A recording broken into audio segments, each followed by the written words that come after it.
What is up, y'all? Welcome to Game Day, solo game day here at Heavy Cardboard. Teach, play, and discuss medium and heavy strategy board games, war games, 18xx. That's today. I am your host, Edward Euler. Happy to be joined by y'all since it is solo game day here at Heavy Cardboard.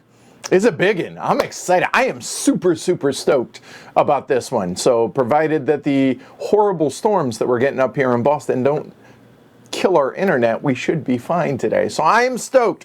I am bringing y'all 1862 Railway Mania in the Eastern Counties, or as a lot of people know this, if you're in the train world, that would be 18EC, I believe, is what it's referred to as. So welcome everybody watching live around the world. There's a lot of y'all out there. I appreciate it, and welcome to everybody watching after the fact. It's going to be a big one. So a couple things about this game before we get started. First off, I've never played this multiplayer. Haven't. I've only played it essentially twice. Call it twice. Solo. I am not an expert at 18xx games. I am not an expert. I am a neophyte when it comes to 1862. If you're an expert at this game, this probably isn't for you. My goal isn't to show y'all how to play this game well. My goal today is to show y'all the flow of the game, number one, and show y'all how this can be played solo, maybe not how it can be played well solo. So yeah, that should be a good time. This is unlike any other 18xx game that I have played. Are there others like it out there? Maybe, but it's different than any that I have ever played before. First off, I've never played an 18xx solo other than this one. And number two, it feels like an amalgamation of, basically Mike took 1862, designed by Mike Hutton and published by GMT Games. So Mike took parts from this game, took parts from this game, took parts from this game, took parts from this game, and then made it into its own game. And that's kind of how this feels to me. So this is very much not a beginner 18xx either. So if you've never played an 18xx, there are a lot of things here that are not standard, if you will, 18xx. But that doesn't mean that you can't get into it, I think. And also this game plays very different from my understanding of the rules, multiplayer, than it does solo. There are some very cool things that are introduced in the solo game that aren't in any other game, and they're not in the multiplayer of this. So yeah, should be a good time today. I'm really looking forward to this. I appreciate you guys joining me today. Anybody out there that has experience and sees anything that I am about to or have made a mistake on, please chime in, because I know there are people out there that have played this a dozen times solo and have never played it without making mistakes. So I probably will make some mistakes. I'm definitely going to make some strategic mistakes. But if this whets your appetite for the game, or it shows you that maybe this is not the style of game for you, then you know what? Hey, I have accomplished my mission today. So let's have some fun. Ultimately, that's what today's about, all right?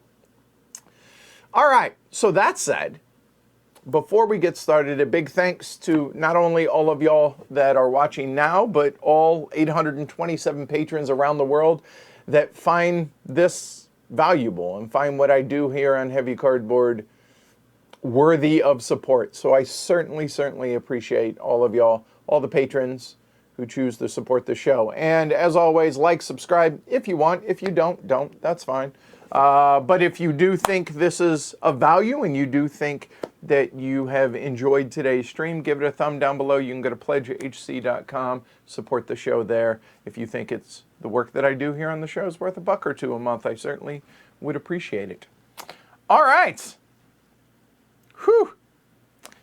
One last thing.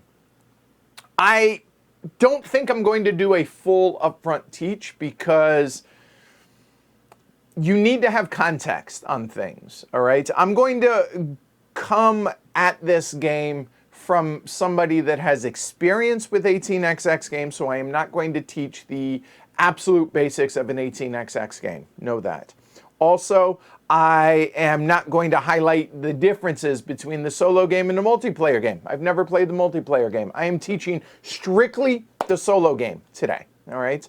And with that said, even those that have experience but don't have experience with 1862 are going to kind of probably needs to see some things in action. So I'm going to teach some of it up front and some of it as we go. So bear with me on that. All right, I am ready. I am excited. Let's get into it, shall we? 1862, Railway Mania in the Eastern County. All right. So I'm going to read a little bit of the intro here that there is. The development of railways between 1844 and 1862 saw the second great rush to build railway companies in the UK. The first railway boom had broken in the early 1940s, a victim of inefficiency and more general economic woes. The second boom was the Great Railway Mania of 1844 to 1847, which saw an extraordinary expansion in the railway network. Huge numbers of private investors were encouraged to invest, but as with many such ventures, few of these enterprises proved profitable. The bubble truly burst in 1849 when accusations of fraud surfaced at the Eastern Counties Railway, then in bitter dispute with its rivals in East Anglia. The game is set in this cauldron of railway construction. Players will vie to start railway companies, invest money in railway shares, and attempt to run the railways they control for personal gain, trying to keep them afloat in changeable economic times. 1862, also known in some circles as 18EA.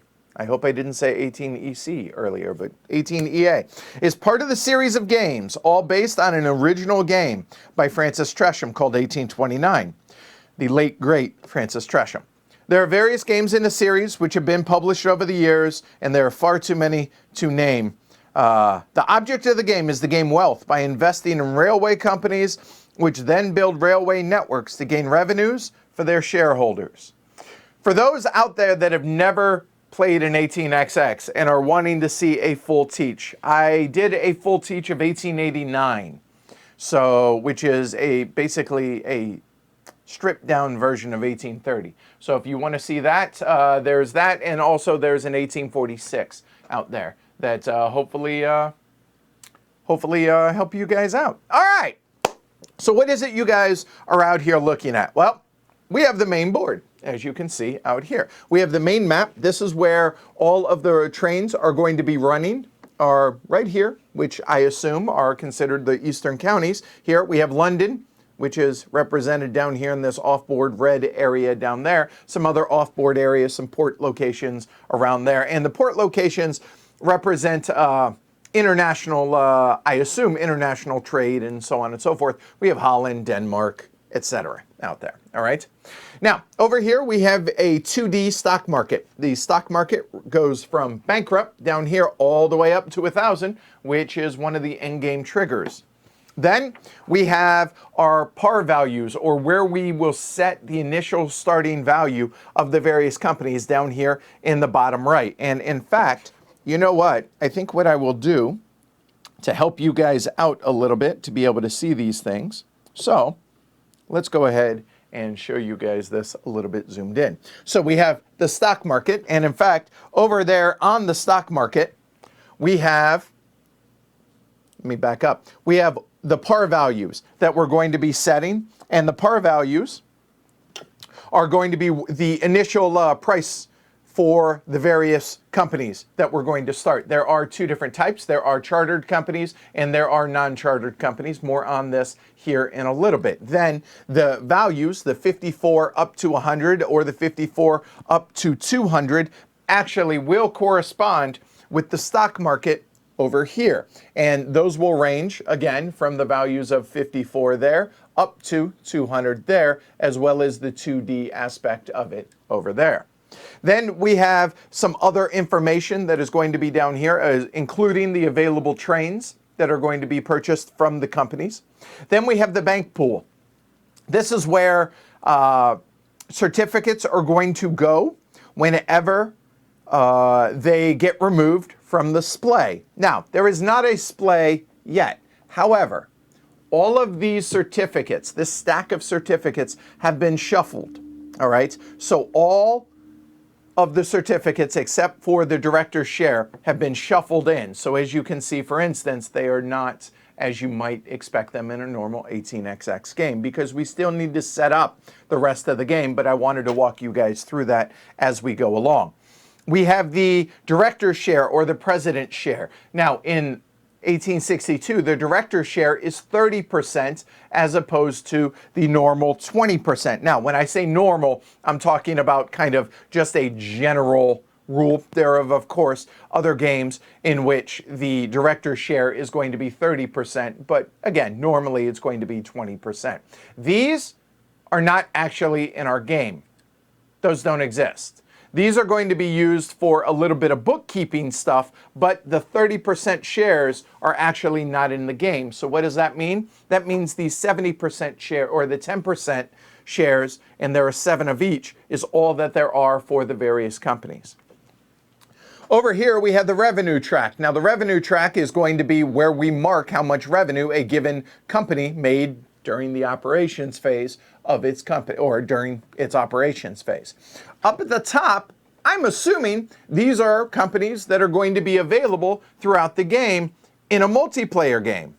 Well, as it is, this area is not used in the solo game. So instead, we're going to use that for the director's share to signify what companies are removed from the game. So more on that, obviously, a little bit later. Up here, we have a little mini map. Now, that mini map up there basically just kind of shows in a snapshot where all the various starting locations are for the different companies, as you can see there, all right? And their abbreviations. There are 20 companies in this game. Now, that's really not used in the solo game. So what we're going to use for that is, in conjunction with this area up here, we're going to mark companies that are out of the game up here on the map, so we'll be able to see them at a glance, all right? Then we have over here, on the main map itself, we have the round track, if you will, I think is a good way to put it. So this round track, we have a stock round, then we have the various, whether it's going to have 1, 2, or 3 operating rounds, depending on what phase of the game we are in. And there's also a Parliament phase. Parliament phase isn't in the solo game. So you see these spaces right here? They don't exist in our game. So imagine they're just not there. Okay? All right, cool. All right. Then off board, we have a number of things. We have all of the charters for the various 20 companies, and I went ahead and put these in alphabetical order, again, just to make it a little bit easier. Then we have the home stations for all 20 companies as well, again, in alphabetical order, just to make this a little bit easier to show, all right? And then these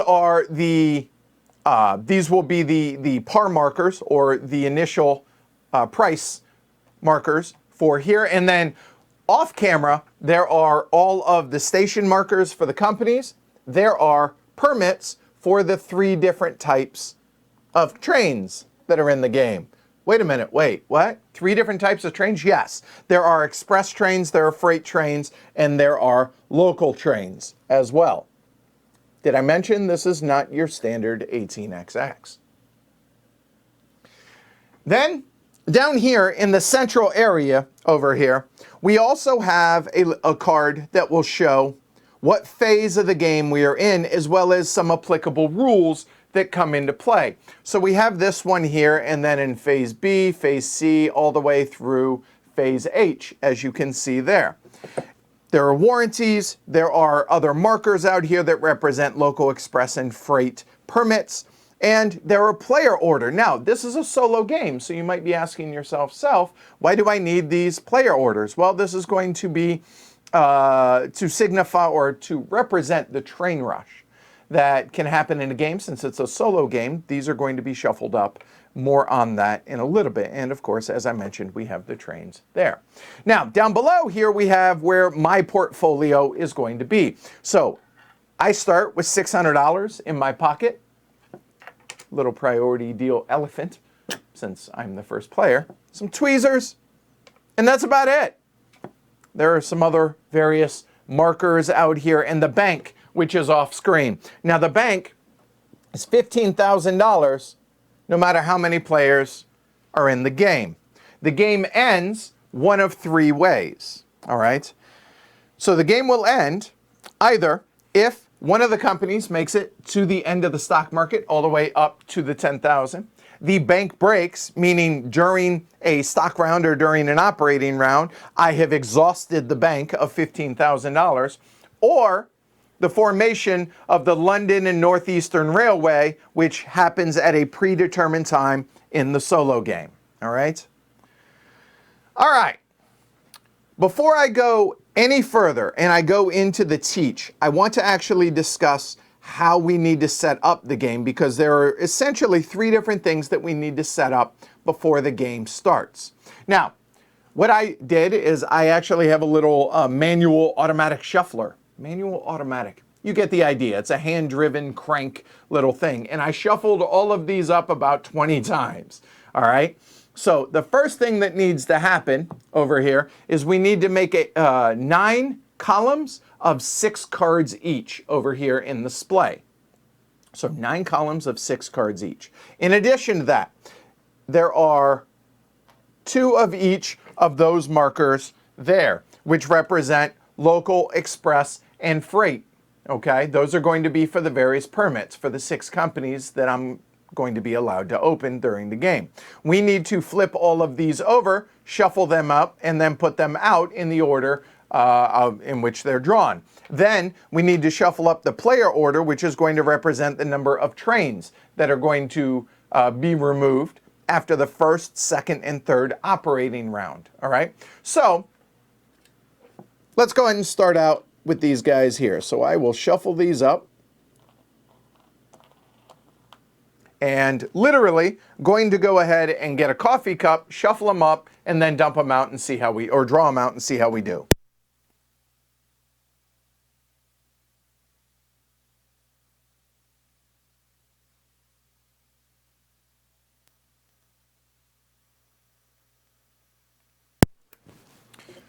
So we have that, and then we're just going to draw them out one at a time. So, you know what? Let's go ahead and flip it over to here, because this is a little bit more dramatic. Here we go.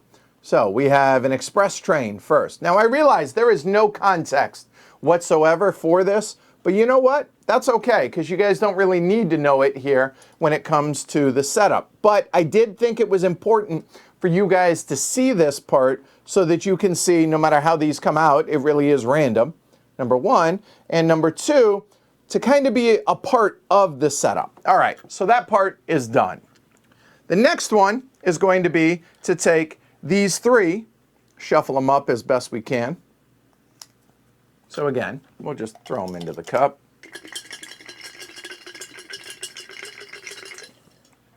And here we go.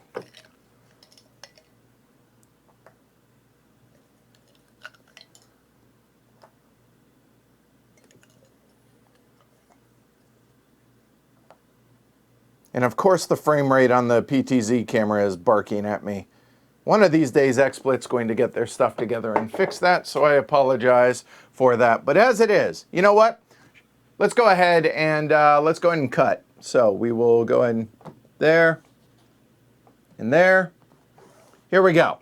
6 or 9 columns of 6 each. So here we go. And you know what? Let's go ahead and And we'll do this as neat as possible. No promises.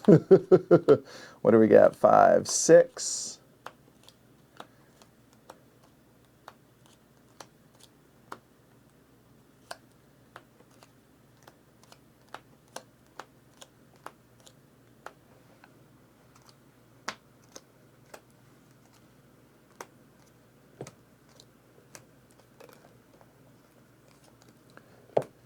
And this almost brings a bit of a Euro-y-ness to this game that I have never seen in any other 18XX game. So credit to Mike Hutton on this one. This is a really, really clever, ingenious idea. How he came up with this, I have no idea. Needless to say, I think he likes puzzles. All right. So you know what? We're going to take these and put them up there. That's nice and neat-ish. All right. So there we go. Those are the various splays out there, okay? And in fact, now that we have that, I'm actually going to bring that in a little bit now that I know exactly where those are going to be. Hold on. Because this is one of the key things in the game. And I definitely want you guys to be able to see this. By the way, if you guys do not have this set at 1080p 60, I would recommend you guys doing so. I can't count. That's 8. One more. Because math. All right. My bad. My bad. My bad. My bad. And where they are out here doesn't matter. 4, 5, and 6. There we go. Sheesh. We're off to a blazing start there. That's funny. All right. So there's 8. Now, the reason I didn't put them up here is because whenever we switch to this camera, I noticed there's a glare, like right here. So I didn't want to put that yet. All right. So there we go. So that is up there. All right. So we have that set. We have this set. We have that set. All right. So now let's go ahead and talk about how the game actually begins here with the solo game. Now, there is the rule book, but then the solo game is actually this sheet of paper. And what it does is it completely revamps the stock round. It completely turns it on its head. And then the operating round is somewhat the same with these differences right here. Okay? All right. So, all right, we have the director shares are out of the game. Those are going to hang out over here, and I'm actually going to put them upside down so I don't screw this up. There we go. All right, so we have that. We have 2 of each permit set up. We have the top 3 player order numbers for train removal. Then the first thing is we are going to go ahead and draw 4 of these. So I'm going to shuffle these up. All right. Now, these are not in any kind of order, as you can see. And in fact, I will show you guys this a little bit closer. So these are not in any kind of order. All right. These have already been shuffled. As you can see, there's no alphabeticalness, as it were. Okay. All right. So we're going to shuffle these up. I could do 10 to make it easier, Mike. Ah, I see Mike's in chat. Hey, Mike. But no, I do wish it were a little bit easier. I'm going to go down in flames, but that's okay. All right, so these are now shuffled. We'll cut. There we go. And 4 of these companies, the first 4 drawn, are out of the game. All right, so we have the the E and H. I'm not even going to try. N and E, the ESR, and the N and S. Oh, really, the N and S? Just because that was going to be really easy to be able to float, it looks like. All right, so those are the first 4 companies out of the game. Maybe. Now, when I say maybe, the game is now set up, ready to begin, mostly. These are the first 4 companies that are out of the game. Now that we have established that, and again, that was a random draw, that was a random draw, that was a random draw, and the way these come out is all random. Now, we can take a mulligan if we wish, to either change the order of one of these columns. We can redraw these. In other words, the one column, any one column can go to the bottom of that deck. We can redraw these. We can shuffle those, or we can shuffle those. Yeah. So, train permits. I lied, not these. Just the train permits, those, or one of the columns. All right, so now let's go ahead and talk about what we're going to be looking at over here and why we might want to do these things. The game takes place over an indeterminate number of operating rounds or stock rounds followed by operating rounds. So stock round followed by some number, 1, 2, or 3 operating rounds, rinse and repeat until one of the triggers for the end of the game goes. During the initial stock round, however, we are going to be seeding our portfolio via buying these stocks with the money that we have available to us. However, we are the only things that are available to us to purchase, as far as in a normal game, you say, hey, I want to go ahead and start the something something company. Well, as it is for us, we don't get that luxury. What we have instead is the top of each of these 9 columns are the shares that we have available. Now, during a stock round, we are allowed to do one of 6 different things on our turn. The first thing we can do is we can buy the top share or the top group of shares if they are the same shares. So if you take a look here at the whistle, all right, the WSTI, right? There's a share there, and right below it, there is a WSTI below it as well. So as an action, we can go ahead and just buy both of those shares, okay? Now, when we start a company, we'll go into the details of starting a company here in a little bit. Just know that that is one of the available actions that we can take, which is buying the top share or group of shares if they are the same or from one of the 9 columns, all right? The second thing you can do is buy a share in a company you already bought from the top of one of the columns in the tableau. So in other words, not start a company. So I could buy, say, this share, and then maybe I could buy that share, and I've already started it with this one, et cetera, et cetera. Or if you've already started a company over here, then and depending on whether or not the shares are in the company treasury, if they are, then you can buy directly from the company itself, all right? So that is option number 2.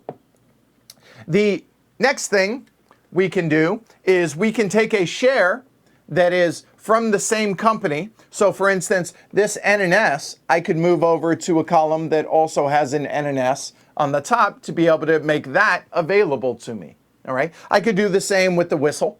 I could, whatever, as long as they match, et cetera, okay? So that is now 3 of our options that I've talked about. The fourth option that I can do is if any one of these 9 columns ever gets emptied, either from buying it or manipulating it or doing other various things, I can take the top 6 cards and make a new column. However, if you choose to do that, you're going to, hold on. First, we have to draw one of the companies that's in play and go ahead and remove it from the game. More on that here in a little bit. So it comes with a bit of a risk. The next thing we can do is, and the fifth thing that we can do, is we can just go ahead and take any share that's on the top over here and just put it into the bank pool without buying it. However, that comes with a penalty as well. If you do, you have to remove that company out of the game. So instead of it being a random draw, so if I were, say, to remove the LND over to the bank pool, I then would find the LND here and it would be out of the game. Same with the charter. That makes sense, right? Now, you'll notice that the ESR here is already out of the game. I can remove the ESR out without penalty because it's already been removed from the game. So to be able to get down to the WNR share right there, et cetera, okay? That makes sense? Okay. The last thing that you can do is you can sell shares to the bank pool, and then whatever the share price is for that company, you get paid whatever that is. Unless it hasn't operated yet, then it's actually half value. More on that a little bit later. So those are the 6 things that we can do, okay? When we float a company, in other words, whenever we start a company, so whenever we choose to purchase a share from out here, we're going to start a company. When we start a company, we're going to have to decide whether it's going to be a chartered or a non-chartered company. But I feel like that's going to be a little bit deep into the weeds for right now. So the first thing first that we need to look at is, do we want to do a mulligan? In other words, do we want to shuffle up the order of those? Do we want to shuffle up the companies that are out of the game? Or do we want to shuffle up one of the columns? Well, again, being a novice at this game, let me go ahead and walk through some of the things that I'm thinking about here. And I think I will do this so you guys can see which 4 companies are out when I switch to this view. All right, there we go. All right, so things that I'm thinking about. Well, the Whistle, it definitely is going to be one that, this is a great company in my opinion. Again, being new to the game, but I feel like this is an awesome company to start. Companies float when you own 3 shares of that company. Remember, there are only 7 shares available because the president shares are out of the game. So the fact that I have 3 of them available right off the bat is fantastic, okay? It would be really bad if I were to shuffle these up and the WSTL were to be one of those 4 companies. That would be a Travisham mockery. We don't want that. But the ESR is out of the game. There are 2 of the ESR shares right there. There's another one there. There's another one right there. So the ESR, and I'm looking where the ESR starts.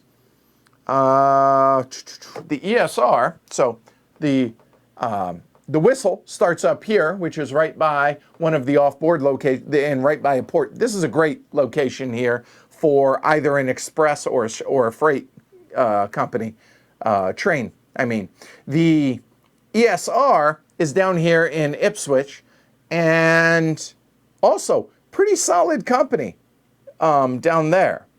The NNS, which the NNS has a share here, so 1, 2, and it has another one that is right below the ESR right here for a 3rd one, and the NNS starts over here, which would be great for a local company, and maybe an express, actually, because it has a couple of doinks over there. My point is here that at a glance, the NNS, not a bad option, but it's over here on the outskirts.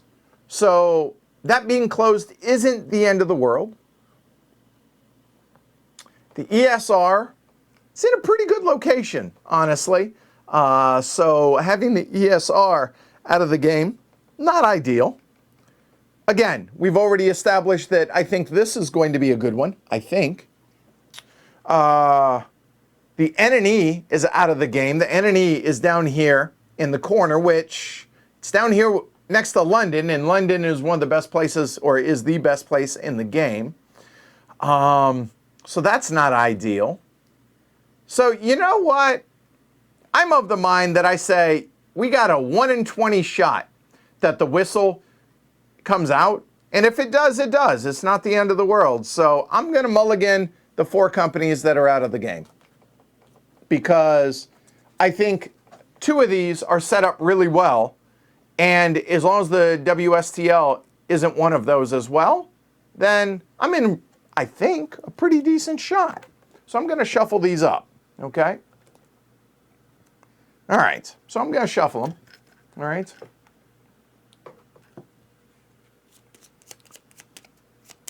And Mike points out there's a 5th ESR out there as well. So yeah, we're going to shuffle these up.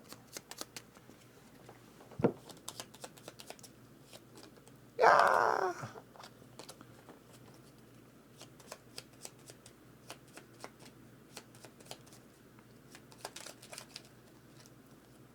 All right. there. We will cut them. And here we go. All right, that feels good. Mike says that's the mulligan he would have taken. Yes, we're off to a good start. All right, so here we go.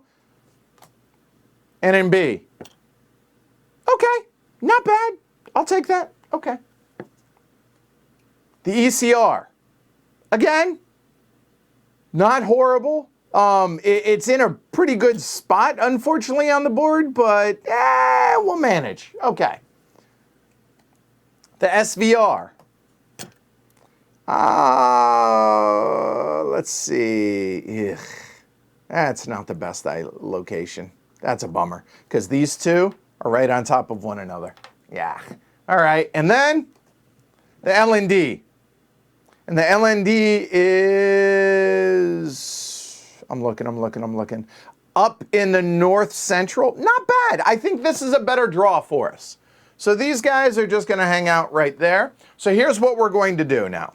These four companies are out of the game. And it doesn't matter where they go up here. And again, you don't have to do this. This is just, I figure this would be the easiest at a glance so you guys can see what companies are out of the game. And I apologize for the glare on that one. So we're going to actually just move that over.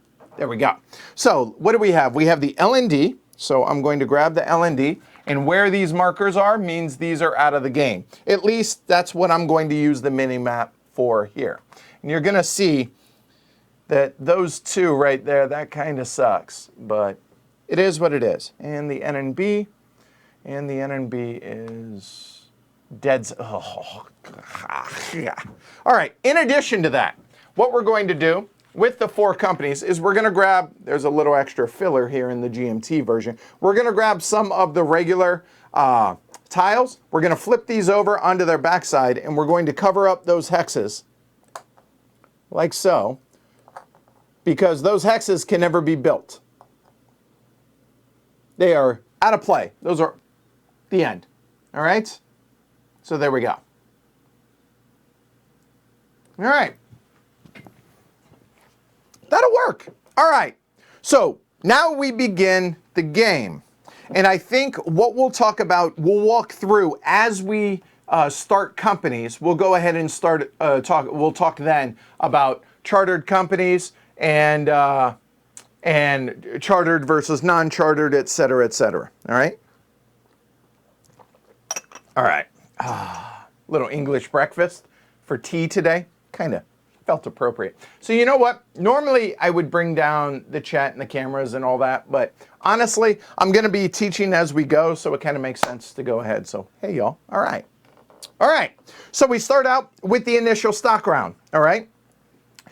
We now need to go ahead and buy shares. And again, companies float at 3 shares. Okay. Yeah, we'll go ahead and leave it at that, I think. Here we go. All right. Yeah, if you're having any problems with chat or anything, just refresh. That usually fixes it. Okay, so I have 6 options, right? I can buy the first share. I can buy a share that I've already bought from the, and again, this is from the top of the columns. I can move a share from the top column to a different column that matches. I can, if a column's empty, I can start a new column, but that costs me a company to do so that hasn't started already. I can discard one of the top ones to the bank pool. Whenever I do that, that also costs me one of the companies that haven't started. And was that 6? 1, 2, 3, 4, 5. And sell shares to the bank pool. There we go. Cool. All right. All right. So, well, we already established that the whistle seemed like a pretty good one. Now, before we do anything, let's take a look at these, though, right? So, one other thing I forgot to do. So, what do we have? We have the ECR and NMB. So, the ECR, the NMB, the SVR, and the and the LND. So these guys out of the game. So we're just going to move them out so they don't clutter our stuff as well. All right. So I'm going to move these out of the way now that we're getting ready to actually start buying companies and starting companies. So if we look over here, we have the whistle, I'm calling. The ECR is a dead share, okay? So the ECR here, we can get rid of freely into here, which frees up the N and E. And the N and E, we have an N and E there at the bottom. We have one there. We have one there. So that looks like a later company if we're going to start one, right? So we have 1, 2, 3 whistles already. We have another one here. If we were to look at the N and S, the N and S, let's see, both of these companies are now in the game. So the ESR is another really good one that I think we're going to look at getting. Basically, what I'm looking at is, do I start trying to manipulate shares around, and like with the NNS? Do I move the NNS over there, or do I move the NNS from here to over there? Because the order in which I do that matters. Because it's either going to add it. I mean, you guys have played like Spider, like on the old Microsoft, you know, right? Like you're moving, making it harder to get at the lower cards out here. So I think we start with the obvious, though, which is the whistle, all right? So I'm going to go ahead and buy this block of cards, so the whistle out here. Well, then I'm going to go ahead and put these over here into my tableau. There. But now we need to figure out what we're going to par it at, okay? All right. So when you start a company, all right, we need to get the whistle out first. Good looking company right here. Here we go. All right. So we have the company. So we're going to go ahead and put it over here. So the company is going to start just over there. We're going to grab the home station. So that one is the W right there. We're going to go ahead and find that. And this is going to go somewhere over here, chartered or non-chartered. Now we have a decision. First off, what are we going to par the company at? 54 to 100, right? 54 to... And then is it going to be chartered or is it going to be not chartered? Well, let's take a look at the differences in the charters themselves.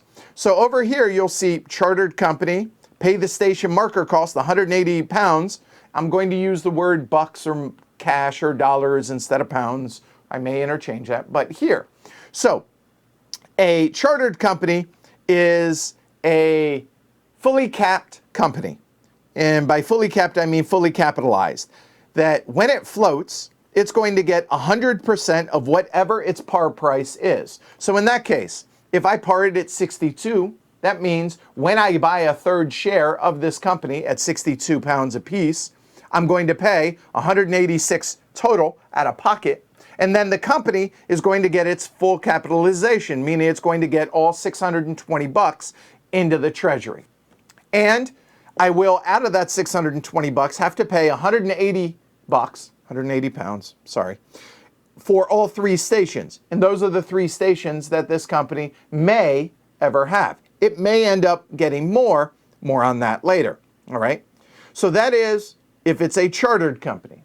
However, if we choose to have it as a non-chartered company, all right, same thing, it will float at 3 shares. Again, if I were to part at 62, I would have to pay 186 pounds out of my pocket. But then I'm going to have to pay 40 pounds, British sterling, to be able to purchase stations. Well, how many stations do I want? Well, you get that will come into play in a little bit. So you're going to have to pay out of pocket for that. But this is also a partially capped company and partially capitalized. What I mean by that is whenever you purchase shares, they're going to pay to the company the par price of what it is. All right. So when I purchase company or purchase shares from that company, the money will come into the company coffers when I buy from here, or if I buy from the company itself, all right? I do not have enough experience with this game to dictate why I would want to do a non-chartered company from the beginning on a starter. So I'm probably going to focus on chartered companies to begin with, all right? I'm sorry, Gusarino, Her Majesty's Great British Pound Sterling, or not at all. All right. So I am going to start this as a chartered company because even though there are strategic reasons I have read as to why you would want to start it as a non-chartered company, it's a little bit more efficient, this and that. I am not well enough in the nuances of the game, so therefore we're just going to start it as a chartered company. But now, what am I going to par it at? Hell if I know. But I looked at Mike Hutton's solo plays, and it seems he was chartering the first round of companies in this neighborhood. All right. So you know what? That feels like a good thing. So in my last game, that's what I did. It didn't end up great, but that's okay. So I'm going to go ahead and par that company at 62 pounds British sterling. All right, I'm not going to do that. All right. So that's going to be, we know I'm going to buy 3 of these. So I'm just going to go ahead and pay 186 bucks. So there we go. So let me go ahead and do this. I'm not going to show all of them at transactions. So what is that? That is 186, so 14 back. And I do not own a poker chip set that has 20s. I am a convert. 20s versus 25s. However, I don't have a poker set that has 20s. Bear with it. All right. So this is the 3rd share that I'm going to buy there. I already paid for it to make it easy. So we now have 3 shares of the whistle, which means it is now floated, which means it gets its full capitalization right now, which means it's going to get 620 bucks into the company coffer. All right. So from the bank. So there, and 620 bucks. Done. All right? Done. All right. So now, that's done. But let's go ahead and come back over to the display. Now, notice, I haven't talked about when it ends. It ends when I say it ends. When I'm done moving shares around and manipulating things over here is when it ends. So let's look at the general rule of thumb from what I have gathered is it's probably a good idea to try and start 3 companies. So that's what we're going to do. All right. Yes, a poker player who endorses 20s, Mike. I am whole hog on board with 20 valuation chips. Although I still, as long as they're not green, grays I'm totally fine with. All right, let's focus on the game, Edward. All right, so the ESR, I have 2 of the shares right here. There's another one down here. There's one right over here. Okay, but it's covered by a WNR, right? So let's take a look at the map itself over here and look where the WNR is. The WNR is up here at the north. You know, if I were to voluntarily get that company closed by just discarding that WNR share, that wouldn't really hurt me too much, for the simple fact that it is the lowest payout off-board location at 100 pounds in the brown, in the russet. So I'm okay with that. So I don't mind losing the WNR. So just things I'm thinking about here as we go along, okay? Yeah, I don't, the chips that I have are not a large enough bank. And I haven't busted out my iron clays to see if I have enough for that. So there we go. So the WNR, I could throw away to be able to then buy the ESR, which would then give me 3 shares of the ESR. And the ESR is down in Ipswich, which doesn't really work well for merging companies together because it's kind of down by itself right now. But, okay, not the end of the world. Let's look at what else we could do. The WVR over here has 2 there, and I have 1 there. And I'm looking at the board. The WVR is over here, which would work pretty well with the ESR, which is here. Because remember, now that that's floated, this will be reserved over there. So that's where the whistle is. So getting these 2 together, not a bad idea. But again, now we need to also take into consideration the different types of trains. And you know what? I wasn't going to talk about this, but I think to give you guys a little bit of context, I think it's important to at least talk about it briefly, even if I don't go over it in detail. In 1862, there are three types of trains, okay? There are freight trains, there are express trains, and there are local trains, all right? Express trains, which are red ones, so if you flip this over and you look, these are double-sided. So whatever side you can read is going to be the side of represents what the train is. So if it's like this, it's an express train. Like this would be a local train. Like that would be a freight train, all right? They are all the same price, all right? So whenever we, like in the A's, those are all 100 pounds each, whether they're, regardless of what type of train they are. I'm going to go over this more in detail, but very briefly, here's the gist of them. An express train is probably what you would consider a normal train, okay? An express train is going to ignore doinks, and it only hits cities, including ports, off-board ports, and off-board red locations, okay? And it counts cities. Easy enough, right? All right. Local trains, however, count cities and doinks, but the number that's in here only pertains to the larger cities. It gets money, it gets income for the doinks, and it also is going to get some bonus income for each hex that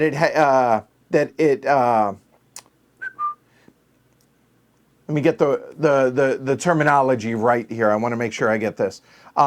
When it pays out, or when it runs, when it operates, oy vey, I will get this right yet.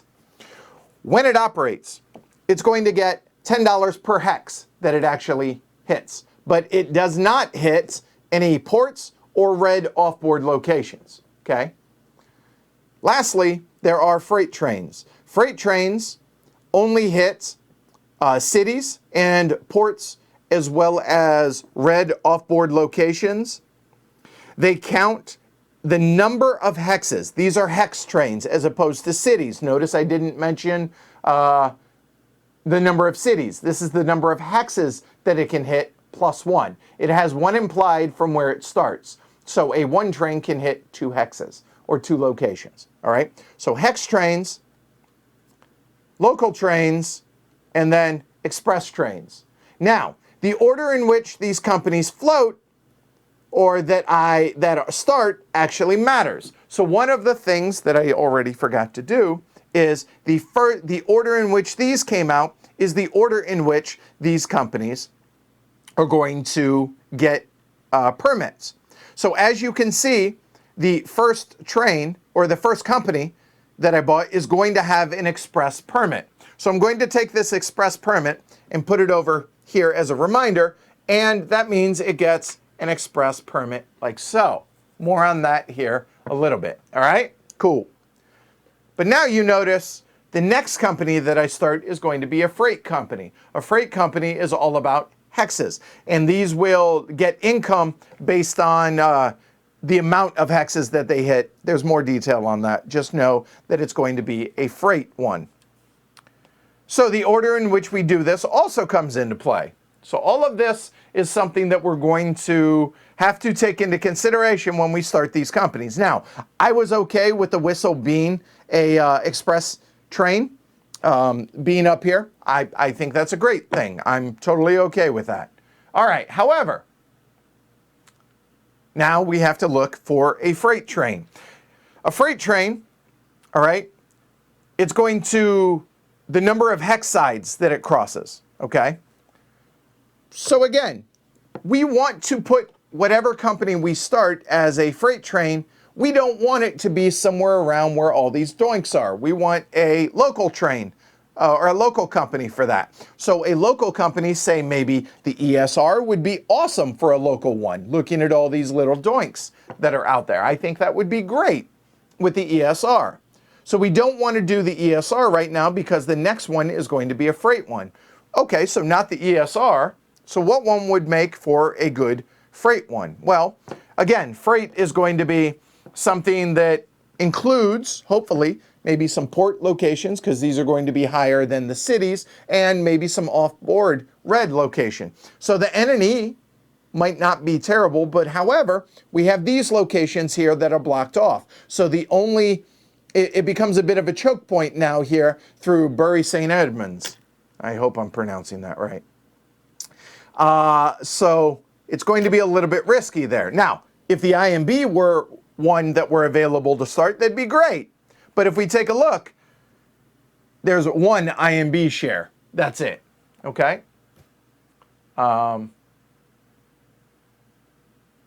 Mike says, when you get a chance, remove all the dead shares into Tableau. It'll make things easier for you. I get that. However, by the letter of the law, I'm not supposed to do that just because of the fact that, now, the ECR, this one is on top that I can remove because there becomes but you know what? I think Mike's right. For ease of use, we're going to remove the ones that are already out of the game to make it easier for you guys at home as well. All right. So the LND is dead. The ECR is dead. The SVR. So SVR, we'll go ahead and pull this out there. The SVR is dead there. But that's one of the reasons not to do that is you make a mess. And the NNB. NNB is white and orange and gray. NMB, NMB, NMB. Let me see. Right there. And the SVR. The NMB. The SVR. Any others? Let's see. LND right there. Any other LNDs? So orange and blue and white. No. SVRs, or at least not at a glance. If I miss one, I can always go back through. There's another SVR here. I think that's all the SVRs. ECRs, which are dark blue and purple. I think we're good there. And the NMB, which is orange and gray. All right. Got them. There we go.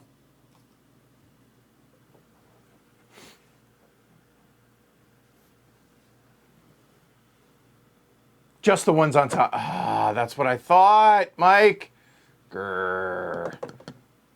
You know what? So be it. I won't do that again, but I'm not going to go back through and trying to put them in. But yeah, the ones on top would have been, yes. So be it. Because when you get to them, you can technically discard them, but there is a little bit of machinations that might make things a little bit harder if they're in your way when, I believe, when mergers happen. But yeah, there you go. Okay. All right. So we have started the whistle. So what are we looking at here? We're looking for a freight company or a company that has a freight permit. So let's see, the WNR would be decent, I think, at that. The LNE would be good. So the WNR, but the problem is there's only one of the WNRs that I can see here. The LNH, not on top. Well, you know what? Let's do it easier. Let's look at the ones that are on top. The NNE. The NNE has two of them here. And the NNE, well, the NNE is down here. But again, that might be a good option for the local. However, the locals can't hit the off-board, which is London. That and Tiptree are the only two spots I have into London. Well, I guess there is over here at Great Dumrow.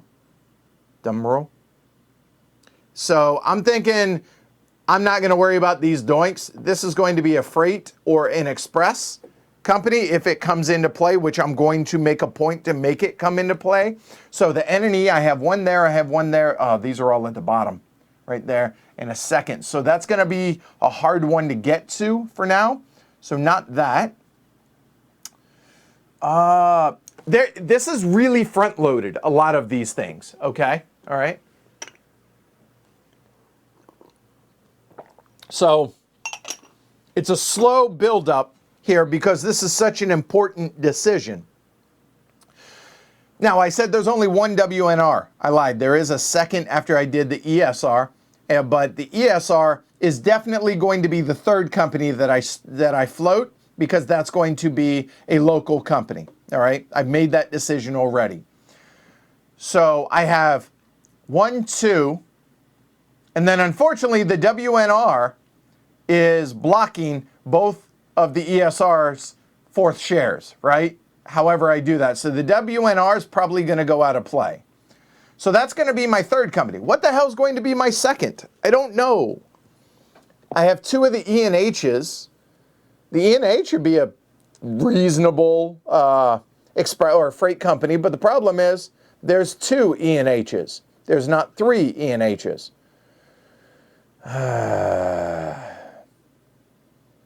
However, what about the L&E? Now the L&E is right here, the second one down. So if I were to throw away the E&H, I can manipulate my way around the E&H because there's an L&E there, there's an L&E there, and an L&E there with a whistle in between. Okay. Well, so if we got rid of the E&H and we got rid of the WNR, where does that leave us? Well, let's take a look. If we get rid of, and I'm just going to temporarily mark these off, so show you guys, if the E&H were gone, we can work around that, I think. And if we were to get rid of, what one did I say? The WNR, that's up here. We have some pathways through the various sides. Okay? So, yeah. Oh, I agree with you, Gooserino, about buying a third and dumping the WNR. That is, but I don't want that to happen before I want the ESR to be a local, so it's got to be the third one. So I got to wait. So we're going to do the freight. So I kind of like that idea. I think that's actually a reasonable thing. So I think that's what we're going to do. So for the freight company, we're going to go ahead and start the L&E as a freight company. Okay? So the L&E is going to start as a freight company. However, to get to an L&E share, and there are 2 of them immediately available, as I mentioned. Hold on. Where was the third one? Uh-oh. Oh, back here. Yeah, we're good. Okay. So I am going to take this share and I'm going to remove it over into the bank pool. When I move the E&H over into the bank pool, it kills the E&H. The E&H is now dead. So the E&H goes out of play. I need to find the E&H here. That will go up there. And last but not least, I need to find the E&H here, which happened to be right there. E&H out of the game. Okay? So now that we have done that, we'll pull that one, which means I can then freely get rid of this one there, which, oh, hey, I can now go ahead and, oh, okay, that's cool. So I'll go ahead and move that over freely. Cool. All right. And then I'm going to go ahead and purchase this block of L&E, which are 2. So I will go ahead and purchase 2 L&Es. So let's go ahead and grab the L&E. We will grab the L&E home base goes there. That is going to be a freight one. So we need to grab a freight permit for it right there. And we need to go ahead and find the garish yellow and red. There we go. All right, so now we need to decide a par price. Well, now we'll be able to math it because now we, oh, thank you. I need to kill the hex. Thank you. There's a lot to do on this. And that's not floated yet, so that's not going to happen. Here we go. Okay. We have $414 left. We need to buy a third L&E, and we can now buy the 3 ESRs. So now it's just a simple math problem, which I say simple, right? Oops, there we go. All right, so let me do some quick math. So I have $414. Divide that. I have to buy 4 more shares at a minimum. That's 103. However, I am totally lying to you guys. Because of the way this is set up, I actually need to buy 5 shares. And I will show you why. 414, divide that by 5. 82, so I could par those higher if I wanted. All right, well, let's go ahead and show why.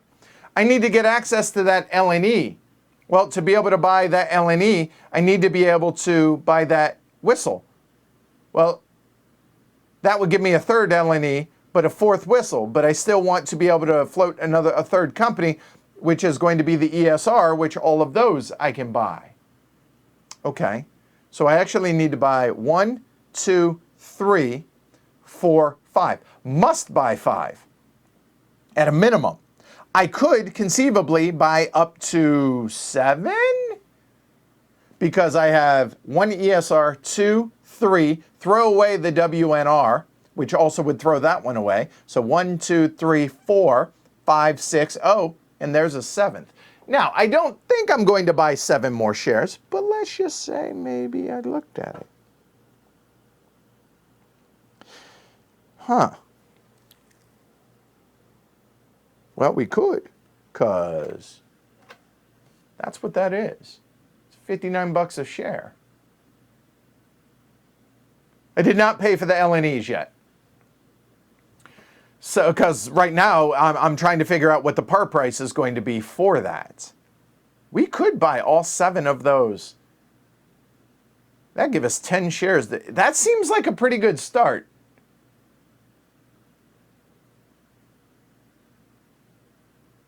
Huh. I know, I haven't paid for them yet. I know, guys. You know what? So we already set the par price for the whistle at 62. So let's go through this. Let me bring that back. So at 62, so that's 414 minus 62. That leaves us, after I buy the 4th whistle, that leaves us with 352. Then if I bought 1, 2, 3, 4, 5, 6 other shares, I could par them at 58. Oh yeah, let's do it. All right, so we're going to par the LNE at 58, okay? See, and that's, Gusarino, be wary of undercapitalizing, facing a somewhat unpredictable train wreck. You know what? I'm okay with it. I'm willing to try it. So here we go. So I bought these 2 LNEs. I am going to set the par. Sorry, I need to grab the LNE. What did I do with it? Oh, it's right here. I'm going to set that one at 58, so that's going to be it's going to be 116. I'm going to save us a little bit of time. Just keep track of how many were. You'll be able to do the math at the end of all this, okay? So that is done. So now we come back over here, and now we're going to go ahead and buy another whistle here, and the whistle is going to cost us another 62. That I will pay for. There. And 62 because that's what the par price is. So that's going to get me 40 bucks back. Okay. So now I'm going to buy a 3rd LNE at 58. And then I'm going to buy these 3 ESRs. The ESRs, that's going to come into play. You guys will be able to see that just fine. So we have the ESR. The ESR is going to be a local, so we need to get it a local permit there. And that is a green one. This is the first time I've been able to play with the ESR. It's come out of play every single time. That also is going to be parred at 58.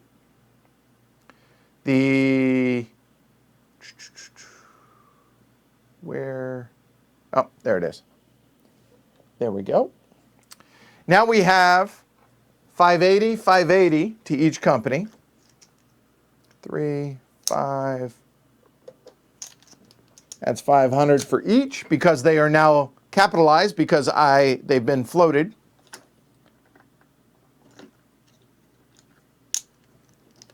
$75. That's $580 each. And then we're not done. Then we're going to discard the WNR out of the game, okay, or into the bank pool, which means the WNR goes away. So the WNR goes there. The WNR also will go up there out of the game. We need to find the WNR. Right there.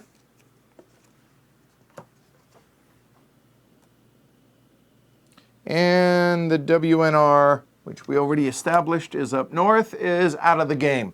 All right, which means then we can take this WNR and freely get rid of that one. And now we can go ahead and buy this ESR and this ESR as well. So looking at this, I then have bought a total of 8 shares. Nope. Math. I screwed that up. Whoop. Let me make sure. So that will be a total of 7 shares at 58.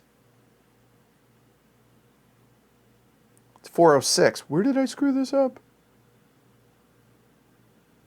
Okay. And minus 58 more.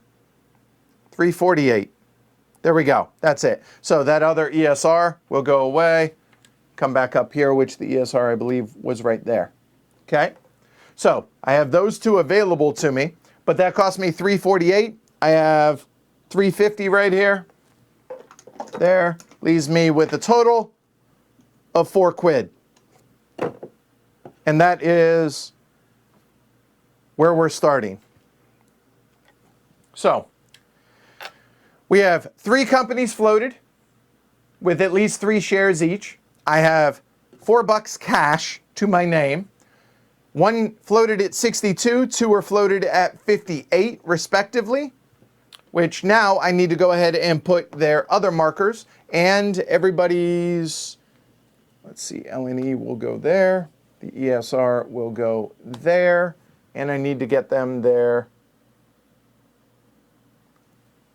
LNE, need to grab their tokens. So the LNE has 2 there. The LNE was the second company, so that will go onto the 58 there. The ESR gets 1, 2. The ESR floated after, so that's going to go underneath the LNE there. And the whistle. No, Vissel. There we go. That's coming in at 62, and it gets those. There we go. I think that's it. However, we might not be done with the stock market, with the stock round. Why, you might ask? Okay.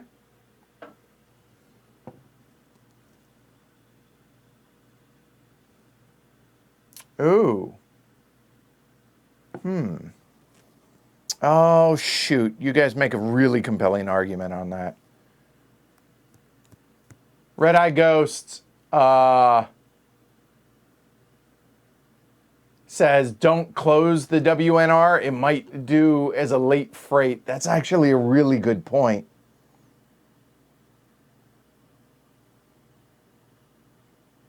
So you know what? If that's the case, let's not close the WNR, because I don't need those to buy them, right? Because that's how that was.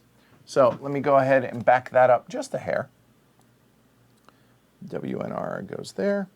I will go ahead and put that bad boy back there and bring that back into the stack. Yeah, that's a fair point. Because, oh, there is one more thing I forgot to do now. I owe 180 bucks out of all these for their stations. So there's 180, 180, and 200, and I owe 20 back. There we go. Everybody is now paid for their stations as well.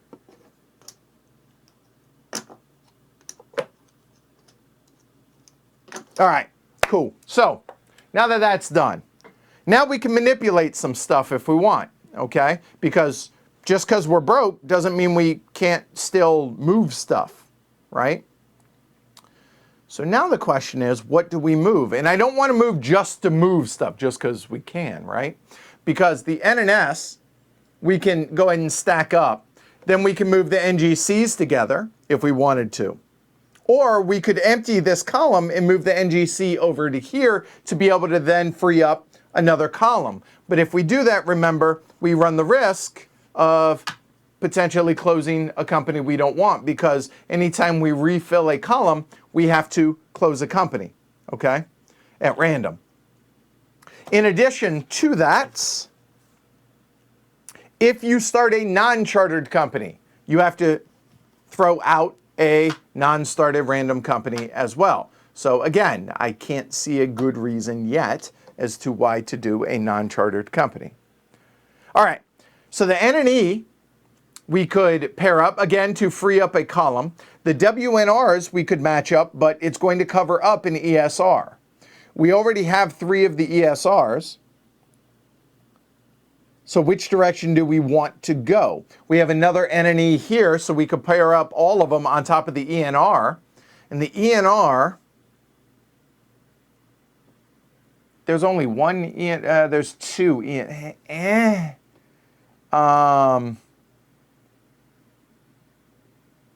and then that frees up the WVRs, and the WVRs could come together. And okay, so let's look at this.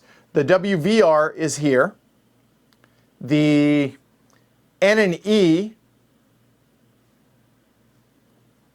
down here, which we talked about, we are going to want to start as a pretty good express one, I think. So that's probably going to be the 6th company that we open, the N and E down here. Which is that one, and that one over there. If we want a freight company for the WNR, that's up here. There's 1 and 2. So we need to bring in another row. So, okay, let's plan on what our companies are going to be then. The N and E is going to be one of them, and we're going to be able to float that whenever we want. We want that to be an express. The WNR, we actually could make a freight to be able to merge in with these guys. I think that's pretty good. So the WNR we want to hold on to. The ENR over here could, if I closed it, it's not the end of the world. I don't mind getting rid of the ENR, potentially, all right? The Weaver would be also make a great local. I agree. Yes. So, okay. So here's what I propose that we do. So I think we could move the N and E here, move the N and E here, and then we bring the 2 Weavers over, so it makes a stack of N and E, a stack of Weaver. We can get rid of the NGC. Where is... Maybe we don't get rid of the NGC. Because the NGC is right here, which would work well with the N and E.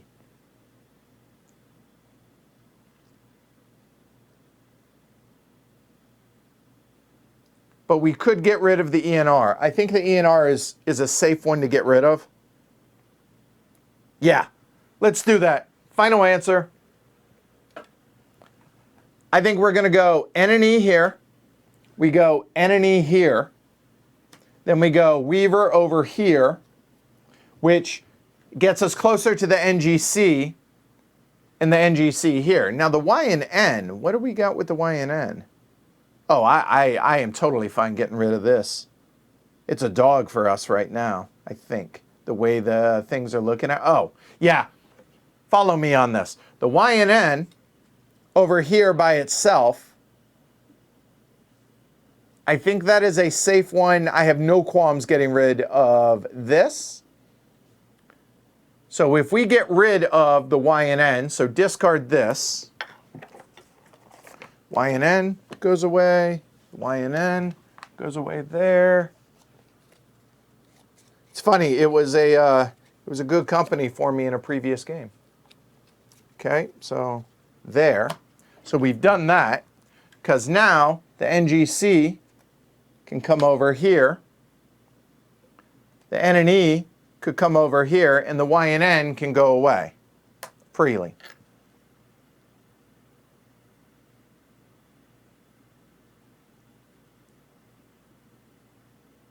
And then the N and S can come over here, and the NGC, now we have 3 of the NGC and the N and E ready, and the Weaver. That'll do, pig. That'll do. And Mike points out you need to build to the N and E and NGC hexes so they don't get closed off. I agree. Okay, so here we go. Oh, hey, Jess. All right. Appreciate it. Thanks. Oh, yep. The Great Yarmouth is out. All right, there we go.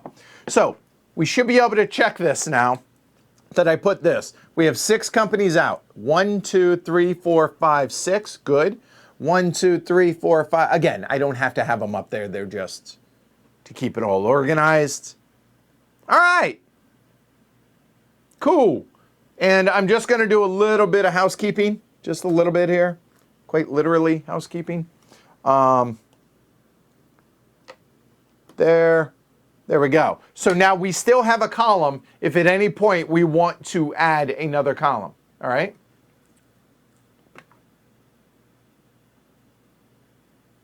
It's only when you voluntarily refill a column. Yeah.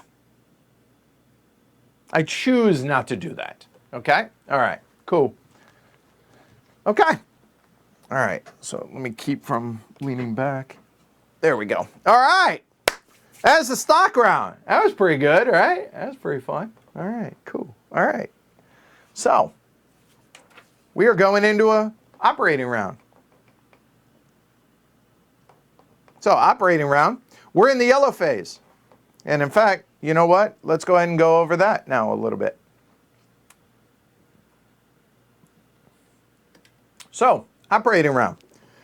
So, trains are available in this phase. Obviously, all of those are available. All right. Yellow tiles are available. There's 1 operating round between the stock phases. Okay.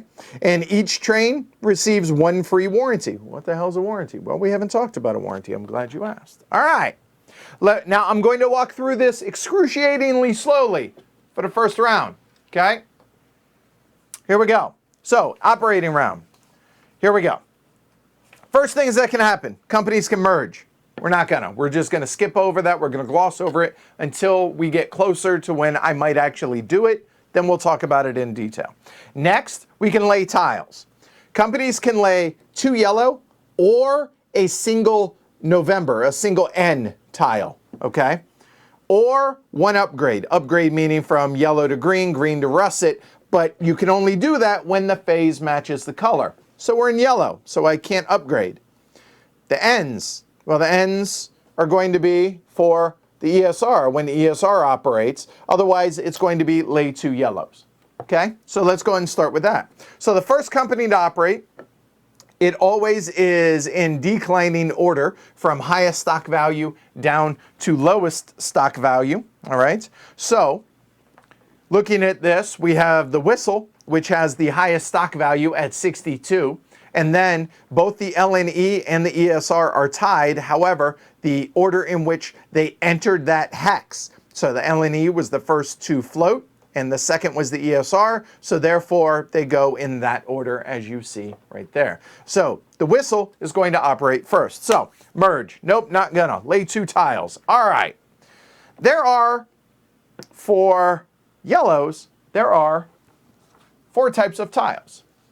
We have cities in 3 different, shapes. We have the tight, the gentle, or the straight. We have doinks. Doinks are whistle stops, are towns, are villages, however you want to refer to them. And there are also Y tile, city tiles, and there are November or N tiles, all right, depending on what the location calls for. Obviously, N's can only go in N's, Y's can only go in Y's. I think that's implied, but in case not. So, Whistle over here he wants to go ahead and make it over to the Midlands. But the question is, where else do we want to go? I mean, it kind of makes sense to work together with the LNE. However, the LNE is going to station out the whistle over here. All right. So maybe we wait and we worry about that once we get into green. I think so. So the LNE is an express. There. And the whistle is a freight. I think I did those in the opposite order, but or the different order than I should have. I digress. So the whistle is going to go ahead and lay its home right there. And all track lays are free, by the way. And then he's going to, because I figure we're going to be in green super quick. So, oh, hey, thanks, Phil. Appreciate it. Thank you. Thank you. And then we will go ahead and go up to King's Lynn with an apostrophe, mind you. All right. Now, the LNH, we can still token over this, but we'll talk about that when that point comes about being able to remove stations there if need be. So he has laid track. That is his 2 lays. All right. You must be able to use the new track. Oh, by the way, I'm using this handy dandy little player aid that's on BGG to walk our way through it. Okay. All right.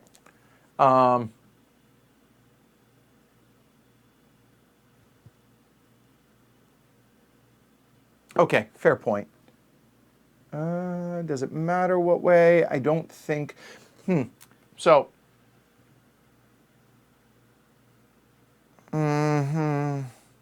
Oh, because I can redeem it. That's right. That is a really good point. Let me back up one little tiny thing. I'm going to do exactly what Mike suggested, which is I'm going to move one of those WNRs.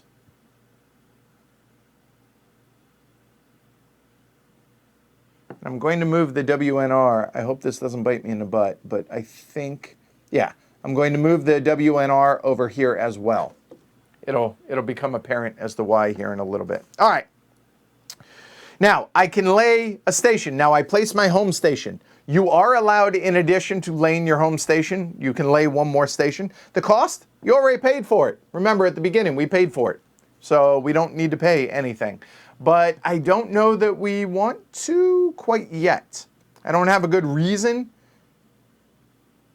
One, good, done. I think, yeah, we're good. So now he operates. Well, he operates, but he has no trains. So when he operates, he's going to go backwards. Okay. So I guess I don't need to flip it over. So when he operates, if he's not going to pay out dividends, so he's going to move backwards. Okay. So now needs to buy trains. All right. What kind of trains? Well, it is the whistle, and the whistle is going to buy express trains. They're going to be $100 a piece. So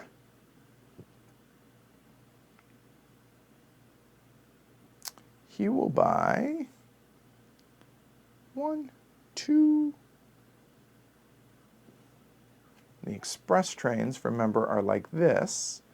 1, 2.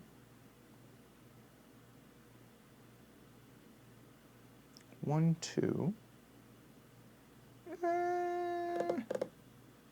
Hey, John, welcome.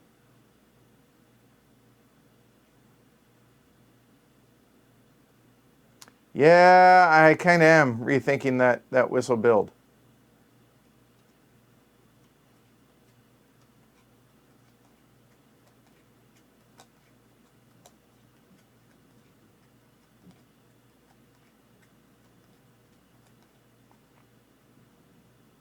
Yeah, I think that's short-sighted.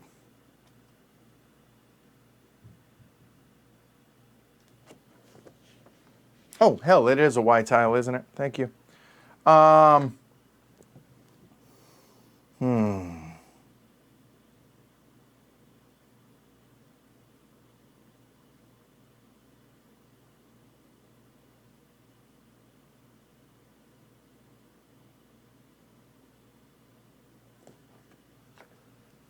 Yeah, hold on.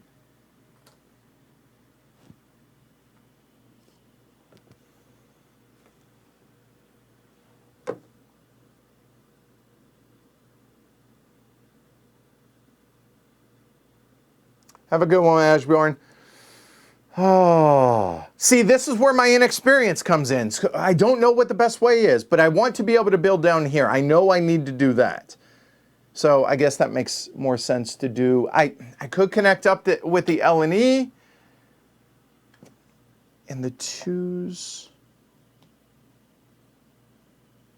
are going to cost 200 a piece. I think he's only going to buy one. I think. So the only question is, do I connect it to the L and E or not? Ah! All right, I'll cheat. All right, Mike, you're here. How would you build with the whistle?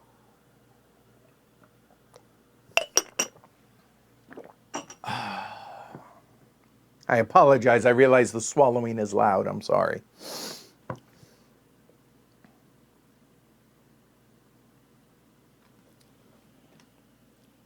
So he's looking at 440.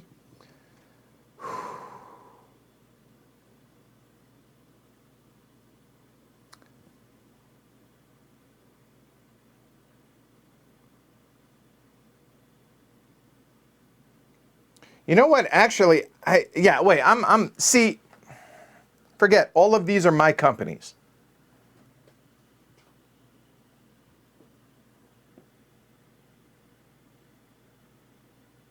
You know what? Actually, yeah. So now that I'm just trying to show you guys the different options of different tiles. All right? It's cheating to ask Mike, hey, nah, So, you know what? I think we will go there.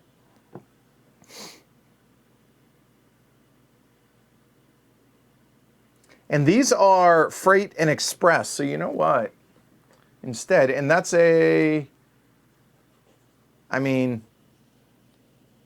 what about doing something like this?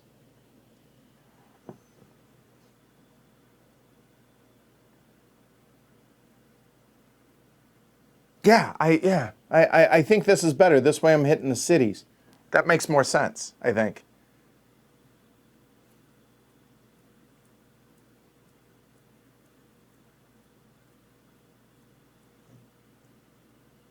Unless Mike tells me I'm being a total idiot, that'll be the final answer.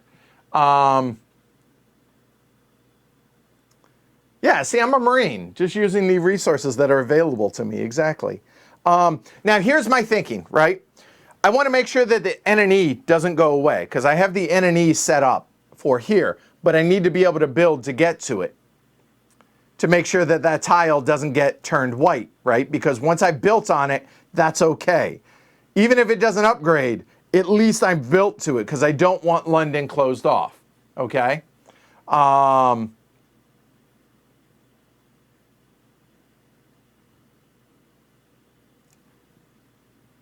I could actually build this way coming down to March, now that I think about it, because the L&E can lay its home station and then can build King's Lynn. That makes actually more sense. Damn it, I will figure this out yet. I apologize, guys. 40 versus, I think I will forego the extra income right now and do that. For real. Yep, I agree. Yep, okay. All right. And hold on. The one thing that I do want to thank Mike for, even though I'm doing a terrible job of this, is a little thing here at the back of the rule book. Right here. As with all games in the series, it is important for players to avoid slow play and so detract from the enjoyment of other players. So yeah. Yeah, I agree with that, guys. All right, good, done. There's his build, damn it. So now, he's going to buy trains. How many does he build? He has 400. And I do want to be able to, because all of the ones are going to go away after this first OR. 2, 3, 4, 5, 6, 7. Oh, that fan feels good. So there are 7 ones that are available here, okay? For freight, anyway, as it were, although they are really 2s for the express. So I think he'll buy 2. Yeah, I think he's going to buy 2. And you know what? We'll roll with the mistakes. I'm okay with that. So these are express trains. All right. So there we go. And there we go. So that cost them 200. Done. Yeah. All right. All right. So he didn't run. He bought trains. He can redeem shares. If there are any shares, either here or in the bank pool, which all of these are simply companies that are out of play, I believe. They are. So therefore, don't need to worry about that. He's not going to redeem. Hold on.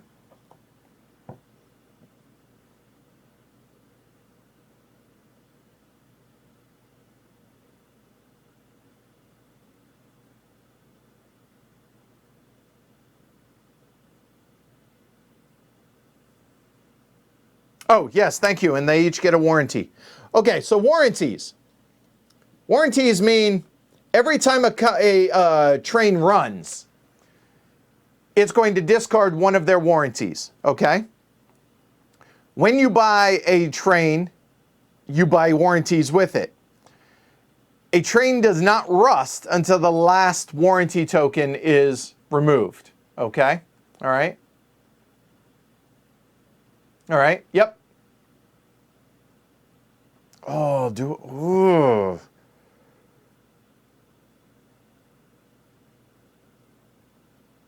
He could redeem the no, redeems from the bank pool only, right? So, is he going to buy any extra warranties? No, he's not. He's done. He went backwards. That's it. He's operated. I'm just going to, technically that goes underneath here, but everybody's going to move backwards. There, everyone's moved backwards, just so to make it easier. All right, so L&E is now operating. L&E will lay his home tile. His home tile, he's going to do exactly what I was trying to do earlier. So you must be able to reach it. So the L&E cannot build Cambridge because he's tokened out, but he can build King's Lynn. And now I have a legitimate decision, but I think we're going to go ahead and do a wide Y. Oh, that's 80 though. No, I'm not. I think I'm going to do a straight for now. Or the top of the column. So I could have redeemed that. I was right. All right. So I think we will. Oh, it's only 30. Well, but it's 80 up here.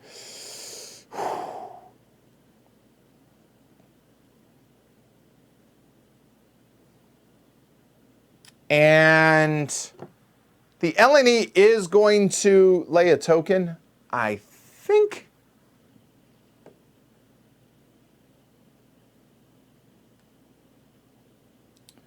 Because that's going to be a freight, which gets him 2. I think so. Because eventually those are going to merge, become those. Yes. I think that's what I'm going to do. All right. So then, can't run. He's going to purchase trains. He'll purchase 2 of them. These are freight trains. Those come with warranties. I'm not going to forget this time. There we go. Oh, I guarantee I'll finish in second place. Easy. All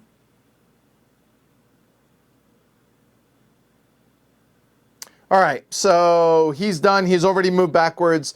Now, the L&E, there are no shares for it to buy back in. Not going to. So now the ESR is going to lay its home tile. This is an end tile. Now that is going to be its only lay because, remember, it is 2 yellow, or an N tile.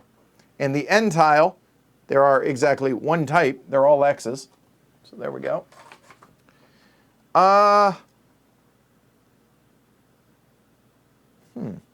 Now, notice the red lines on the north side, northeast and southwest side of Harwich. Harwich, right? You say it quickly, right? There we go. So what I cannot do is I cannot build it like that, because you can't build it either to a non-off-board point location to a port. Cannot do anything that would cross the red line. So it's either going to do something like that. No, it's going to do exactly like that. That's how it's going to lay. The end. All right. And notice, though, that the end tiles have a double city spot. Harwich? Is that how you say it? Harwich. How the hell do you get Harwich from that? It's like Boston. All right. So here in Ipswich. All right. Cool. Done. So that's his tile lay. Obviously can't token more than one spot per hex. So he's done. He does not have a valid route yet.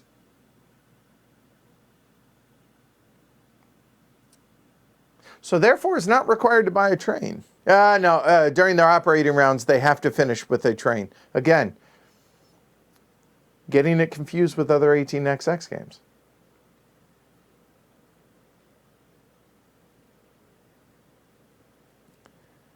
So, and this is a local.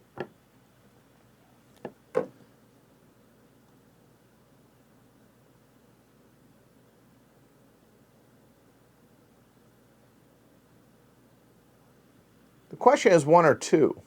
I think he's only going to buy one. We'll see how terrible of an idea that is. And warranty. We'll go onto it. And there we go. So that's going to be 100 for that. However, now that he has done that, you are allowed to redeem one share if you wish. All right?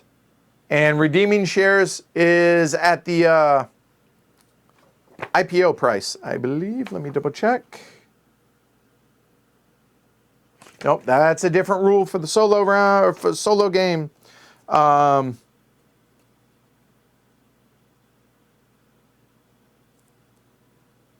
One share per OR. It's par price. I was right. So that is going to be 58 to the bank. So that is 42. There we go. So that is the ESR. ESR will then redeem that back into, back into its company charter. There we go. All right. Cool. All right. Again, done. Back into a stock round. And the game will eat all of the ones. So what are they called? I forget what they're, there's a term for the guys that eat these. I don't exactly understand why they eat them, but because it's the rules. Where is it? Trying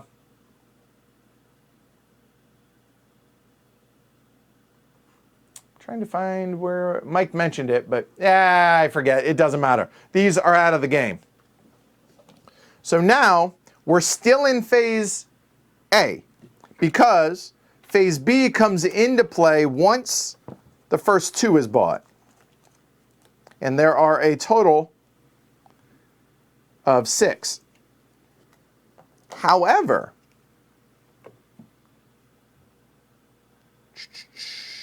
let me make sure. Yorkshiremen. So thematically, what's the difference for that? If from the bank, they would cost the stock market price. Right, exactly. Right. Yep.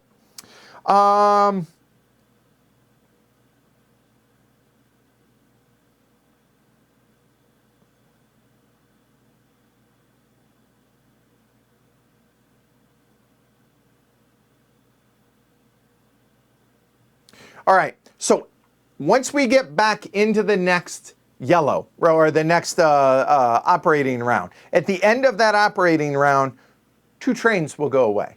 the next operating round after that, 3 trains will go away.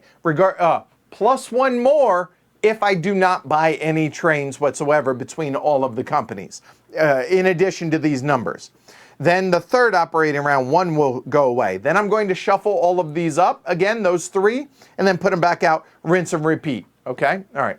Oh, the Yorkshiremen were the original investors in a railway in East Anglia. As you can imagine, they weren't at all interested in East Anglia at all. All right, good stuff. I really appreciate you being here, Mike, and everybody else as well. All right, so we're back into a stock round. We know how a stock round works, right? I have $4. I could sell some shares. I elect not to sell some shares, I don't think. So therefore, we will go back into an operating round. Done. So, Peanut Gallery, your job is to remind me to remove 2 trains at the end of this. All right? All right. So, the whistle now operates. So here we go again. Merge. Not going to merge. They can merge because they are connected. Alas, they are not going to. Can lay tiles or upgrade. Cannot upgrade because we are still in technically phase A. When the first 2 is bought, I will go over what phase B brings into it. All right. Ooh, that's a great idea, Mike. So Mike says, put how many trains are going to go away onto the pile of trains, because if I have not bought one, then it adds 1 to that number. Because, again, Yorkshireman buys an additional. But as long as I buy just 1, then 2 will go away. If I buy more than 1, 2 will go away. Ah, good call. I like that. Good stuff. What's up, Craig? Yeah, great call on that. That's a little, I like that. Yeah, good call. All right. So we're going to lay track. We're going to go ahead and continue our march south to the sea. And by to the sea, I mean towards London. So we will go there. And notice, Royston here. Royston is a doink. Again, doink, whistle stop, town, village, whatever. Royston is a doink. So we're going to throw out a doink. And that also is going to be a straight doink as well. Boom, done. There's my 2 builds. Okay. All right. Now I can token. Now is when I want to make, I'm nervous doing this, all right? Making sure I don't make any horrible mistakes, but at least Mike's here, and I appreciate the rest of y'all being here as well. All right, so I'm going to work a little bit backwards in a sense that I'm going to, it's free to lay a station. I'm going to figure out after the fact if I wanted to lay a station after we work through how a freight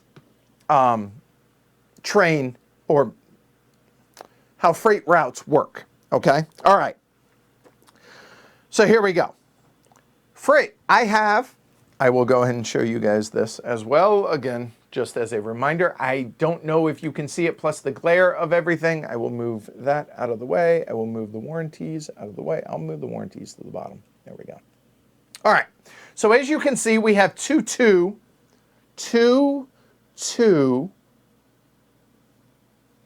express trains. I said freight, didn't I? Damn it. Red circle ones, all right? So these are express trains, okay. So with express trains, the number is the large station limit, all right? So in other words, each train can hit 2. Now, I want to go over all of the rules for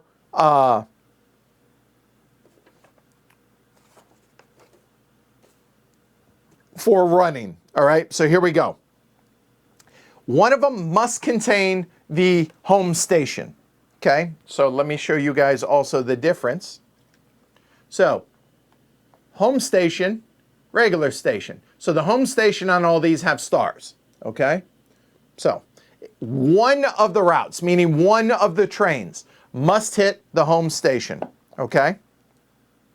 Other routes have to intersect at a city. Okay? So in other words, if I have a 2 that goes 1, 2, then the other one has to go 1, 2. Or, we'll get there. Or I don't want to say has to. They must connect. They must touch each other, the train. So I couldn't do like 1, 2, and then do like if this were connected down here. 1, 2. I can't do that, okay? You cannot start and stop on whistle stops. So in other words, doinks, so I can't go start here and then go, all right? Even though these only count large cities, you can't start and stop on whistle stops. A single train cannot go port to port or red to red, okay? So a single train cannot go from here to there, okay? However, trains within the same company can do so. You have to have a permit, obviously, for the type of train that is being used. A single train cannot reuse track. Now, that's kind of a no-brainer, right? So if I go 1, 2, something like that, that's legit. But let's say I had to where this looped around, one train could not loop around and use the exact same track that it used. However, and here is one of the big quirks of this game, is other trains can use the same track. So I can run 1, 2, and I can run 1, 2 if I wanted to. They are allowed to use the same track, okay? Every time you run, you remove a warranty from the train, and each station, port, and red area is counted only once for all trains. So that's why I wouldn't want to go 1, 2, 1, 2, because each station and each red area, so you notice right here to up here is one red area. But if I ran, hypothetically, if I ran 1, 2, 3 with one train, if I had a 3, and then I ran 1, 2, 3 to another, that is a different red area. That's legit. I can do that, and I can count both of the red areas. However, they have to include a station in their run. So I wouldn't be able to do that with the second train because it has to have a station. But you get the idea. They can share a track, different trains, but you're only going to count each spot once, regardless of how many trains do it, okay?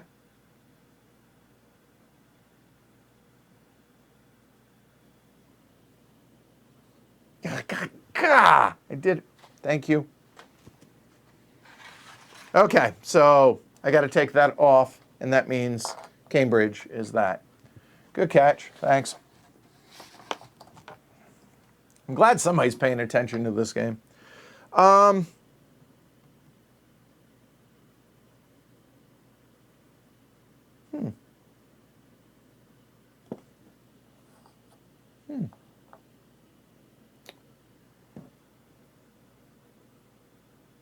Yeah, there we go. Because that's an N, I can only build one. There you go. Okay, thank you. Caught it. Thanks, Chad, Robert, and Red Eye Ghost. Thanks. All right. And Mike. All right, cool. Good. All right, so express trains. Again, normal. Number is the large station limit. Count everything except for whistle stops. All right, so I'm running 2 2s. So I will go.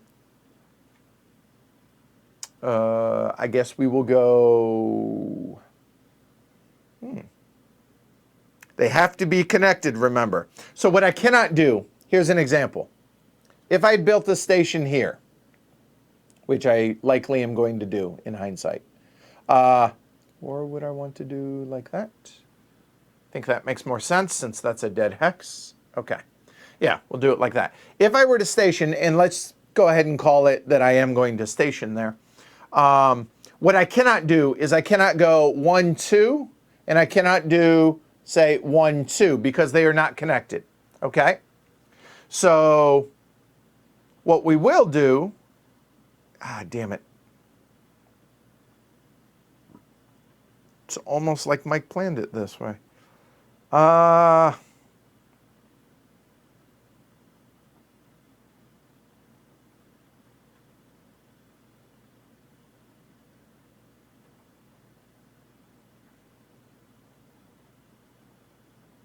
Oh, that's frustrating. I guess I have to, don't I? So it's going to be 1, 2, and then 1, 2. So it's going to be income of, I'm going to cut off the zeros. So income of 20, 40, 80, because you count each one once. Okay? So that's $8 a share. Now, let's go ahead and talk about, yeah, wrong one. There it is. Sorry about that. All right. Let's talk about dividends.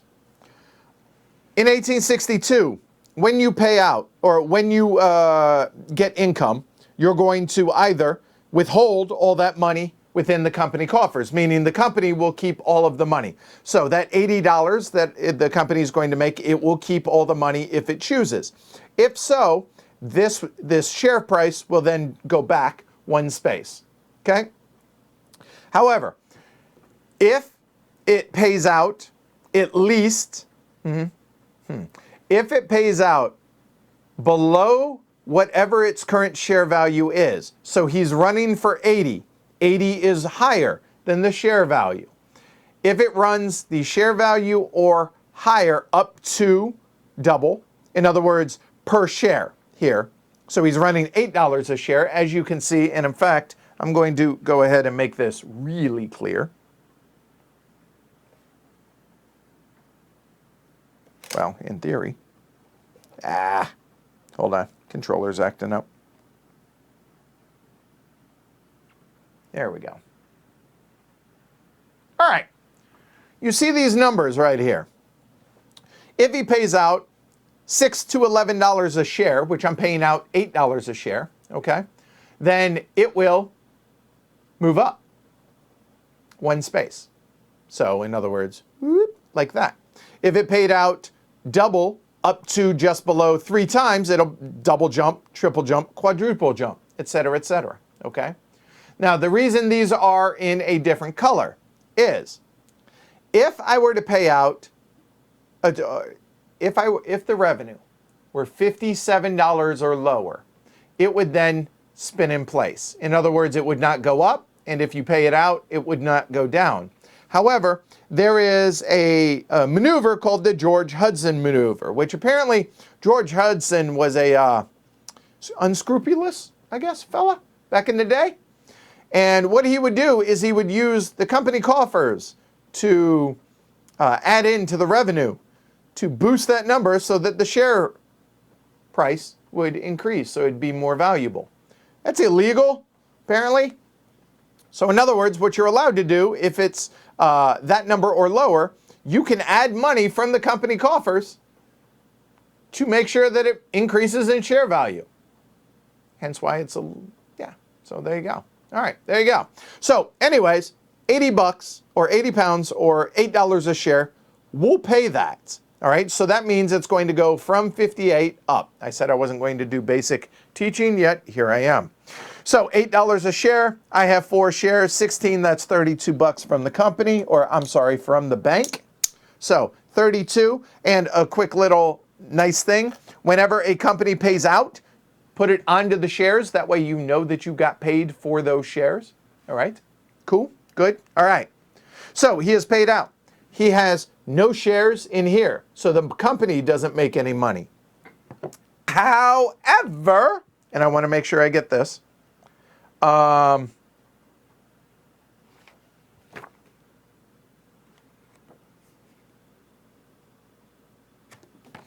me make sure, hold on.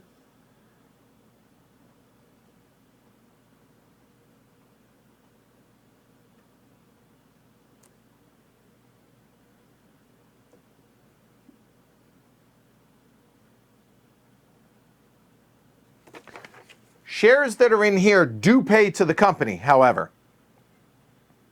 Hold on.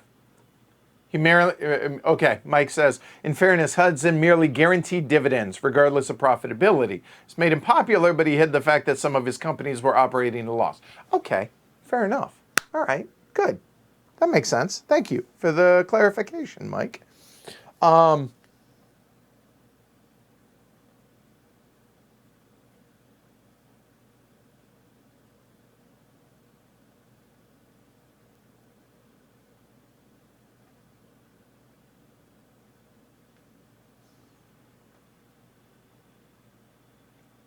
total brain cramp all of a sudden. I cannot remember if it's only non-charter companies that pay when the money, whether or not, so let me, where is it? No, it's in here. Hold on. I apologize. Mike, if you can get that quicker, I would appreciate it.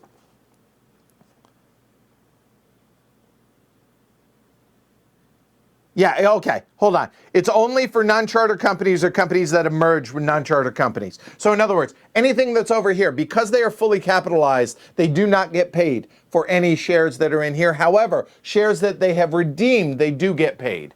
There we go. I knew I'd get it right. All right, cool. All right, so he is... Thank you, and Mike just verified that. All right, so he is done. The question is he going to buy any trains? He has, and both of those trains have operated. These warranties go away. Just go back into the supply. Can redeem a share. Does he want to?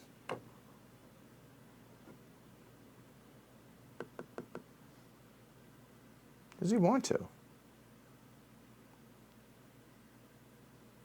So if he redeems a share, then, have a good one, Phil. And the reason I would want him to redeem a share is he will get paid, the company will get paid for that. So I think I do. Yeah, we will. So that's 62 bucks. Hold on. No, we won't. And the reason we won't is because he has 240 bucks in a company and wants to buy a 2-train. Yes. So he's not going to redeem. So he's going to purchase train first. So that's going to be 200. By the way, the train limits currently is, I have it right here. The train limit is 3 of each type of train. So there's 200. So now we can move that off. Good call, Mike. And that's going to now become a 2-3. Let's go ahead and look at this. And that's going to show us that we're going into the B phase, okay? So here we go. So the first things first, you'll notice that the 2 trains are actually 2 3s for express and for local. What that means is they can hit 3 and count 2 of them, okay? And it does not matter, there's no limitation as to what ones they count, abiding by the normal rules that they have, okay? So buying this is going to trigger us getting out of the A phase and moving into the B phase. And it says when the first of these trains is bought, green tiles are available. So now we can upgrade, and 2 ORs between stock rounds. However, this happened during a stock round or during an operating round. So that means we finish the existing set of ORs as it is. That does not change. So after the yellow, we will go into a stock round. When we start a new set of ORs, we will go into the green, meaning we will have 2 in between. Okay? Does that make sense? All right. Cool. All right. So there we go. So he bought that. Notice, does not come with a warranty, but I'm willing to take the risk. All right. So the A phase is done. Done. All right. Cool. So we are in the B's as of right now. The operation of the whistle is done. And now he could redeem a share if he wants. He'd love to, but he's not gonna. Boom, done. So he paid out good. So now we go to the LNE, okay? So the LNE here can merge, chooses not to right now, so can lay tiles. Now the LNE is tokened out, coming down south this way. However, he can upgrade. Now the LNE has 2 1 freights. So 1 there, 1, 1, and then 1, 1. So that's what he's going to do. So he is going to upgrade what? I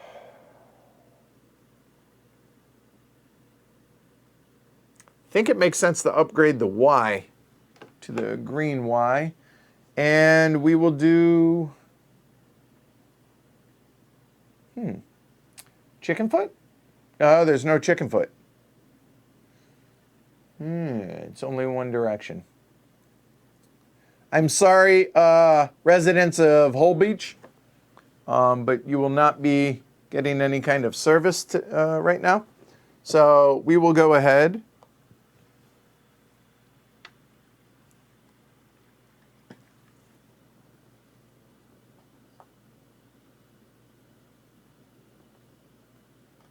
You must maintain existing track, and then there we go. There we go. Okay. The Y jumps up to a 50. Kind of made sense.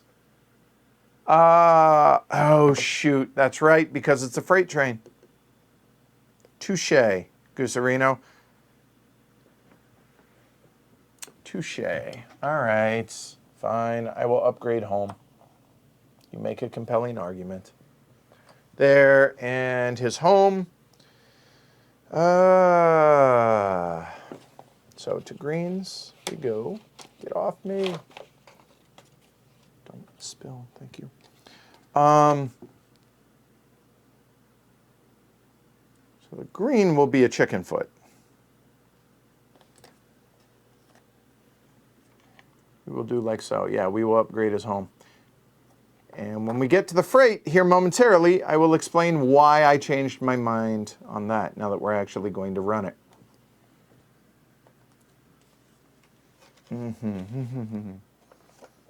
Put that somewhere I won't dump it. That would be bad. All right.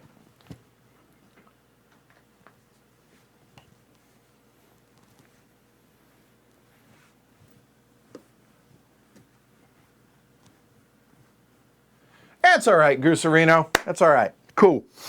All right. So we have upgraded a track, and therefore we only get one lay, if you will, the upgrade, right? All right. So does he want to lay a station? He does not. In fact, he cannot right now, so he chooses not to. And now he's going to operate. Okay. So, and this is the L&E operating. So the L&E is a freight, and he has 2-1 freights, as you guys can see there, right? So let's move it back over. And let me try and explain this as best I can, all right? Going to use a mix of things to be able to explain this. All right. Freight are defined by the distance they can travel in hexes, okay? And you add a number to what the total number of that freight. Whoa, what happened there? There we go. You add a number to the total for the number of your freight trains. Our freight trains have a total value of 2 hexes, which means there's actually 3 stops that they can make. They must go, when they are non-permanents, they must be end to end. So, must contain a home station and 3 hexes is what that's going to end up being. So because it's a 2 hex, it's going to be something like 1, 2, 3. By doing so, with a freight, you count the start and end stations, okay, including if it includes a port. So in this case, because we are in B, check that, we are in B phase. So we're going to count the end there, which is 80, and we're going to count the end there, which is 30. This is why I didn't bother upgrading the Y, thanks to Gusarino's reminder, because any intervening hexes in between the 2 end points are worth 20 apiece for income. Unless they include a port, then they count as 30 apiece there, okay?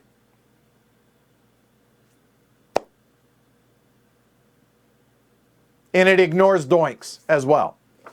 I think that's pretty well explained. I think so. So we have a total of 3 hex, right? Because again, it is a total of 2 plus 1. 1 is implied. So we have 1, 2, 3, those 3 hexes. We count the 2 ends, 80 and 30. So we're looking at 110 or 11 a share. And then this one, because it includes a port, this is worth 30. Ignore what the number says on it because it's a freight train, but it happens to match up. So 80 and 30, we're looking at 11 plus 3 is 14 a share. Okay? Does that make sense? I hope. 14 a share. Again, over here. There we go. 14 a share. Oh, hey, look at that. That'd be a double jump. We'll go ahead and pay that. So 14 a share, that means he's going to go up a double jump because it's at least twice what that is. 14 a share meaning 140, right? It's paying out. And so he then will go there. But because anytime you enter a hex, you go to the bottom of the stack, he will go there. So now 14 a share. All right, 14 a share. I have 3 shares of it, so 14, 28, 42. Onto the LNE. There is none there. We get rid of the warranties.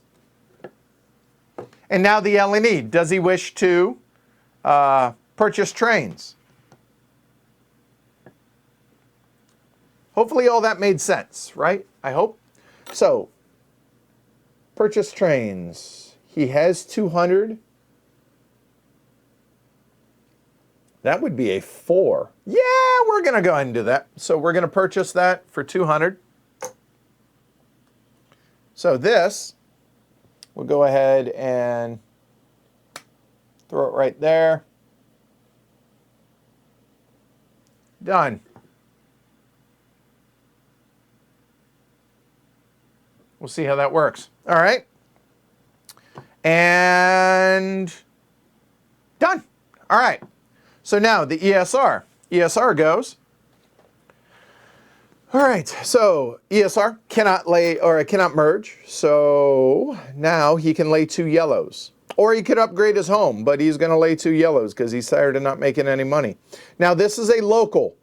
Okay. Locals cannot run to off-board, meaning ports or to red locations. So all that matters really are cities and doinks for this one. So,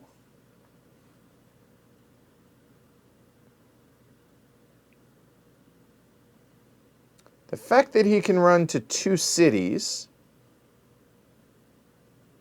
and the more hexes he can run into, or yeah, the better for this one. So, remember, if we lay an end, then that's our only lay, as it were. So I don't think we're going to build Colchester, which I'm sure that's not how you pronounce it. It probably is, you know, pronounced spade. Who knows? Remember, cannot end on a doink either. So I think we're going to go ahead and build Woodbridge.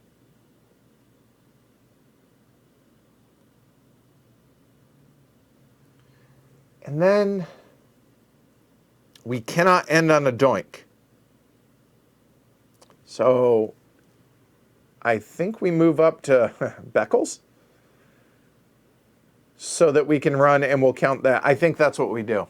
So that'll be a gentle doink for Woodbridge. That is not an N, or a Y, making sure I don't screw that up. And so we have a choice now. We could either do a tight to come down to Framlingham, and over to Stowe Market and come over to Bury St. Edmunds, or we could head up north to Ackley and North Walsham. I kind of like doing that because, or we could come here and go and go to Dis and that's Again, we're looking here and here. I think we come over this way. So this is going to be a tight doink over here with Beckles. Sorry, that's a city. I apologize. See, I caught it. I caught it. I caught it. Not a doink. There we go. Okay.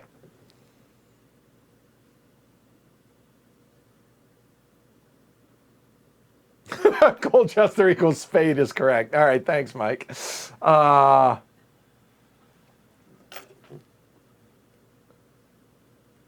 Going to the Y would get me more money right now. But it can only hit 2, remember. I can't make it to the Y because I can only lay a single with Colchester with it being a N. So, no, I think I'm going to keep it where it is. It's Eichel. Eichel? Okay. Oi. Eichel.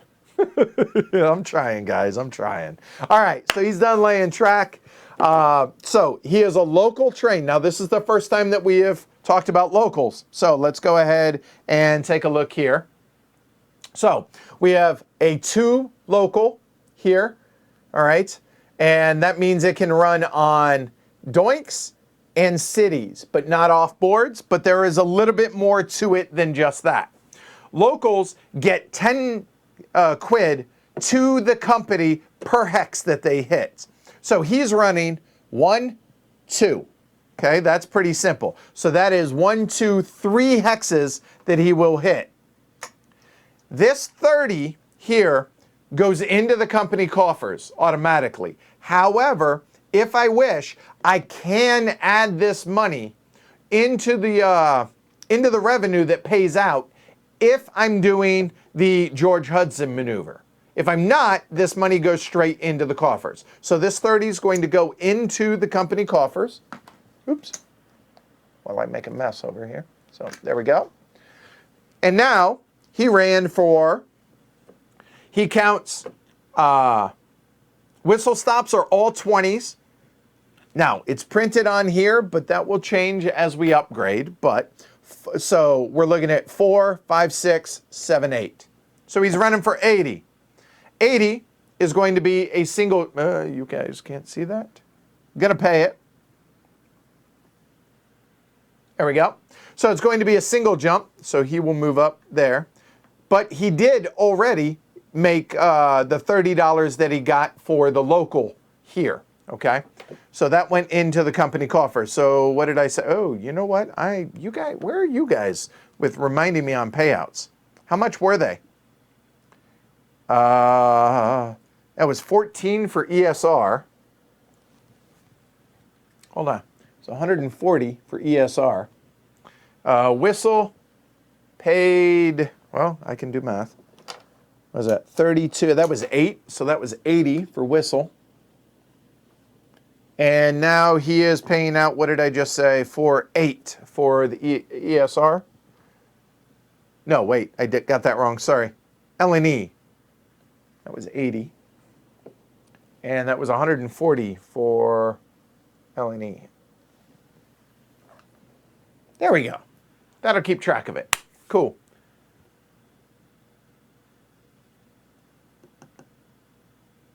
All right. So we're paying it. So he's going to move up. Again, goes to the bottom of the stack. So that is 8 a share. Now note, he has a share. So he's actually going to get paid $8. So we'll turn in the 2, get the 10. That comes in. There we go. I know I paid it. The 30 that he got there, the warranty goes away. I would like to get paid as well. That's 8 a share. It's 24. 24, we'll add in 1, make it a quarter. Boom, done. Is he going to buy trains? He has...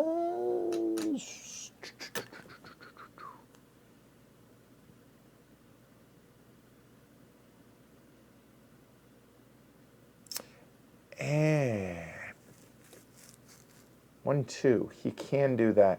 I'm going to roll something back just a little tiny bit, and he's going to station that as well. Yeah, he's going to. So he's going to buy a train as well. So he's going to buy a 2, which is going to be a local. So it'll flip over. Remember, the local here, he can hit 3, count 2 of them, but count all the whistle stops and the hexes, yada, yada, yada, right? So there's that. That's going to be 200 quid. Done. And the ESR, he has none up there. Done. He is done operating.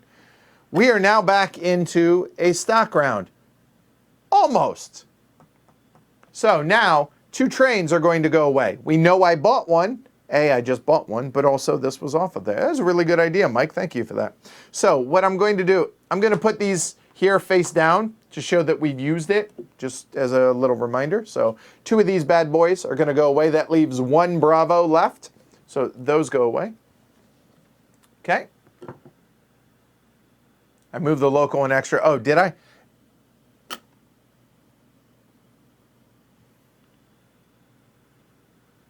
Oh, My bad, my bad. Thank you. You're right, because he only got one jump. You're right. Thanks, guys.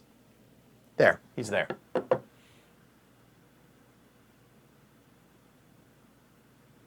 Yeah, well, it's all about money. Screw history when it's money. No, I'm kidding. All right.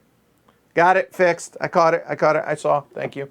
Don't worry, I'm watching the stream help in chat or in Slack as well as here to make sure I'm not messing this up. So we are going back to a stock round, so now we can go ahead and grab all our money off our shares, figure out how much we have.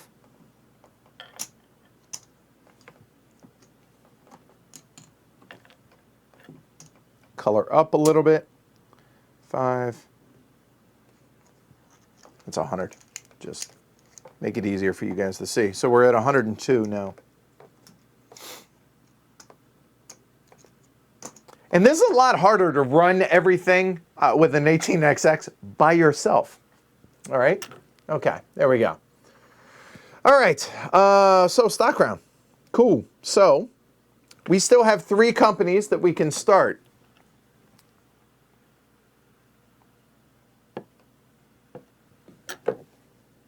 But we have $100. But we can sell shares.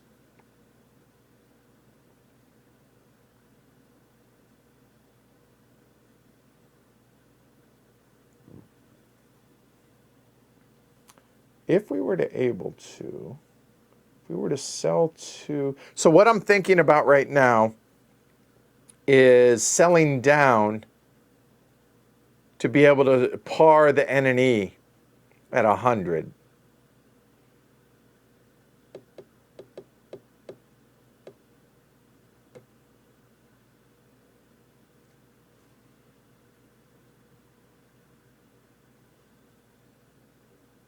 So I need $200 or 198 technically. I could sell 2 whistles for 62 a piece. So that's 124.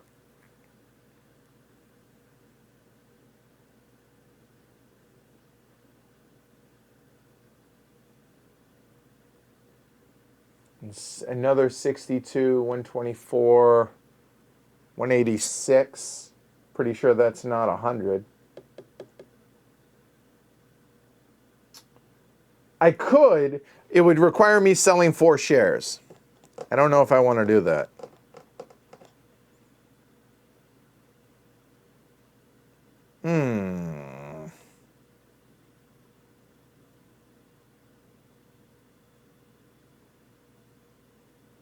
You know what?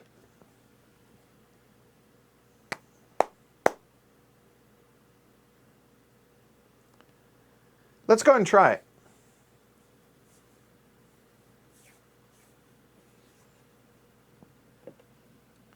I think so. I think we are. All right, so here's what we're going to do.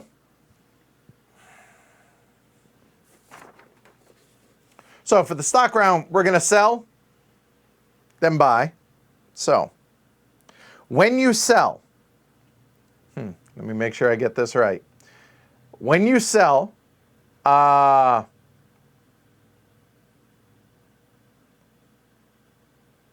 it drops 1 step per share sold, okay? So I'm going to sell. The order in which I do this doesn't matter. It does. Oh. But that will operate first. No, that's okay. No, that's okay. I'm going to sell those 2. That and that. All right. So I'm selling those 4 based on where they are. So it's going to be, hold on. 62 times 3, that's 186, plus another 58, 244. Call it 245.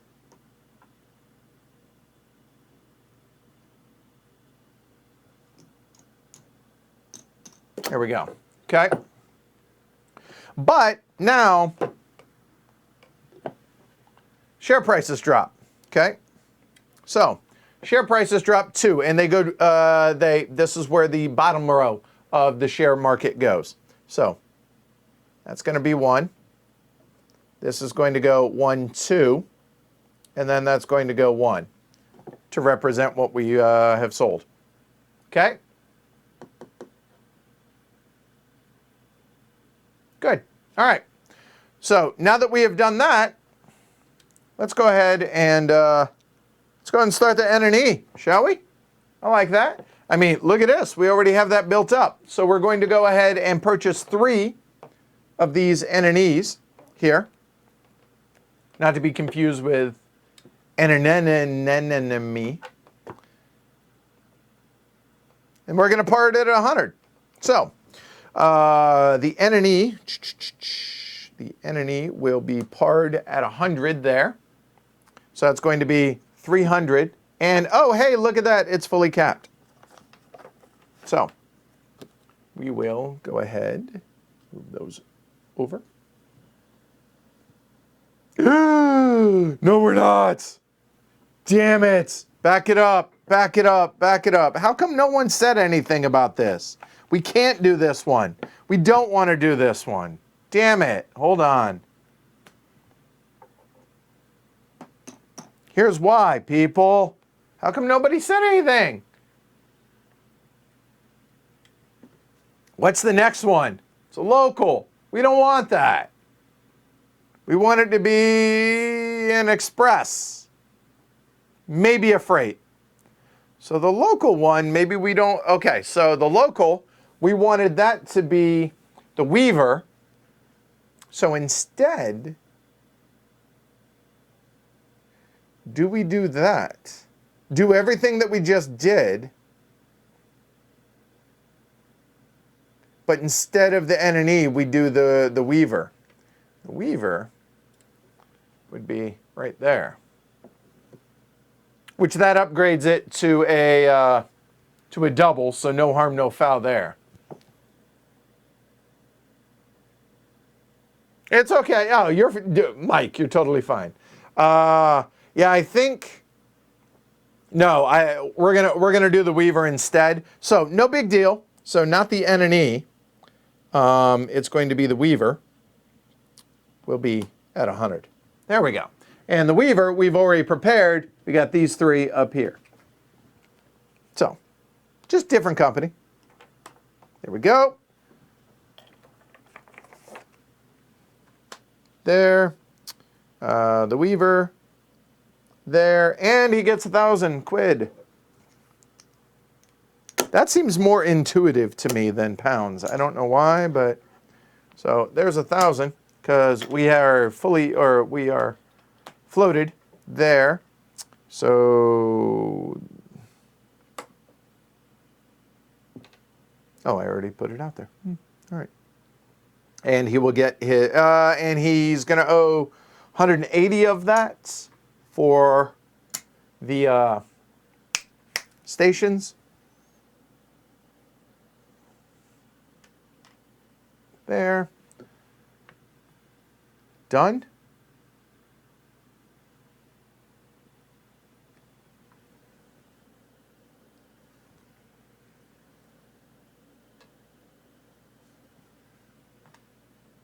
Done.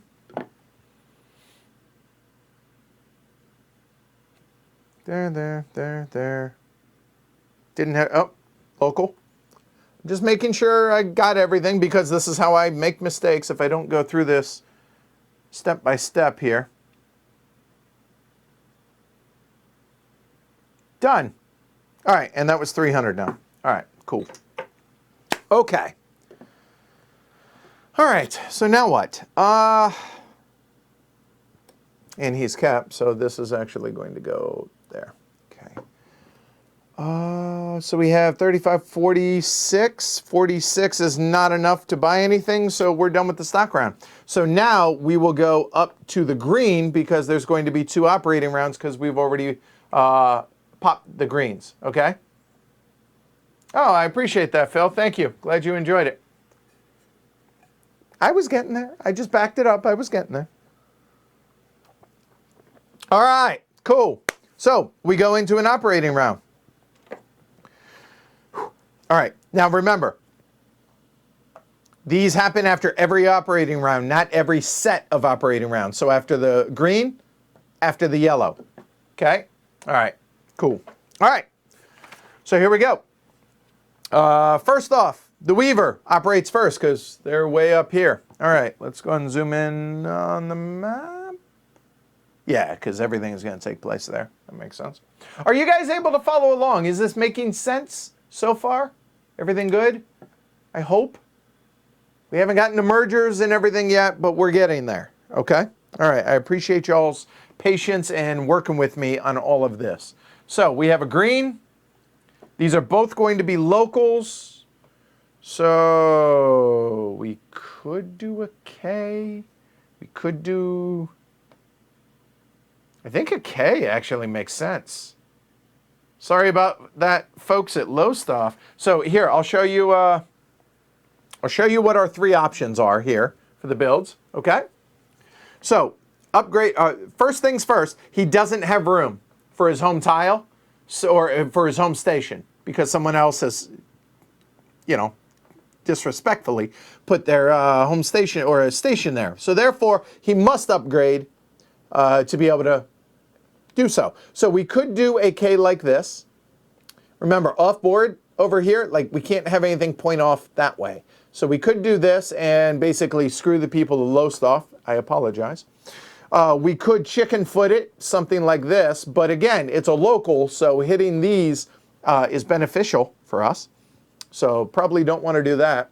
We could do, so we could do something like this though, to be able to basically dis and go around and make a big circle. However, I don't think that is the best idea because we have all of these doinks as well. I think we're going to go with my first gut intuition here, which is to upgrade Beckles and to go ahead. That way we can hit that way, we can hit this way, we can hit this way. Screw you, Lowestoft, I apologize. So, I think that makes the most sense at least. All right?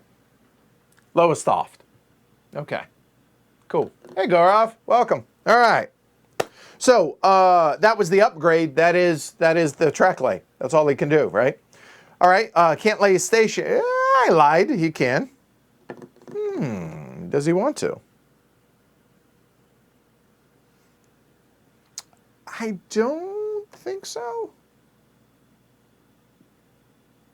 No, not going to lay a station. Because when these two merge, you can only have one station on each one, so it doesn't make sense. Yet. If he gets more train... Ooh, hold on. The 3s are going to be available.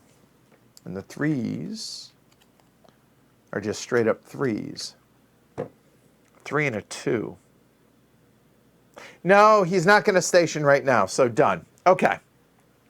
He's not running, so he's going to move backwards because he doesn't have a train. All right. Now would be a good time to talk about train buying, in a sense. That, yes, I realize we've already done that, okay? However, let's go ahead. Okay.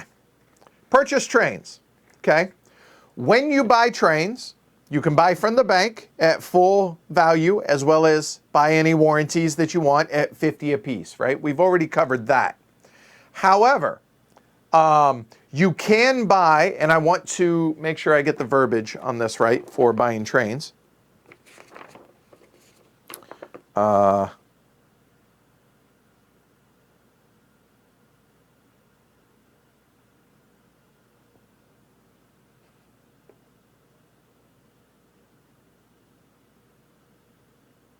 Yes, okay.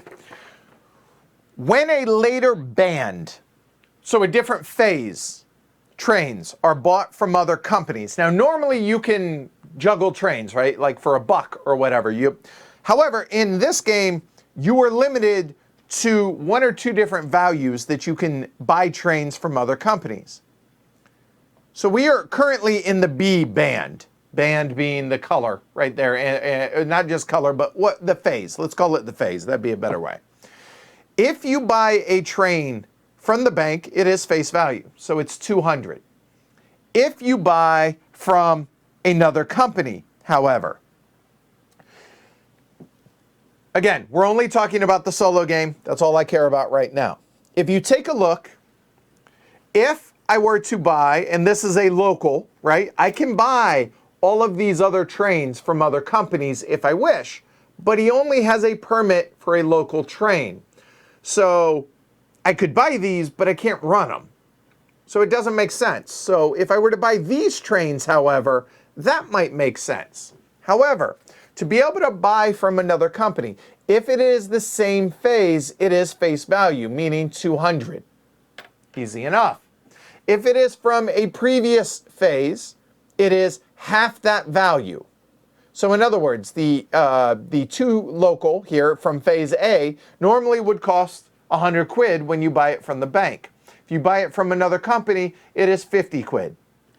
Not up to, not minimum up. No, it's 50. It is half of what the company paid for it. New. The original company that got it. Okay?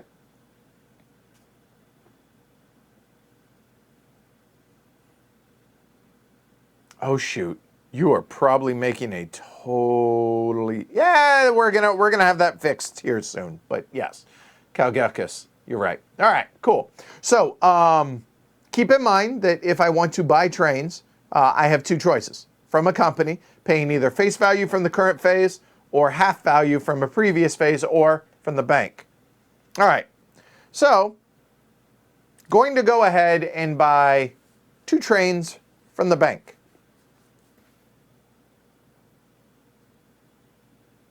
Ugh. Will I? Hold on. Okay, we're going to buy... Ooh, hold on.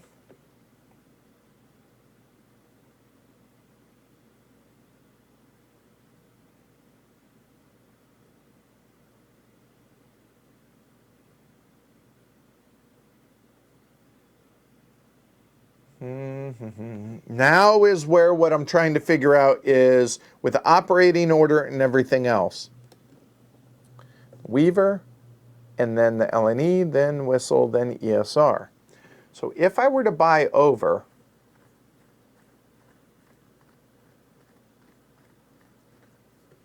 that 2-3, that would put 200 bucks into the ESR's coffers. And he then would be able to buy a 3 when the time comes, if he runs. But I don't think he would run, because he doesn't have a warranty. Mistakes were made there. 1, 2, 3, 4, 5. There's 80 in the... He'll be 20 short.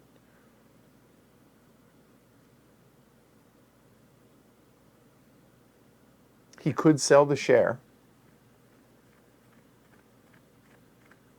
Or he keeps it, but he has that. No, not going to buy it. So if that's the case, he's going to buy this here. So now we can move that off. So going to buy that for 200.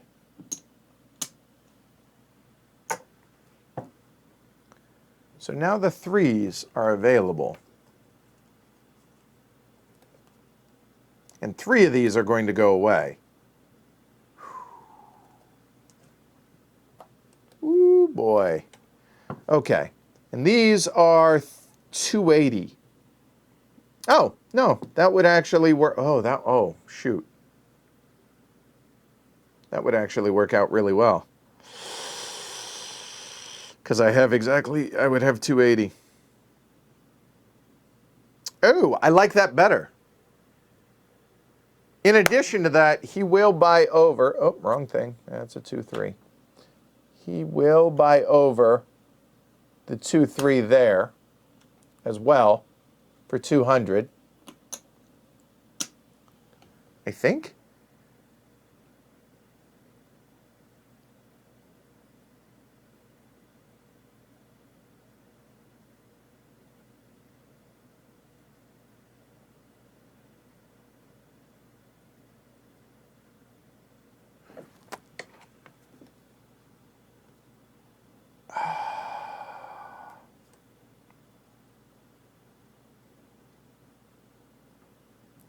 So 5. Give me a second. I'm trying to figure out whether or not to do that or not. Because he's going to be able to merge next round if I want him to.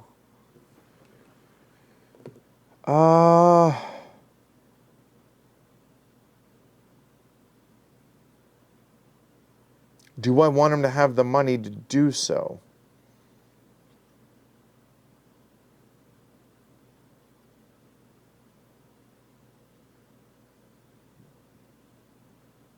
No, not going to do that. Never mind.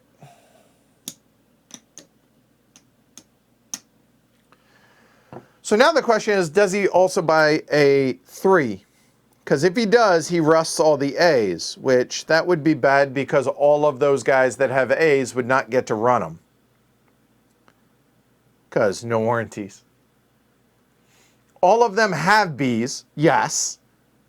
But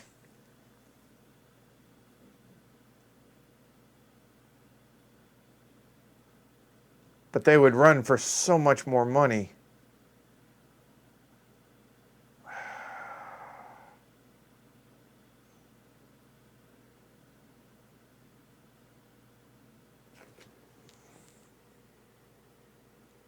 I think he's going to wait to pop it.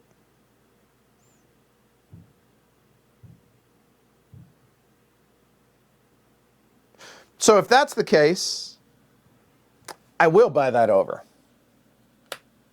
for 200. And he won't buy, and he won't buy, the ESR will buy it at the end. There we go. I like that idea better. I got there. It took me a little bit, but I got there. Okay. We'll see if that works out, but that's what we're going to go with. So Weaver has moved backwards. He's done. The LNE now operates. So the LNE is going to, everybody is just laying track as quickly as possible to get everything locked down. So now LNE is going to build over this way. So he's going to do a gentle doink into Brandon. And he's going to do a Y because I don't know. No, I'm just kidding. There. He's done. And the LNE, the ESR only has that. He will. Willie? I hope I'm not being short-sighted. So the LNE, I want to make sure I get this right. The LNE is freight. The next one to come out is a freight. So I want those two to merge. Can merge with one of those. I like that. Damn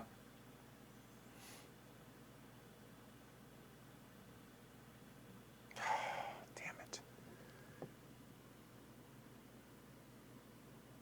No, he'll be able to. No, they're protected. Fine, I will do that. I keep changing my mind, which is terrible. I feel like Rado. Hey, Richard. He's a good friend of mine. We're good. We're good. Yeah, all right, fine. We will upgrade there. And that will be, what do we got? Chicken foot?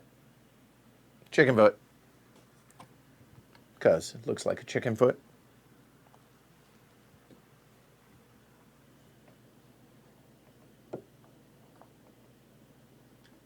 So, we'll go there. And so he will station. The LNE has a 5. 1, 2, 3, 4, 5. Doesn't need to station.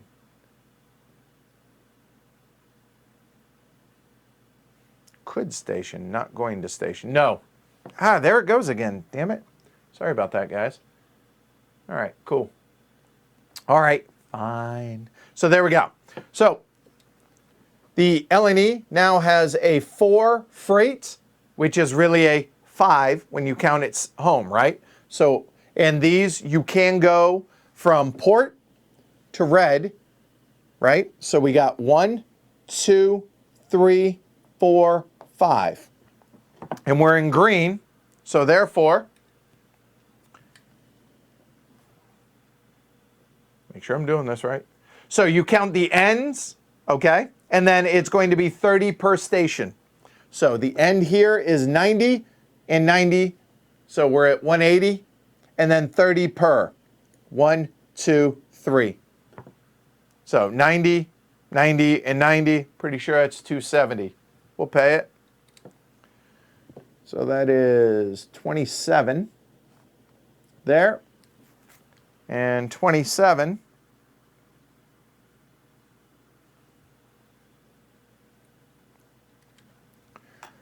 '27's a quadruple jump. That seems good. The bonus is, that's right, because minus 30, it's 24. You're right, it's as the crow flies. You're right, yep. So let's go back to that and explain. I forgot I had, yep. So it's as the crow flies. So from this point to this point, as the crow flies goes this way. So I'm only going to get 30, 60, but 90 and 90. So it's going to be a total of 240. All right. But still, the good news is 240 is still enough for a quadruple jump. Okay. 30 per city as the crow flies. So it's going to be 240. So not 270. I will change that there. And then quadruple jump. 1, 2, 3, 4. That'll do, pig. That'll do. 24 share. We have 2 of them. Things in the bank pool do not get paid. So 24, that'll be 48.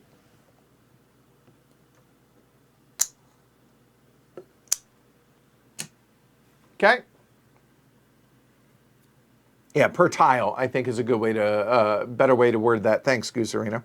All right, so he is done. He moved up. I'm going to do like this to show that they have operated, since normally we would flip them over like this, but they're double-sided on GMT's edition. So there you go. They have operated.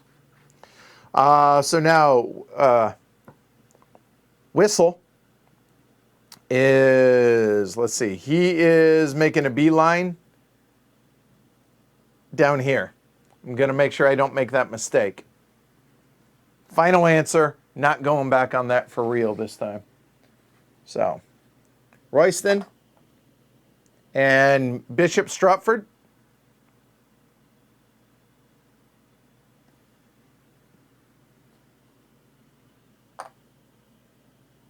All right. So now let's talk about London, because we haven't talked about London.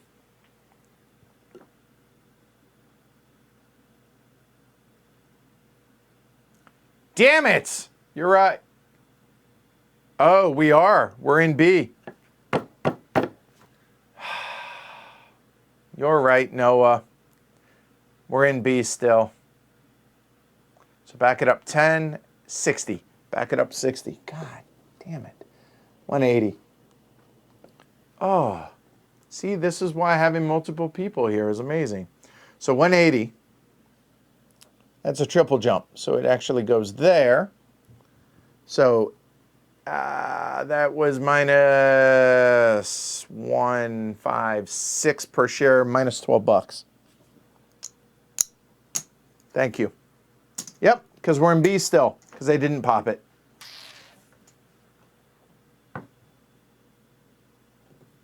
Bishop Stratford can only move diagonal. Oh, that's funny. You know what? Because that was funny. I like that. All right. So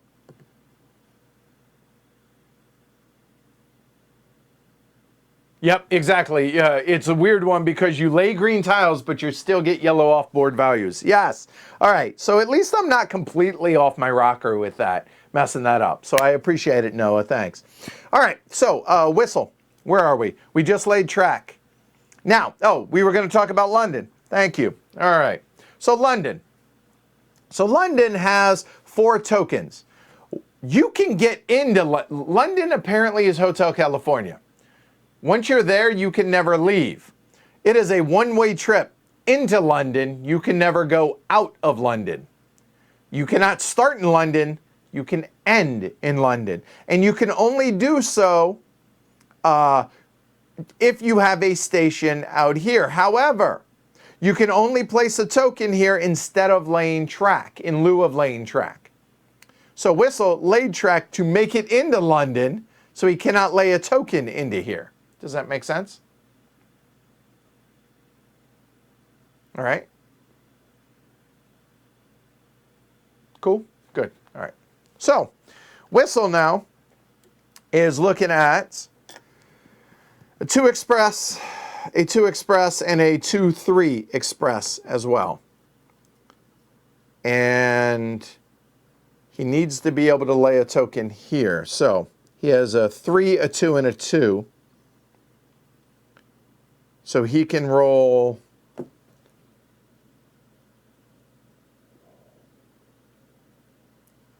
you cannot go into London unless you have a station there. All right?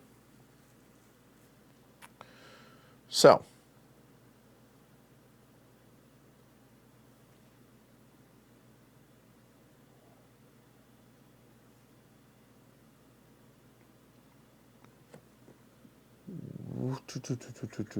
again, looking at the tops. 1, let's start it up here. 1, nope. 1, 2, 1, 1, 2, 1, 2, 1, 2, 3. I think that's the best we can do because he ignores doinks. So 1, 2, yeah. Have a good one, Phil.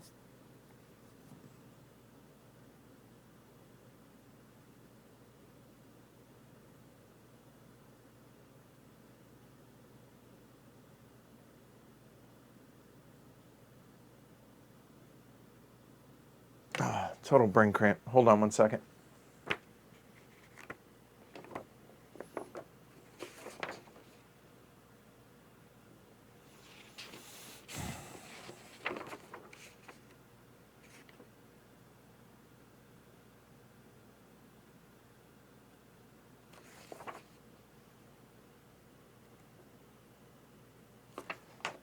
And hey, thanks, Phil.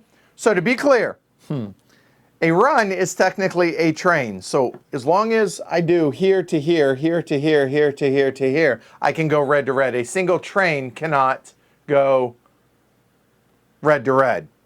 Make sure I'm not cheating. So we got 4, 7, 9, 13, 20 for Whistle.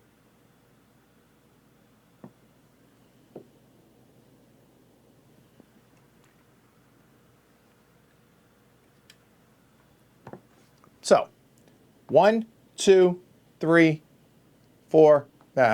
Do it this way. 1, 2, 2, 3. But I only count 2 of them, but that's okay because I can't double count the cities. Anyways, so we're looking at 20 for the route. So 20 over into the stock. A 20 is going to be a triple jump. So paying it 1, 2, 3. 20 a share. I have 2 shares. That's $40.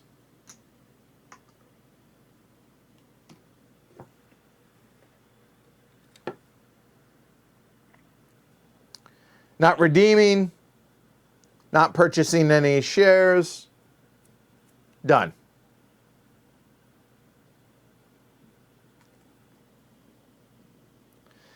ESR now.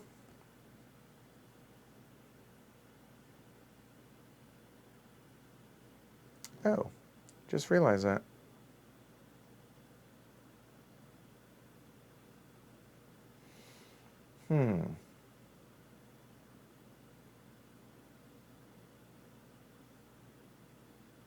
ESR only has a 2 right now.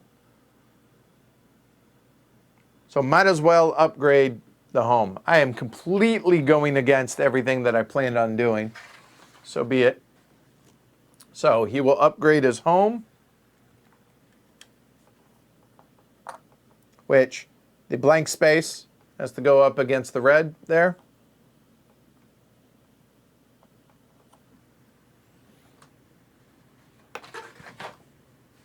All right. So there's his track lay. He only has a 2 train. And again, it's a local, so it's 10 per hex. You don't need a warranty to run the train, Stephanie. A warranty protects it against rusting. Okay?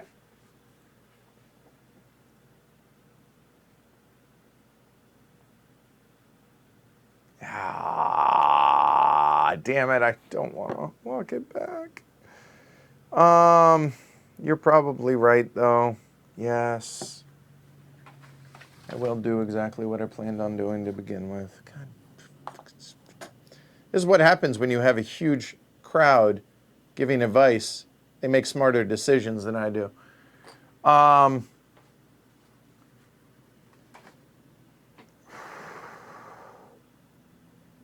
Yeah, we have to do it that way. That'll go there. And then the Y will go up towards Brandon.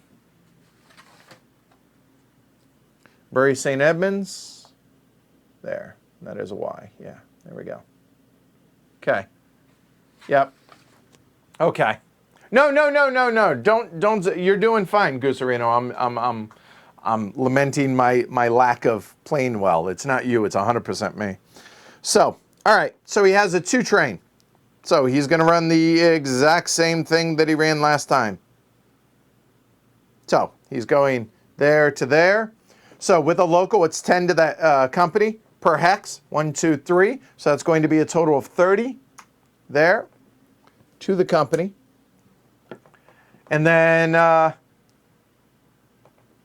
he's running for 90. He ran for 90 last time? Oh, no, because this upgraded. So that will run to 90. There we go. All right, so 90 over on the stock. And he's going to pay this. So 90 is only going to be a single jump. 9 a share. He has a share. So he gets 9. And I have 2. That'll be 18, which makes that 20, which makes that 25.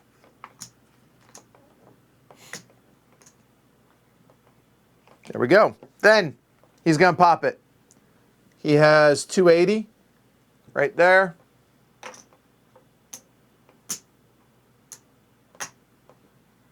Oh. No, actually, we already bought a train this round. Didn't matter, but that will get bought. That is a local. Can buy otherwise, but does he want to buy any? Can he? 25? No, he can't. No warranty for you, sir. So we get out of phase B. We are now in phase C. And phase C says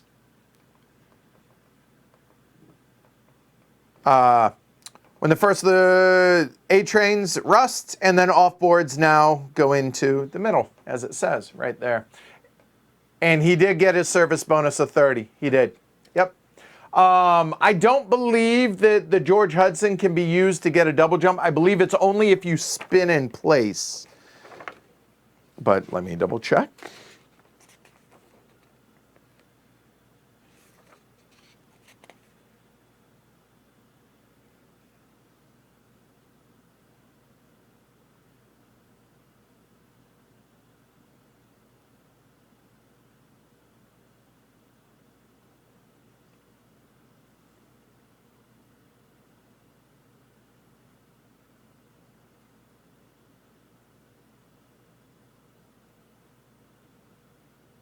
Which is lower than the company's share price. Yep. So it's only if you were going to spin in place can you do that. All right. Cool. All right. He's done. Is there anything to redeem? No, he doesn't have the money for it anyway. However, all of the A's rust. So those go away, and these go away.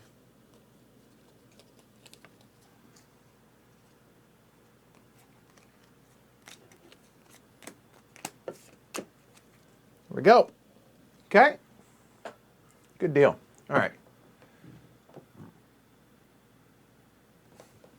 All right, so we are into the second operating round now. Move these back onto there. Okay, so Weaver. So the Weaver can merge with the ESR. He's not going to. So he's going to.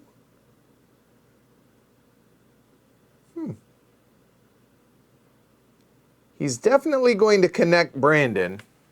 So he's not going to upgrade the N. So there's one there. I think that's what he does.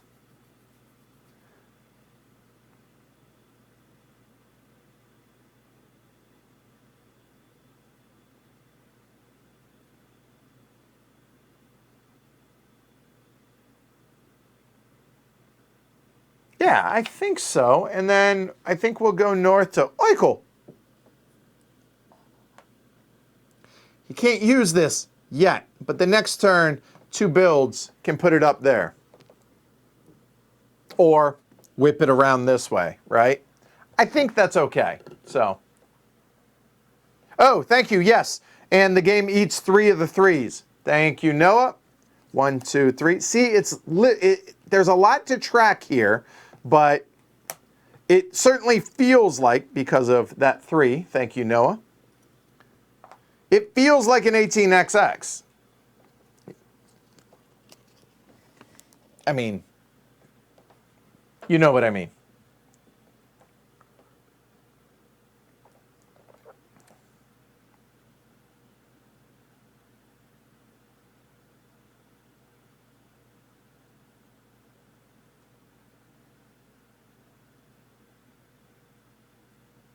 And token, yeah.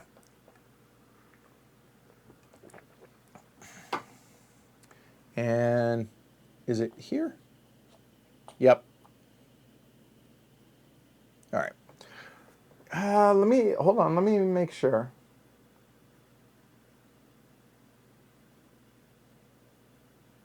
Yeah, I'm good with that. And we will token that. And again, it's free because we've already paid for it. Not free, but you get the idea. All right, so now we have 2 3s that he's running. Again, locals. So 10 to a hex has to include its home, and they have to intersect. Okay? So 1 cannot start at dits. 1, 2, 3, and then 1, 2, 3 there. So 1, 2, 3, and then 1, 2, 3.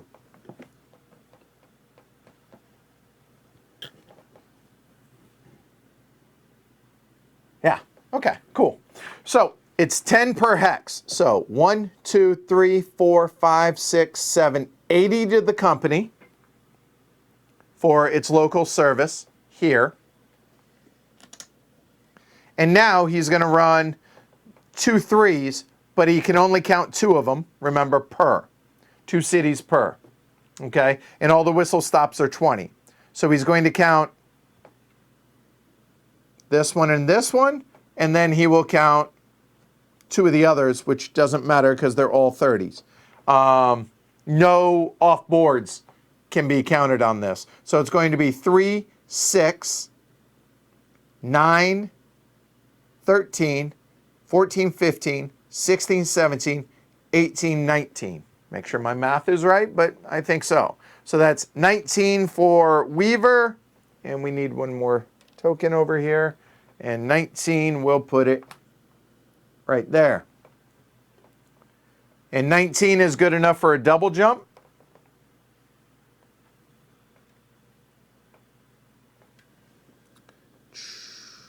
Right there. We'll move that off there.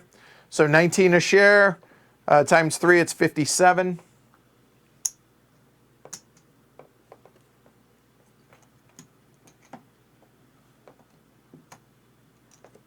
Just trying to make it to where you guys can see all this.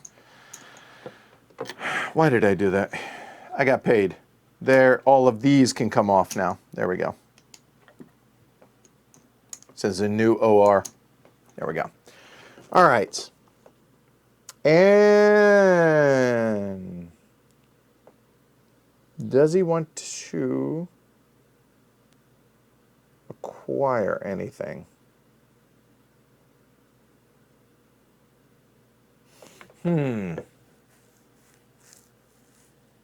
But if he acquires anything at this point, they won't operate this turn. So do I wait till the next round and then do it at the beginning? I think we do. I think so.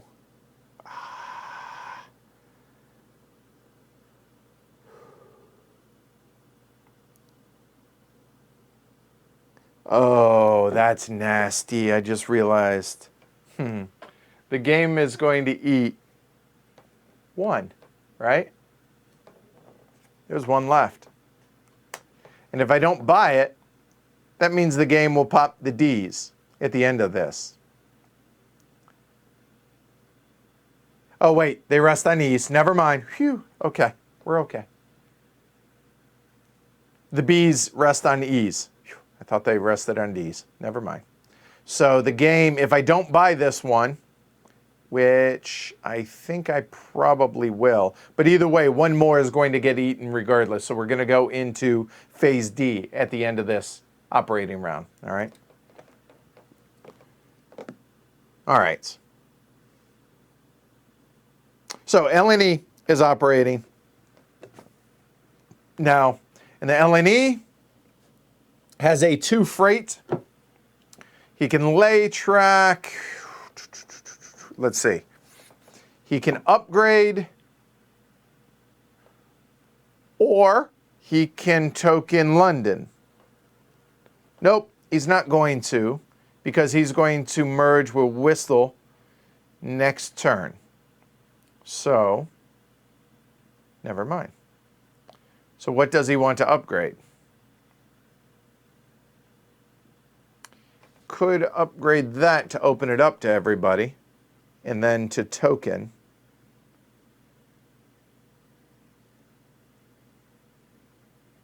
Could also token it.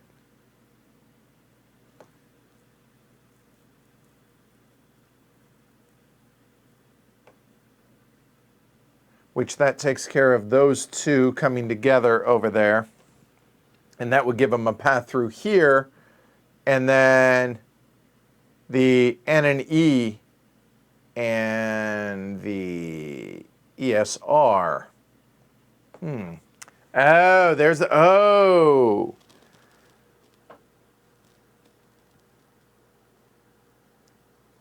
Oh. There's a massive choke point there, isn't there?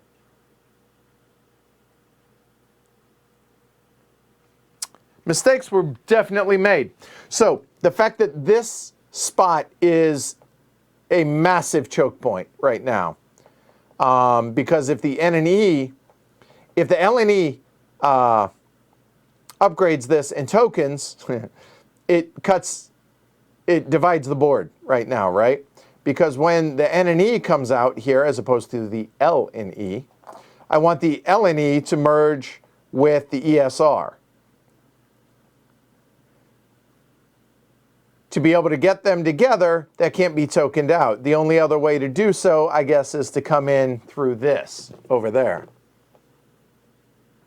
Oh, but they don't, oh God, they don't V off.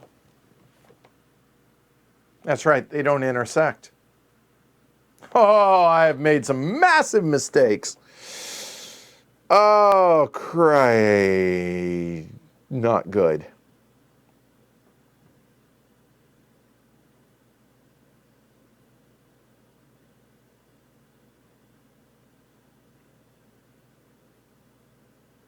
Ooh, that is not good.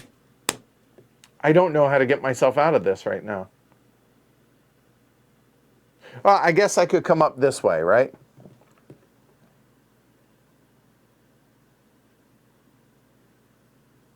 Ooh, but that is a slow... Well, we'll see what happens.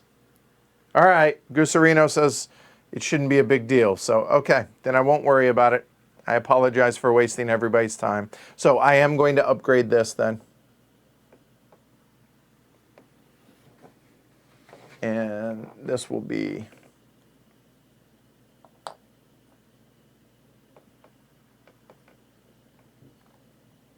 there.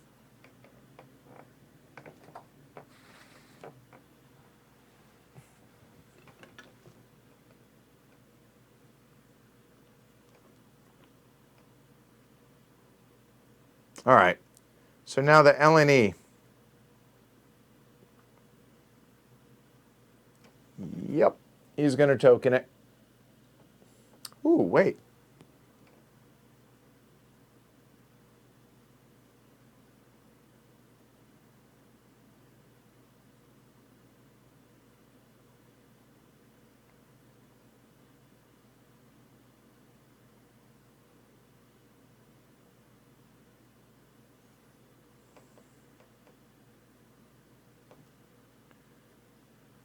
Well, what I'm wondering is, do I token here instead?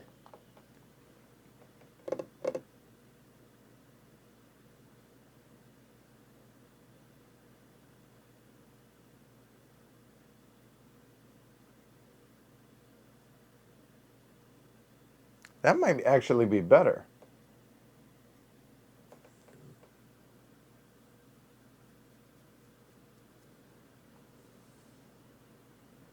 Because the LNE, you can come at a choke point from both ends as long as they connect. So in other words, if this gets tokened out for the LNE, he can connect, it's contiguous that way, even if he gets tokened out right there.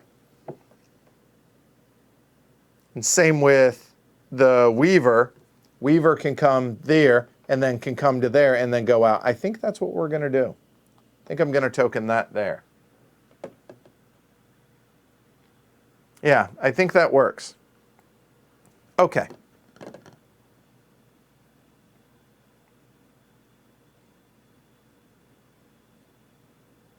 think that works.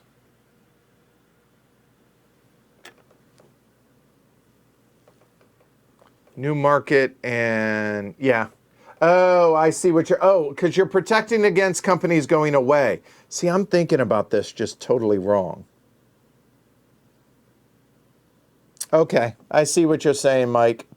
So don't token it yet.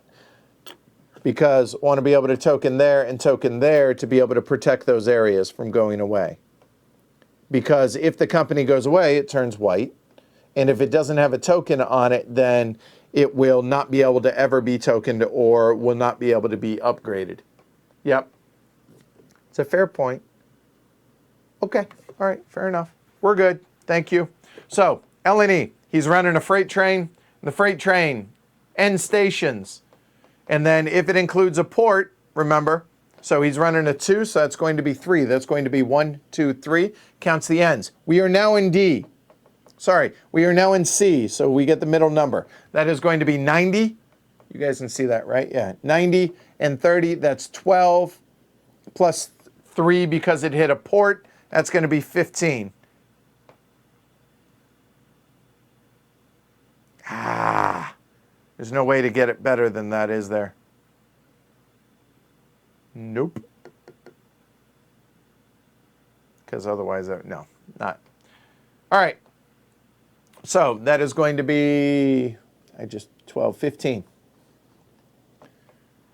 And unfortunately, 15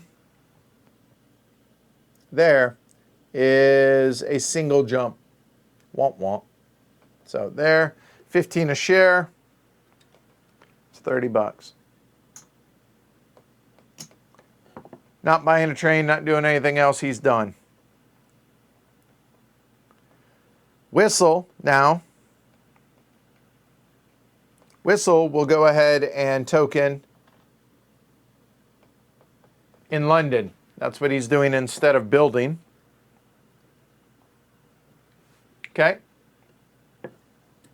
So here, he put his token down. Now we can run to London. And he is an express. So ignore whistles. Has to include... Oh,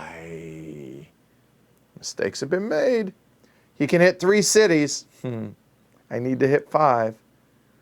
And it has to include his home.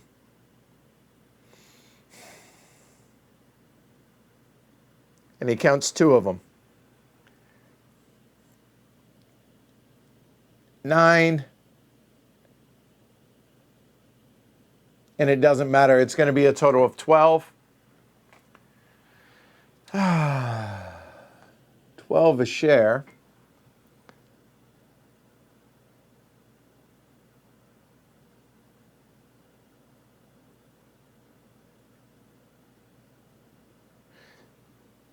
He'll pay it. 12, that's 24. Make it a quarter. There. Done. And now ESR.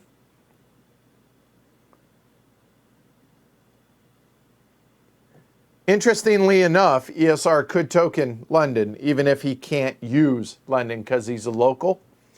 But he can lay track.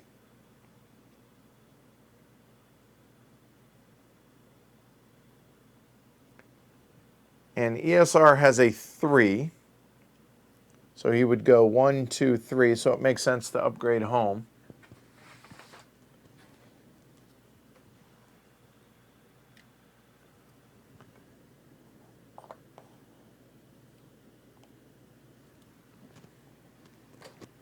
Nothing about this game feels standard to me. And that's a good thing, right? It just takes a lot of getting used to. That things, I have to think about things in a way that I don't normally have to think about whenever I play these, all right? So yeah, exactly, Gusarino. But I'm having fun. I'm enjoying this, and hopefully I'm showing it off all right. So we have a 3 local. Remember, the locals get 10 per hex. So he's going 1, 2. Is he? Yeah, I don't think 1, 2, 3 there. 20 per hex. So he's getting 1, 2, 3, 4, 5. So he's getting 50 for hitting 5 hexes. And 20 per whistle stop. So that's 3, 8, 10, 12, 18 for the ESR. 18 a share. 18 a share. It's good enough for a triple jump. 1, 2, 3. There we go. 18 a share is 36 plus 18 to the company, because since he has one.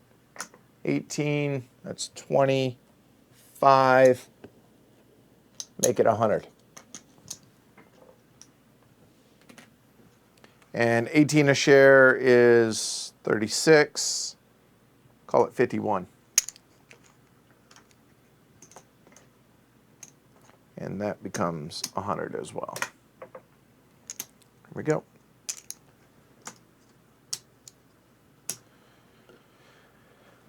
All right. I totally forgot about that, didn't I? Doesn't matter. I don't want to buy that. All right. So I did not buy a train. Yep. There we go. I did not buy a train. I got that in the wrong one. We will get that right. There we go. So therefore, the game will buy that one. And then the, what do you call those guys? I apologize. I forgot their name. They're going to buy one more. So the last 3 goes away. Which means we're going into the D's.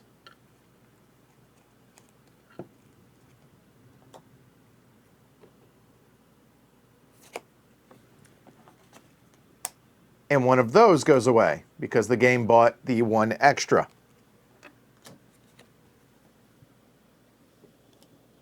Here we go. Yorkshireman. That's it. Thank you. I apologize. All right. So, a couple things before we go into the stock round now, okay? We have gone through all of those. So now we need to shuffle those back up. I'll put them in the cup. And as you can see, trains are going to cost 360 pounds. And because one's already been bought, right? We're now in russet. You weren't kidding. That did happen quick. I forgot. And 3 operating rounds now coming into the next round. All right. And we're into D. You guys still with me? You guys good? So we have 2, 3, and 1. So for those scoring at home, that means during the next set of operations, the game's going to buy 6 trains. Minimum. 6 to 9, I should say. And the game has 3 5s, 3 6s, which are the first permanents, or E's, if you will, 2 7s, 1 8, and then we get into the H's, which is going to be one of the triggers for the end of the game. So as you can see, we have 3, 6, 7, 8, 9, 10 trains left to buy before the end of the game is triggered. Okay? Brian, just imagine a herd of Yorkies destroying a train. There, you'll never forget it again. Yeah, Christopher, 46 spoiled everyone with his dang fluffy bunny rust outs. Yeah, right?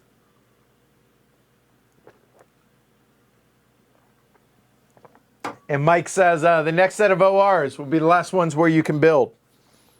Thank you for the reminder. So that is 100 there. That will go away. And we'll call it good there. Can you? No, we'll scoot that over. Just trying to make it to where you guys can see how bad I flounder. Now I'm picturing Finding Nemo. All right.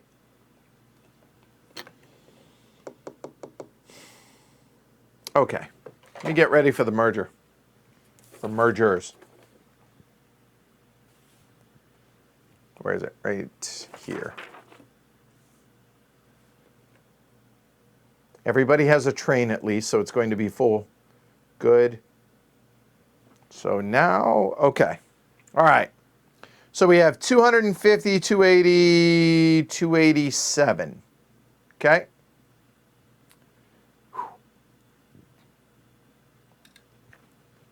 Okay.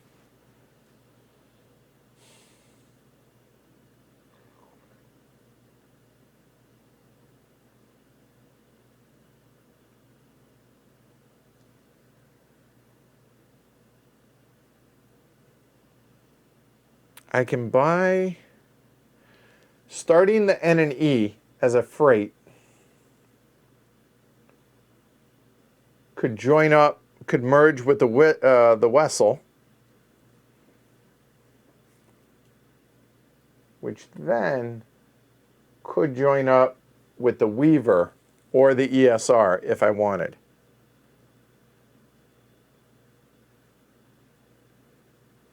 I want to start it at 90.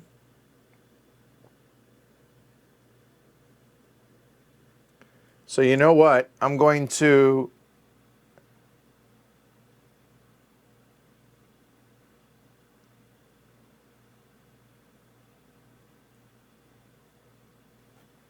sell one of the Weavers and move these guys back on to where they should be. There we go. So I sold one, so that's going to drop it to 105. So I get 105 for that.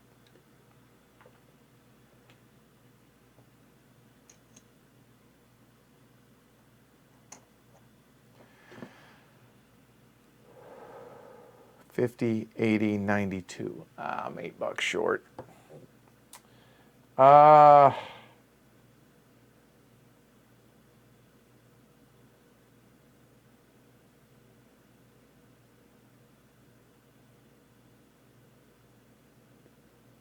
don't want to sell anything else.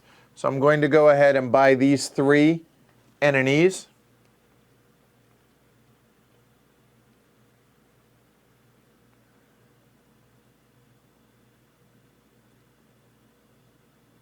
I'm sorry, 110, thanks, Dur. Oh, which makes it actually somewhat worse. 3, 50, 60, 70, 80, 95, 90, try that again, 50, 80, 95. I'm $3 short to be able to buy the extra N and E. Sounds about right. All right, so we're going to float the N and E. In the N and E, we're going to move these guys out of the way now.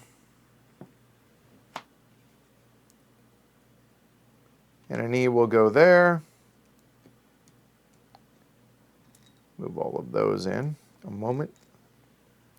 That's going to be a freighter, which is what I wanted, or the express. Hold on. Oh. No, I want it to be an express.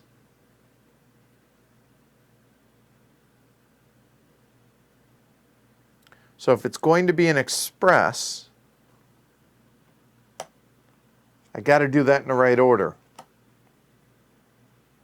Yes. I want that, could.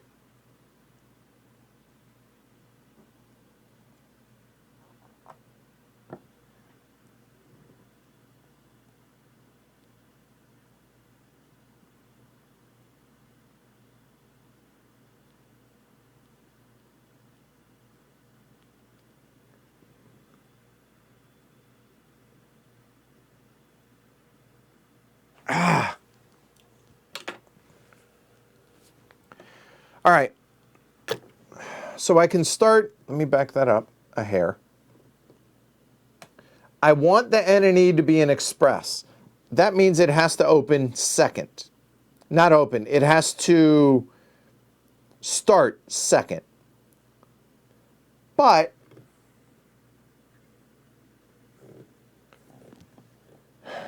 I can buy a share. I want to make sure I get this right. I haven't been in this situation before, so I apologize. That's not going to help.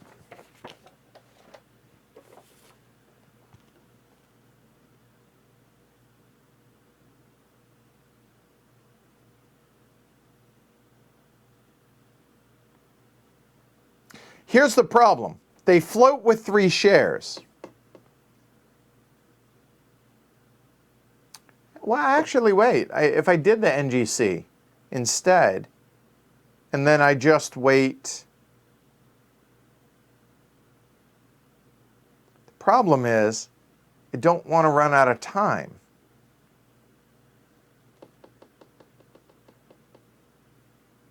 I guess I could do the NGC. Okay, that'll work. So we'll do the NGC instead. So that'd be 300.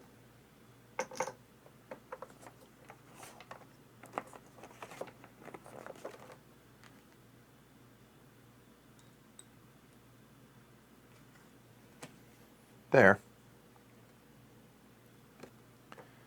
This has got to be going to be horribly annoying for anybody watching this. Be like, could you make a decision and stick with it, dude? Yeah, I know. So there's the NGC. But I kind of want to float it, right? I want to be able to float both this and I want to be able to float the N and E.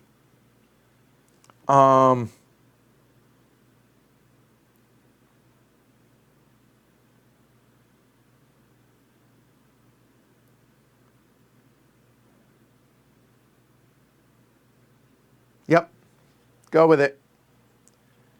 So the NGC will, what did I do with the there? And I know.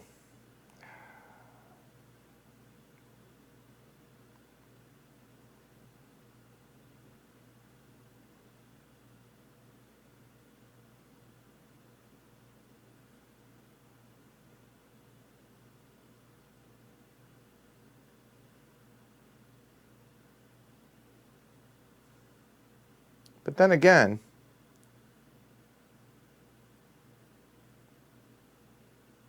that might actually work out. Maybe I don't need to start it. Do I only start the 5th company and that becomes a freight company, right?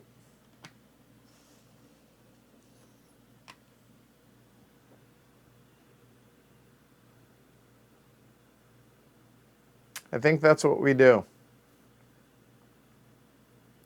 Because there's going to be a plethora of merging that happens this round. So I think that's what we end up doing. And we'll leave it at that.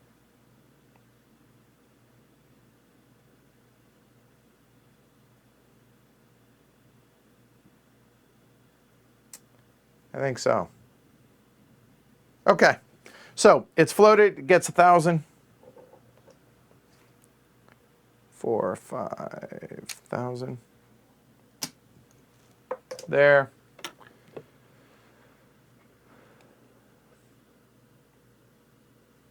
All right. So, but we're not done, I don't think. Let's see. I cannot buy from the bank pool ever. I can buy from companies, so I could buy the ESR if I wanted to. I can go ahead and buy the whistle as well. Well, not as well, but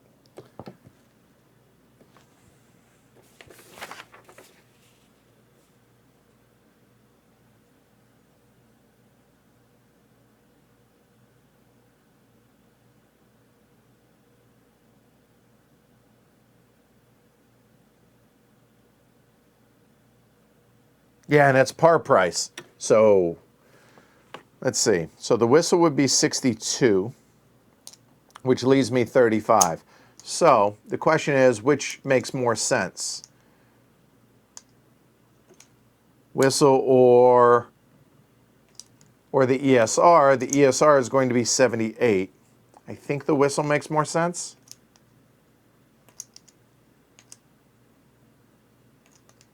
I think so. All right. Yeah. I'll go ahead and buy the whistle, and the whistle will be 62.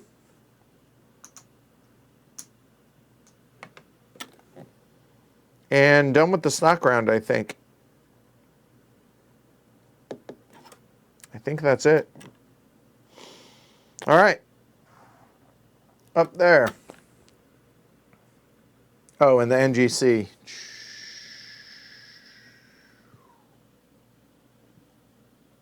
There, and there. All right. So the Weaver. Weaver's up first. And the Weaver can merge. And I believe the Weaver is going to merge. All right.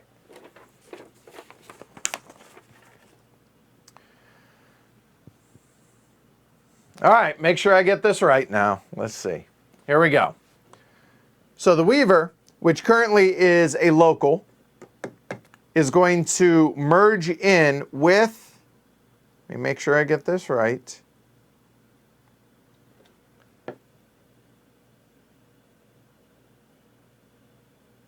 Huh. Well,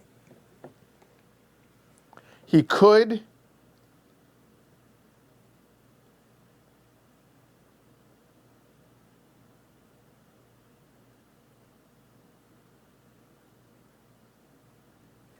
All right. So the let me get this right. So the Weaver has 400 and change, about 500. Yeah, actually it has dead on 500. Hold on. 80. Yeah, it has dead on 500.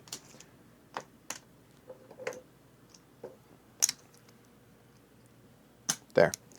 The Weaver, let's do it this way instead of telling you guys. So there's 500, there's 1,000, 40, nothing, and 100 and nothing. 100, thank you. Thanks, Noah.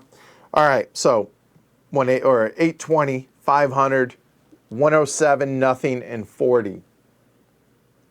So these guys can't buy trains, so they need to come in to the companies that have money. In fact, I would argue that all three of these need to merge in to those. So the Weaver can merge with either the LNE. He can merge with anything because everything is connected through over here. But I think it makes sense that he merges with the LIN, with the LNE, to start.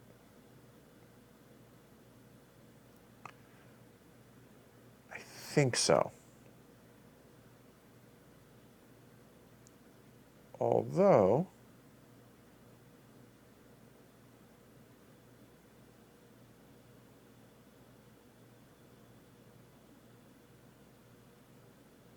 I think so.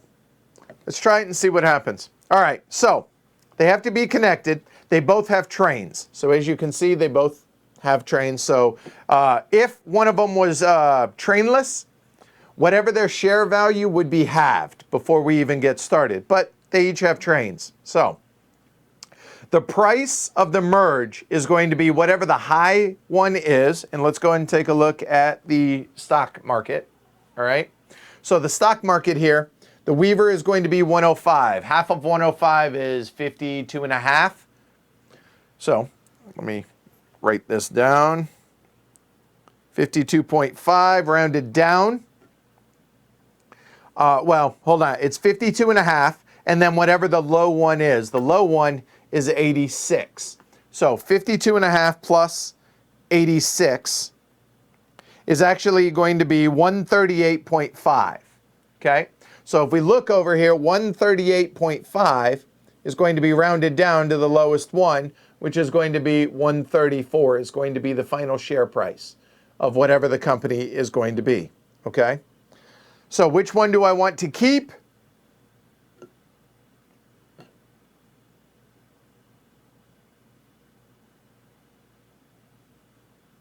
I have, literally they are dead even. It does not matter. So we will keep the LNE and get rid of the Weaver. All right. So the LNE, it's going to be 130. So 134. So that's where that's going to go. It's going to be at 134. The Weaver is going to go away. Okay. So then we're going to trade in tokens for the LNE. Okay. So we're going to grab the LNE's tokens, and you can replace up to 7 of them.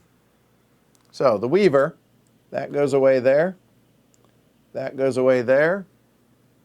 And I shouldn't say that they're even. There is an important distinction here, okay? Because this is now going to be the home station, whereas the Weaver would have been here. And the reason I think that's important is because for freight wants to reach the ocean, right? So either coming this way or there. It's a difference of 30.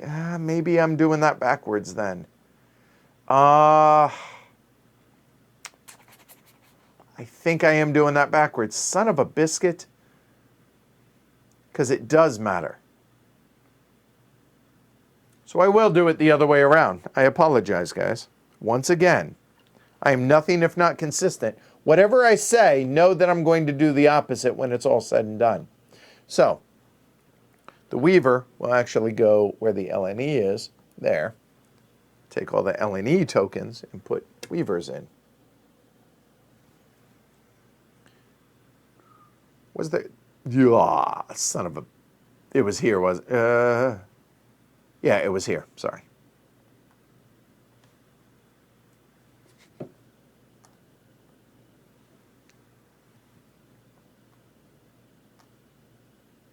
Okay.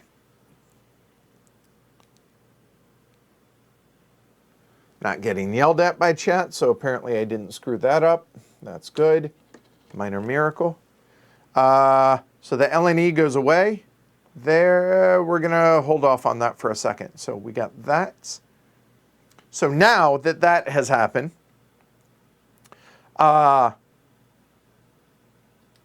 everything comes over to the company. So we're just going to move that out of the way. Move the Weaver over to here. Everything that was on the LNE comes over. Even if you're over train limit, it goes away. So the permit now comes over. So now he can run locals and freights.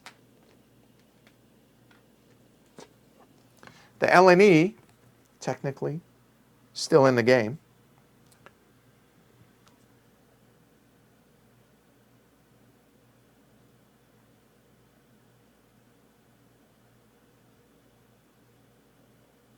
Fair point. Mike. And for those not reading chat, let me find my, there it is. Says, the primary thing, if you ever get down to one train, the Weaver wants it to be local and the LNE wants it to be freight. Fair point. All right, and now we have to combine the shares, okay? So, take a look at my portfolio. These are always at a 2-to-1. So, I'm going to turn in 2 of the ones that went away into 1 there. So, there, the LNEs will go away. And a moment.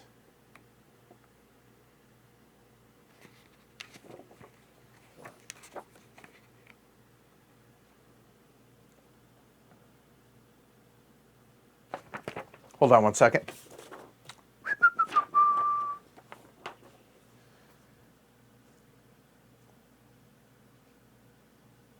Okay. When companies merge or refinance, ignore shares in the tableau unless they're at the top of a column in which they sit. Shares at the top of a column are treated as if they are in the IPO for chartered companies, and so are placed in the bank pool. So there are none that are on the top over there. Or straight into the company treasury for non-chartered companies and become available to be used as part of the merging process as needed. If shares involved in the merger are uncovered by this process and become the top share in the column, these are also placed into the bank pool. That's why I shouldn't have moved any of the ones that were buried in there, was for that step specifically, but it's mostly moot. Shares owned by the merging companies are merged 2-to-1. It is quite possible for you to be unable to redeem shares if the only shares available for this purchase are in the tableau or in the draw pile. So choose your surviving company with that in mind.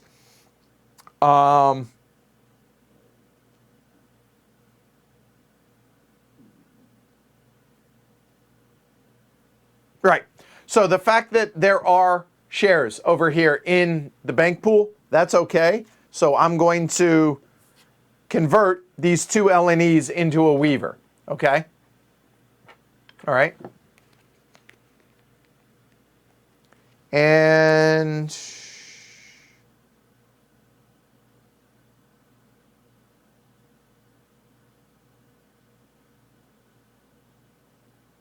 okay, so there's that.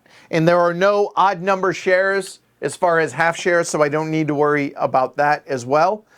You would either have to pay, it would be worth half a share, and you would either have to make up the difference or get the difference, whether you want cash or share, which in this case I could not because there aren't any, so it would have to be me cashing it out. All right?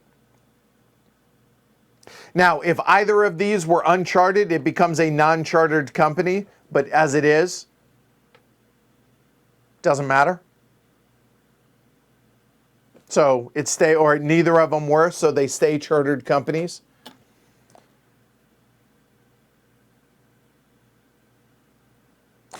And the tokens came from the extra, not from its charter.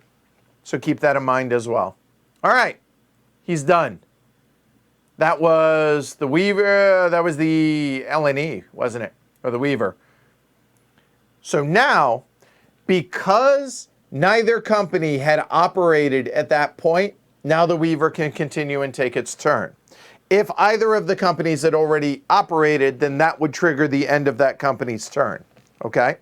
All right. So now that the merger is done, he can lay tiles. Browns are available. So now the Weaver has a 2 freight and he has 2 2-3s. Okay?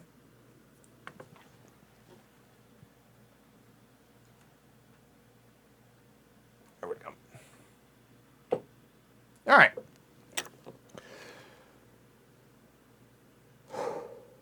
So Browns. Or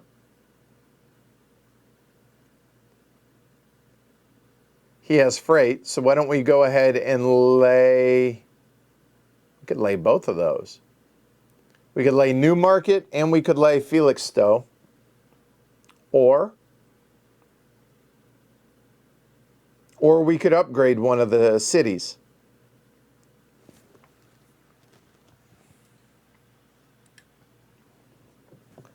And I think we're going to, because he wants to be able to get out here, we're going to go ahead and lay that. It is just a regular. So that'll go there. And you know what? Let's go ahead and lay Newmarket as well. I don't see a reason not to. Help out all the other companies. All right, so he is done with that. He can lay a token. 1, 2, 3.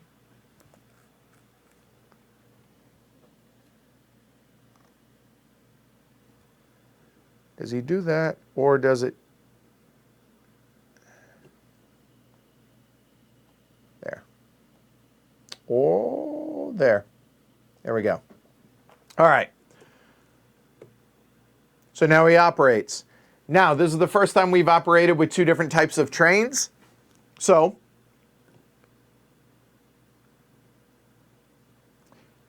it's important to remember that they operate independently in a sense that freight does freight, local does local, all right? I want to make sure.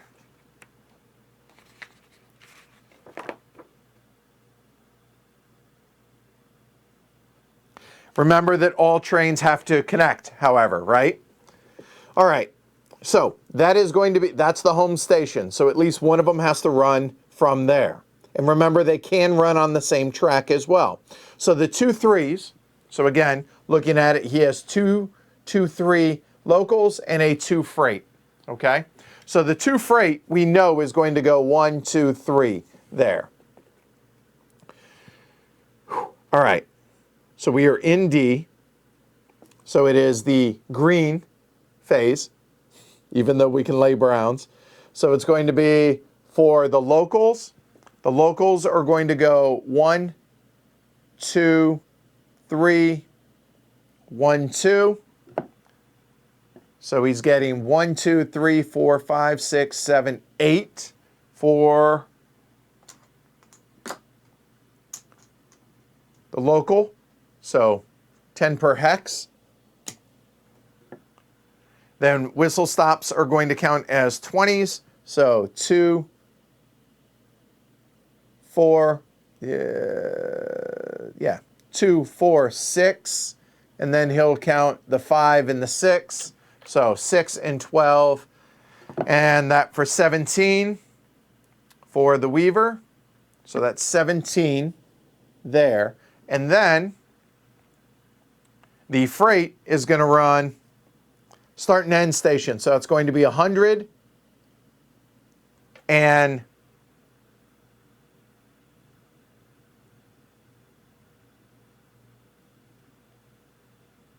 check that. I will count one of those. So it drops 30. 1, 2, 3. So that's 140. Then he'll count this and this. So it's going to be a total of 16, and because it's in a port, it's going to be 30 more, so that's 19. 19 and 14 is 330 is what he ran for.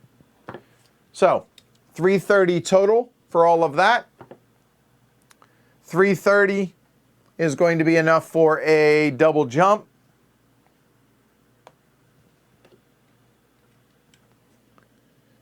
Right there. So 330 double. 1, 2, and we'll pay it. So 33 a share is 99. For my 3 shares, that would be 104 for the Weaver. So now he can buy trains. The game is going to buy 2 or 3, so the game would buy all of these.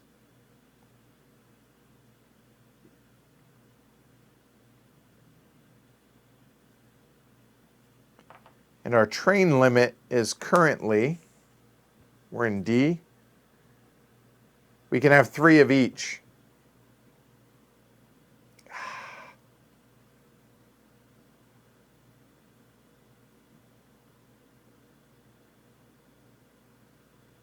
right, I did that right. 19 and 14 is 33. Yeah, I did it right, Mike.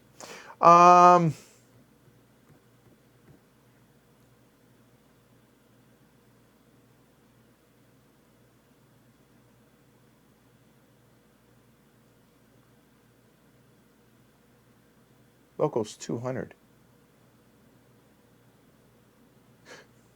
I only counted 2 instead of 4. Add 8 to that.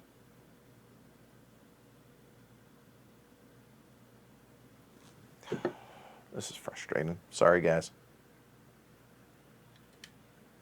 So the local is getting 3, 8, and 6 is 14, 15, 16, 17, 18, 19, 20. Yep, it's 390. Oh, 390 instead. And 390, moving that back, 39, it's still a double jump. But that is $5 more share, so that'd be an extra 15. You are correct, sir. I just counted 2 of the stations instead of 4, even though I have 2 of those. There you go. Yep, 2 3s. You're right. No, I screwed up, Brian. That's all. Yep. No, Ipswich would not count twice. So using that one, that one, that one, and that one for the locals. And then this for the freight. Okay? All right.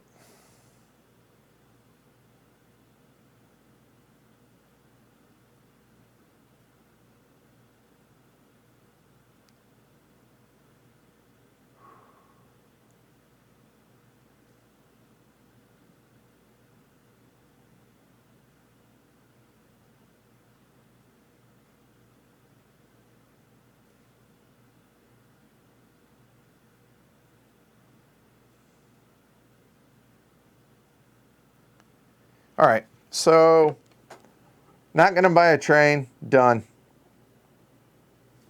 The NGC operates for the first time. And the NGC is here.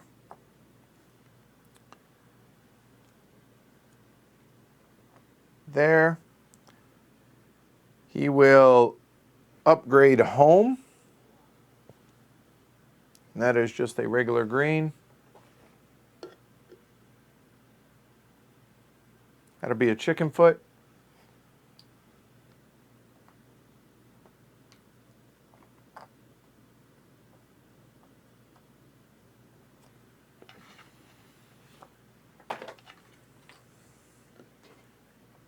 Since he upgraded, that's it.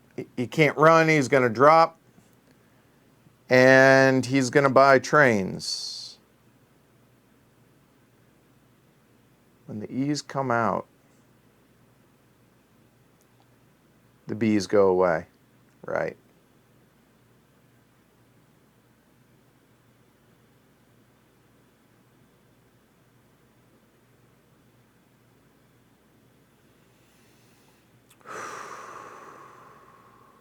Okay.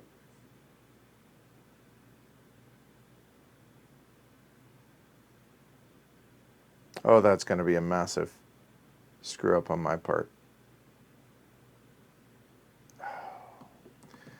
When you're down to 1, the weaver is going to want a local. I will buy one. There. So that's going to be a local. You're allowed 3 of each, so that's good. Done. Weaver's done. So the NGC now for buying trains.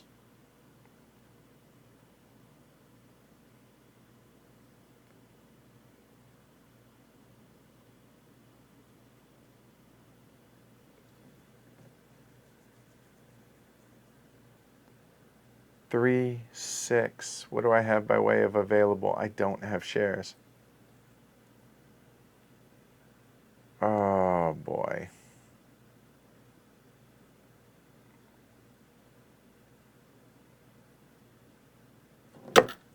So here's what I should have done. during the stock round.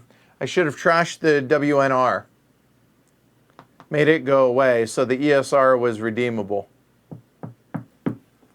Yep. Oh well. Lessons were learned on that one. And probably should have put out another stack as well and thrown away another train. Yep. Okay. So let me explain what it is I'm talking about with this, because I'm about to be in a world of hurt because of this. All right.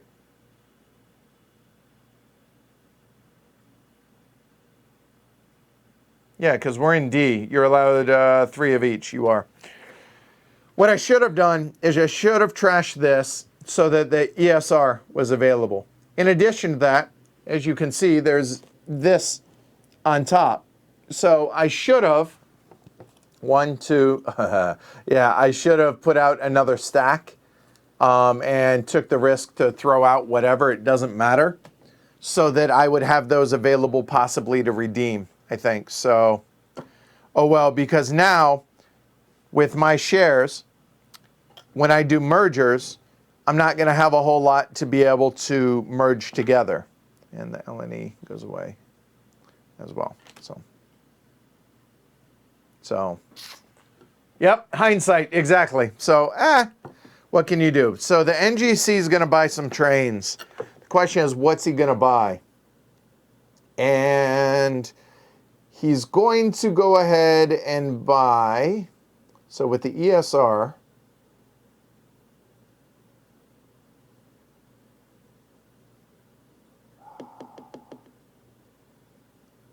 so the NGC operates, then the whistle, then the ESR. So the ESR, yeah, this works out. So the NGC, nope, if it operates, then it will not, or if it's already operated, it will not run, then the ESR won't.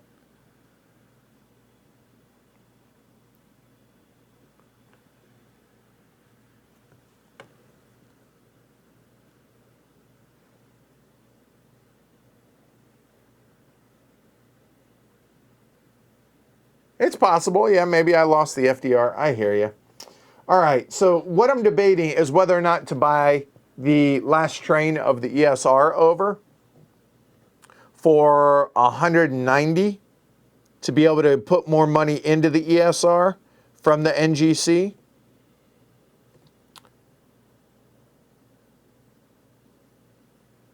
He'll be able to run, I guess the E's will come out and he's still safe.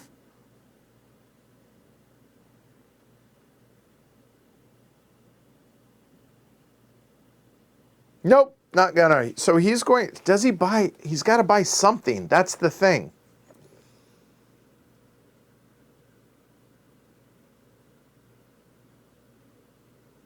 And the NGC,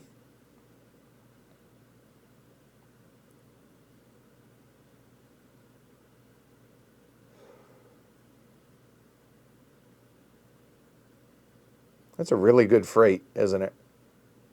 It's a 6. All right, he's going to buy from the bank. 400. Get 40 back. And he's going to buy the freight.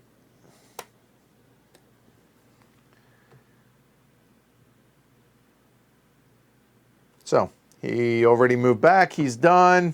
And there's nothing he can redeem. He's not going to acquire any of the companies. He's done. So now the whistle will go, and does the whistle want to merge?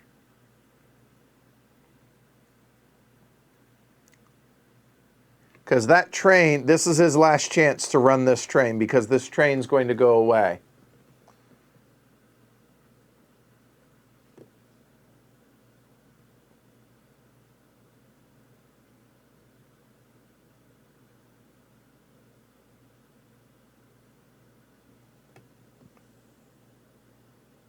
But hold on, because he can acquire at the end of a round as well, right? So if he were to acquire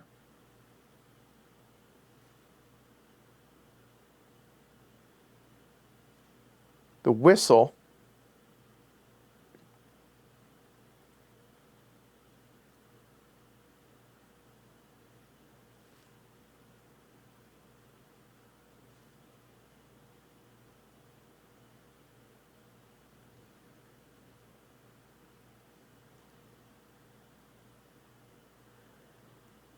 Well, the problem, Gusarino says buy the freight, that one over, but the problem is that's going away.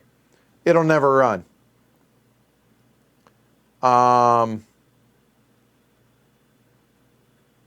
So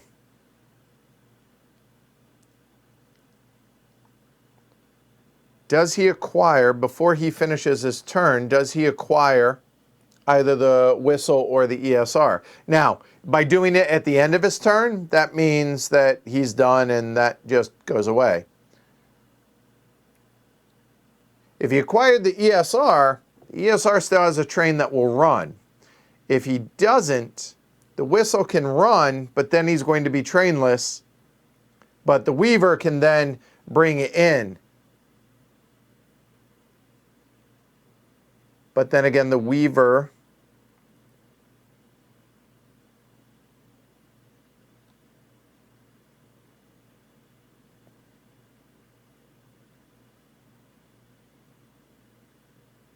actually, I think we'll go with the ESR. Yeah.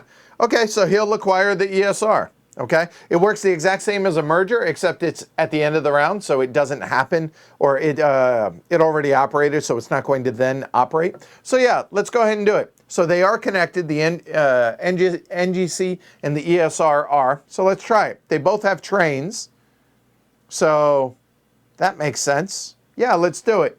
So half of the high and the low. So let's look at where they are. All right, half of the high is 45, and the low is 78. That's 123. That's going to be 122. And at this point, we'll keep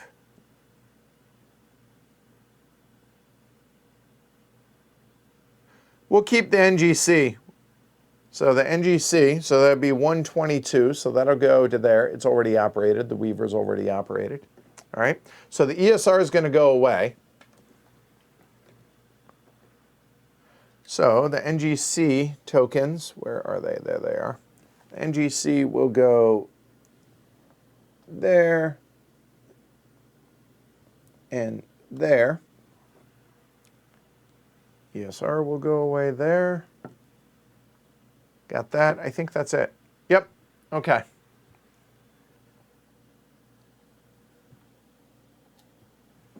So there's the tokens. The NGC is going to remain. Everything comes over. So all this money, as well as that train, that, not yet. Hold on. That will come over.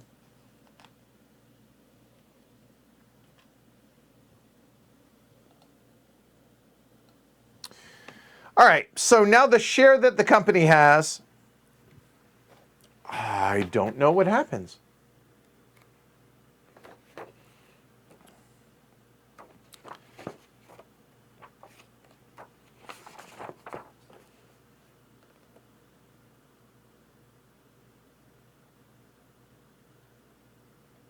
Goes into the bank pool.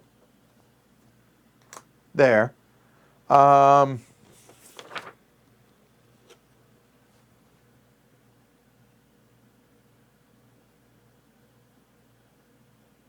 Use as part of the merging process. All right, so the ESRs, oh no, did it the other way again, didn't I? Son of a bitch. Because there are ESR shares here and there aren't NGC shares. And there are no NGC shares over here. All right, yep, exactly. So I got it backwards, I got it backwards. Oh, you redeemed that at half price. So that was at 86, 43 the company gets, right? Company gets 43 for, nope, stop doing it the other way.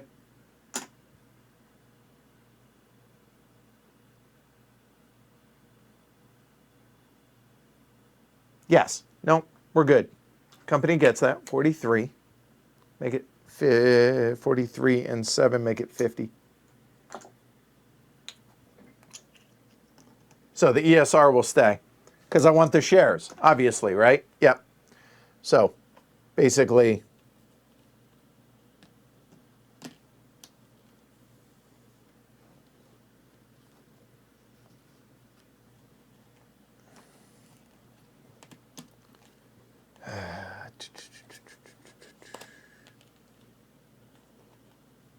So 2 tokens go back onto there.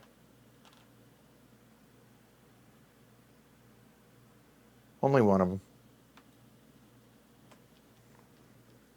All the NGCs go away, and the ESRs just take their place. All right. So an ESR is home is here. There we go.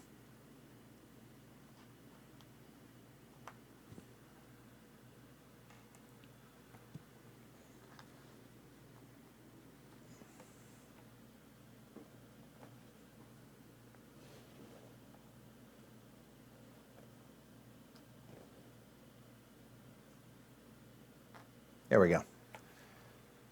Is that all? I think so. There we go. Okay. So now, the NGCs at a 2-to-1. So these two become an ESR.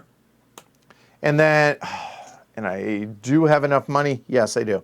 So this NGC is worth half of that. So that is worth, what was that, 61. So I need to come up with $61 to be able to get the other share, which thankfully I do.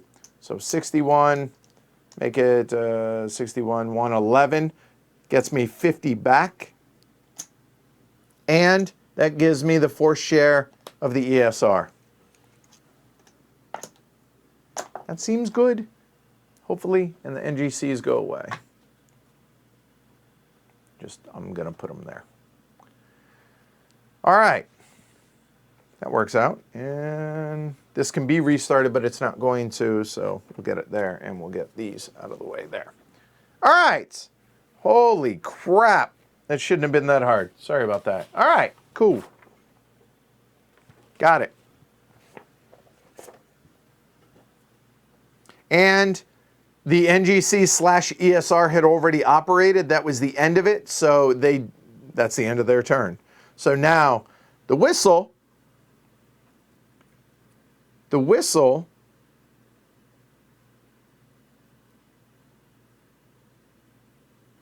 could merge with either one of those, because he's going to be trainless. So it probably makes sense to do so. So one of them is going to get an express train, at least temporarily. So which of the two do I want to have the express permit, right? To be honest with you,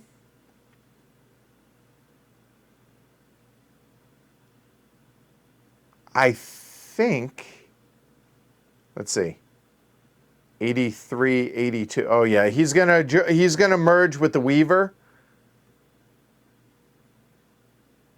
Yeah, he's gonna merge with the Weaver now.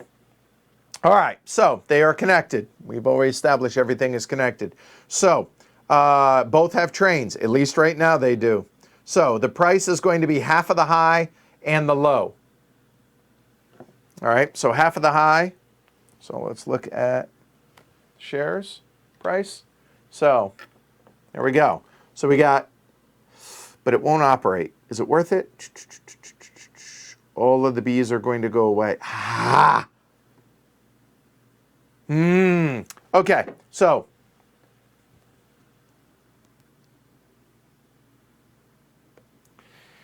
here's the tricky part.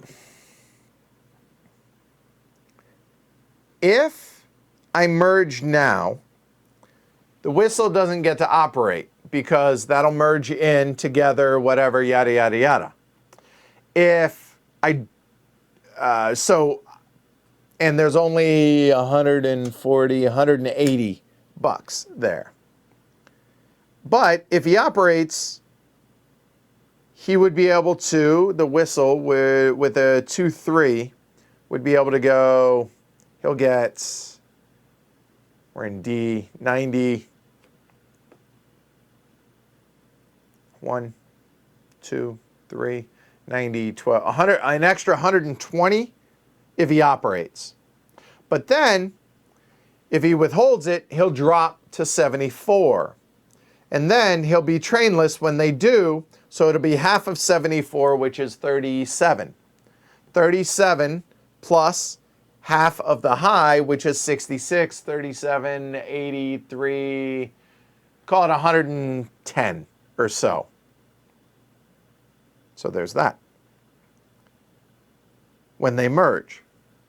But he would have 120 bucks more than he has right now. If I merge it now, however, I don't get that 120 bucks, but he has a train and the share price is way better. But he's going to lose this, this, this, and that. He's going to have a local 4, which sucks.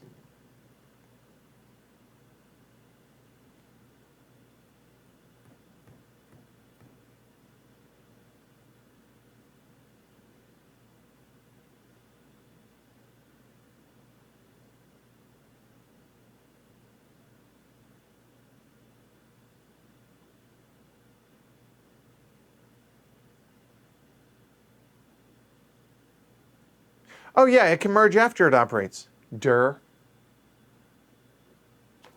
Sometimes you forget. Oh.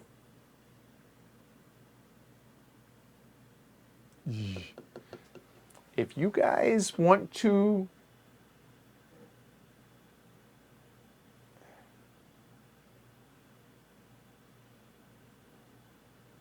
it's going to be, it was close and I don't want to back it up, Mike and Noah. It's possible, but yeah, operate and then acquire. Duh. Ay vey. I'm sorry. A little fatigued at this point, so.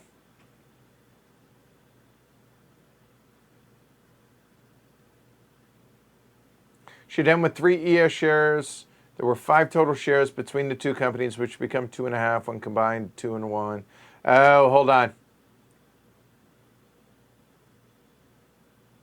Oh, okay. All right. So this should actually be there. Fair enough.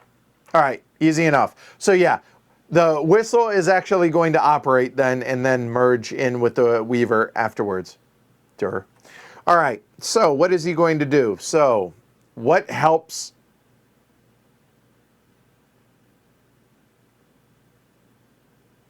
What helps him?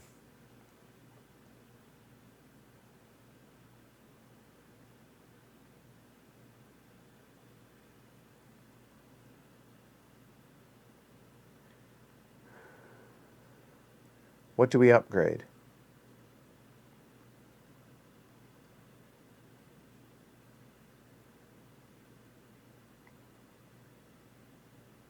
I mean, I feel like upgrading N probably makes the most sense since we're in Russet now.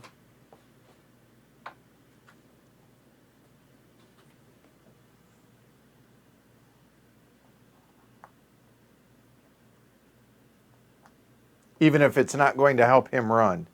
Does that make sense? Does that make sense?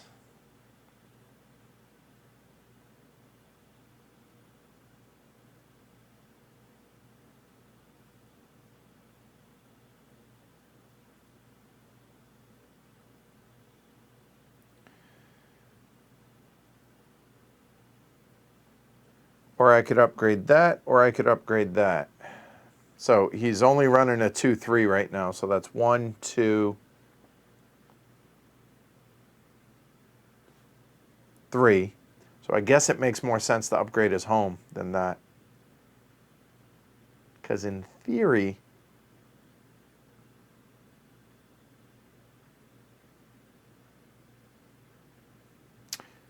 he can do his own upgrading there. So we'll upgrade there instead. Which into Russet. And that will go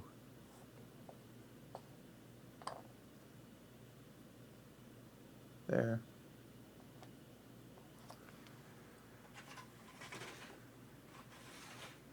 Oops.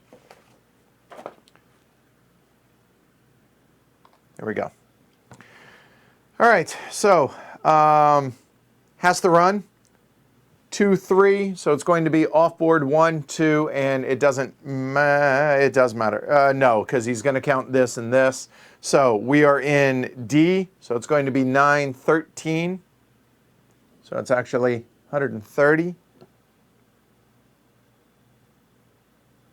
So 130, he'll keep it and go back.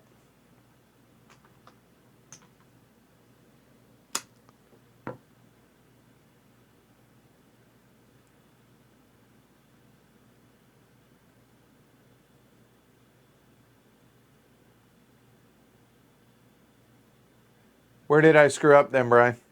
So now he'll do the merger. Doesn't have enough to...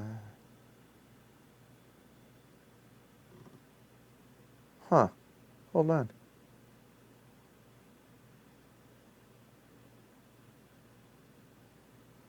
$140.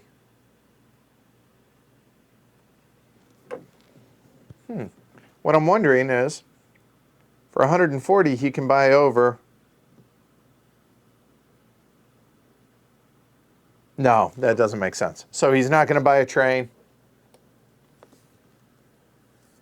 Yeah, I'm not going to. I appreciate it, though, guys.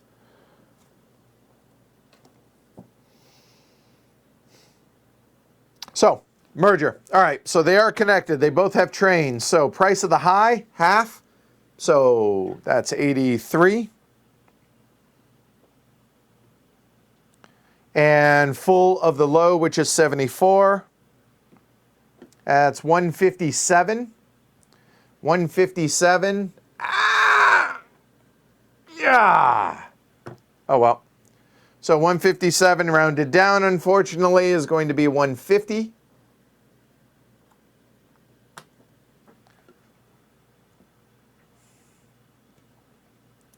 So let me try and make sure I don't screw this up now. The whistle is going to keep. The whistle is going to exist, since those are the shares that I have access to here. All right. So the whistle exists.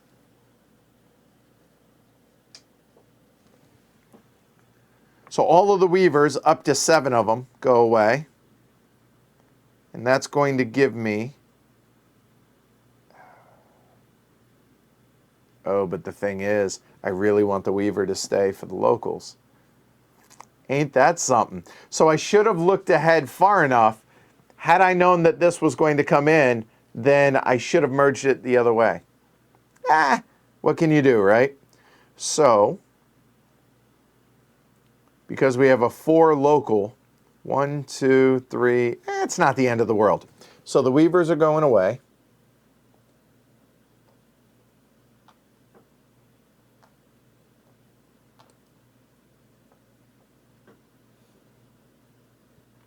That's 4, and 1 up north there is 5. You're allowed to replace up to 7.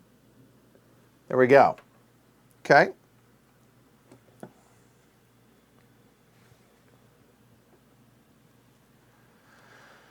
All right, so the whistle exists. So this guy goes away. So all of these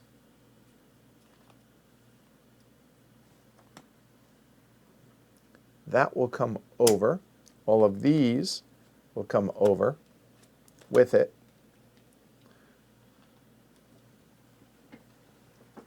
That goes.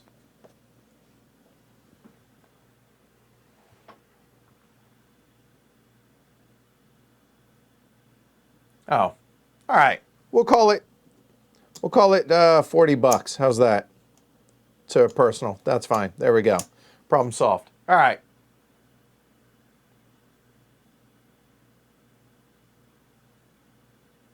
All right, I'll take your guys' word for it. So it owes me 3 more, so it owes 21 total. All right, so 3 more to me,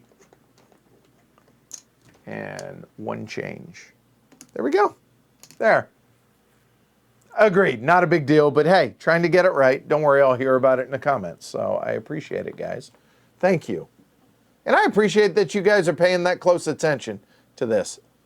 I really, really do. And I dropped one of my tokens. A moment. Not even going to try and find it. Somebody remind me there's a token down there later. All right. So the merger is done except for the shares. Now, the whistle exists, so I keep these. 2-to-1. Those two for that one. And then one of these, this is going to be worth 83. So I owe 83 to claim this other one. So 83, 83. And the Weaver goes away. We're down to 2 companies. Okay, there we go. And there we go. Nope, got it the other way. There we go. Coo, daddy-o, coo. All right, they are both operated. So now, I did buy a train right there. So the game is going to buy 2 of these, or is going to make 2 of them go away. So that is 1 and 2. There are 2 6s left. But we're into phase E now.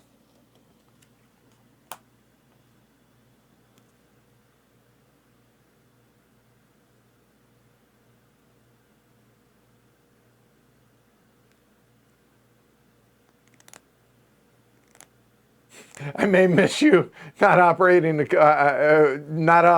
company, but I'll catch little stuff.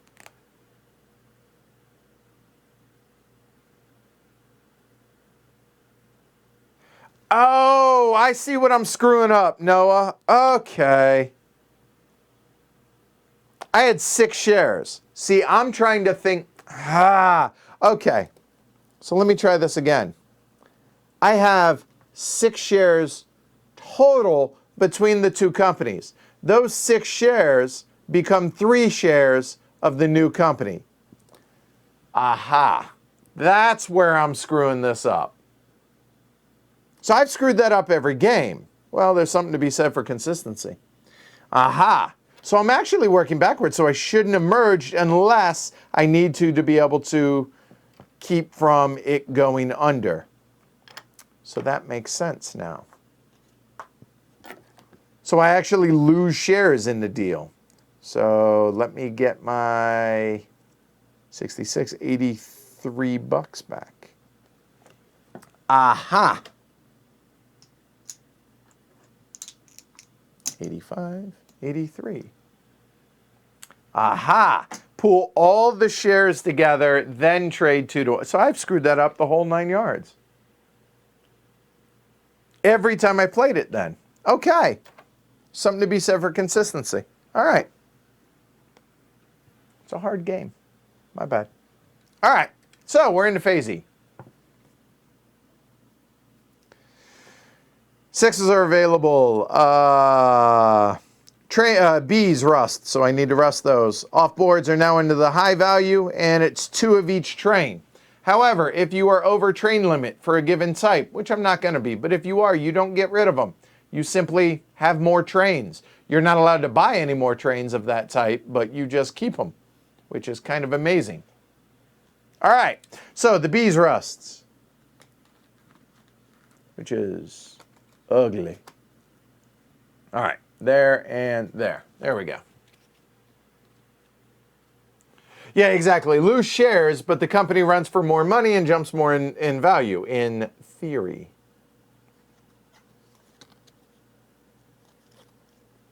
There we go. Just trying to keep it a little organized so putting it back together isn't a nightmare later. All right. Whoop. So that is that one. 3 trains are going away if I don't buy one. Those 3. 6s and 7s, all right? Take care, Lars. All right.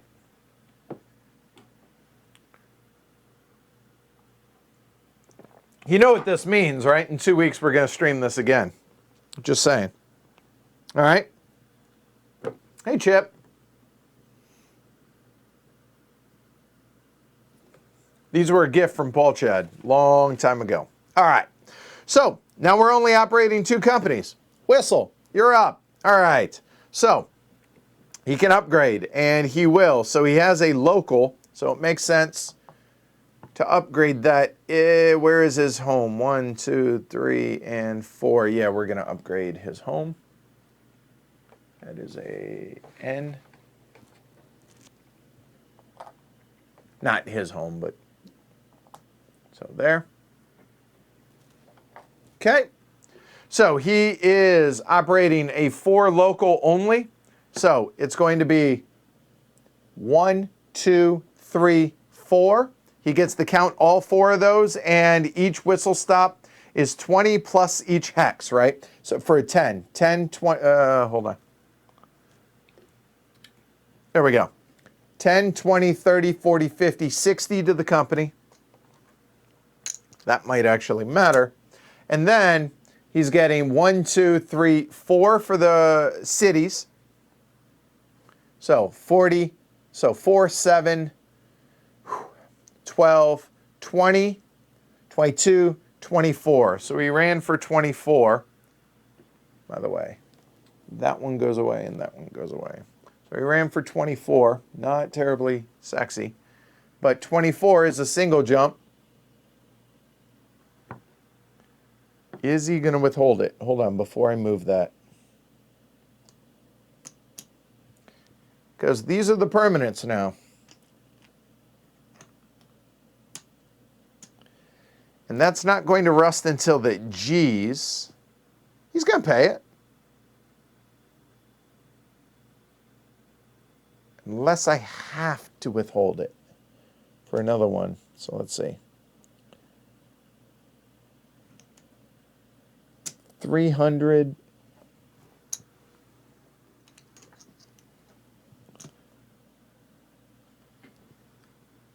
$370. $370. If he withholds,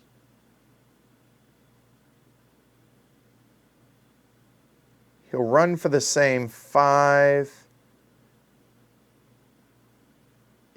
He should be okay. Plus, yeah, no, he's going to pay it. He'll be able to get an F. That'll work. Okay, cool.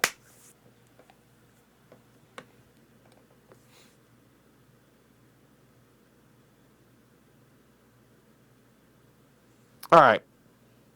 So he's going to pay it. 24 share. 24. Call it 75. 74. Try this again. 24. 72. 102. Okay. And he is not buying a train, so he's done.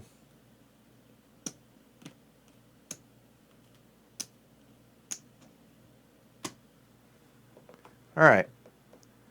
ESR has a crap ton of money, and he has a lot more interesting stuff here.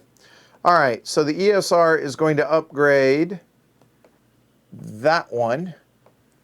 So that is a, what is that? That is a chicken foot that goes off into dead lands.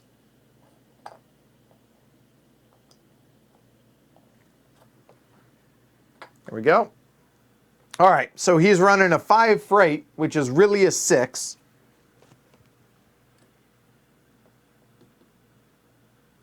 Yep, exactly, Brian. I did keep that in mind. That's what took me over the edge on it. So he's running essentially a 6 freight. Has to include his home, which it will. So it's going to be 1, 2, 3. No, it's hexes. 1, 2, 3, 4, 5, 6.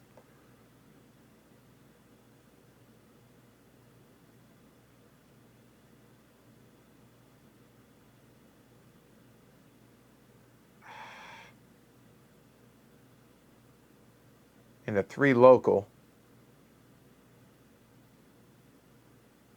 It's not the end of the world, right? 1, 2, 3, 4, 5, 6. So he, maybe I upgrade the wrong one then. Because that's only, it only jumps to a 40. It's a difference of 10. And my local's going to get it either way. So no, that's fine. We'll leave it at that. All right, so the freight end areas. So it's 1, 2, 3, 4, 1, 2, 3, 4, 5, 6. So he counts this, which is 3, and this, which is 13, because we're into E's. And that was a port, so that's 16. And then as the chloro flies for every 1, 16, 19, 22, 25, 28 for that.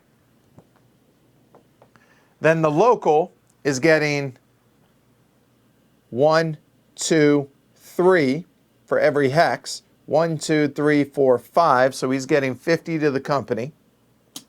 And then he gets the cities, 6, 14, 17, 18, 19, 20, 21. 21 and 28 is 49. Hopefully my math is good onto that. So if that's right,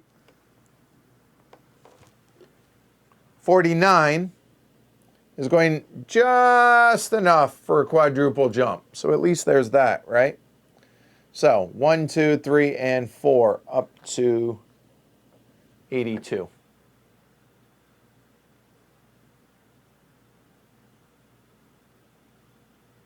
Where's he token? What? Oh, son of a bitch.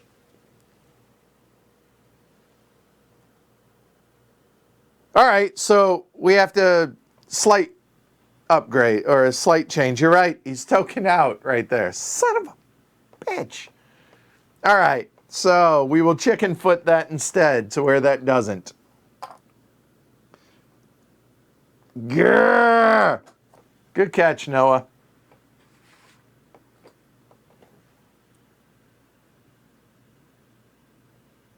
So I got to roll that one back.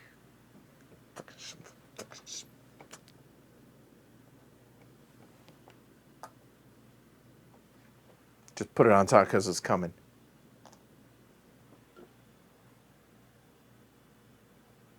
Yeah!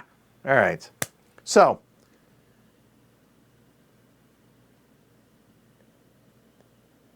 minus, that was 80? Was it? Right? 10. So minus 1 on that. 480. 1, 2, 3, 4. Yeah! So it's a triple jump. There we go. Let's have a quadruple. What can you do? All right. And is he buying a train? Nope. Well, if he buys the train now, wow, that could be a sick run. That freight train.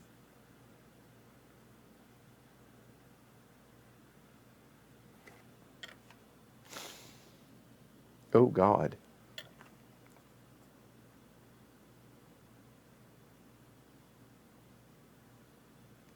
Well, here's what I got to figure out now. I apologize, but I got to math this out to figure out whether or not I can afford for if the because, oh no, the whistle operates first. If he buys a train there, that means the game will eat 1, 2, 3, which means all the 7s are gone. So if he buys one, it would be 700.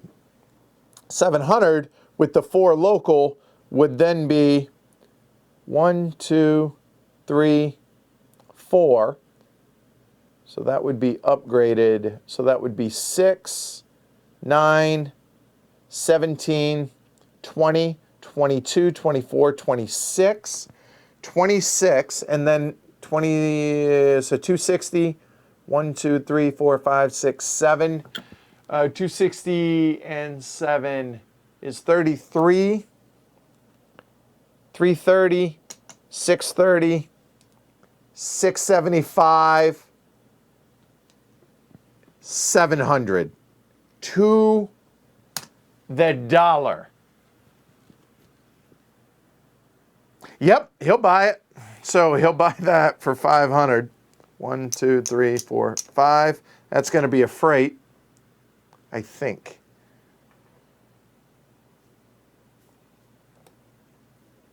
It could be for local or freight. Local would be 5. So there's 500. So let's see. Local would be a 3 and a 5.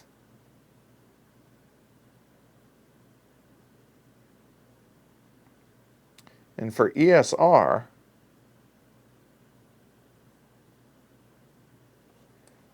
local would be 1, 2, or yeah, 1, 2, 3, and then 5. 1, 2, 3, 4, 5. If I could get, I think that's more than London would be if it were a freight train.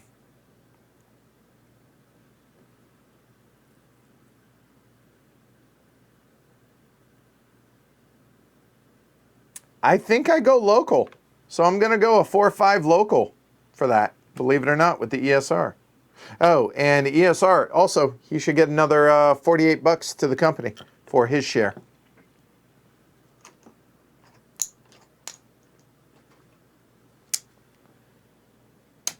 There. Those locals can be awfully lucrative, I think. All right.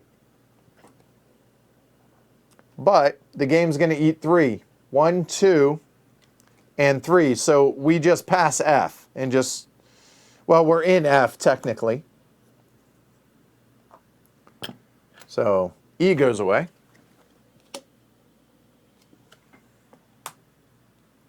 And we are in F. So the local 3 goes away. That's all right. I forgot about that.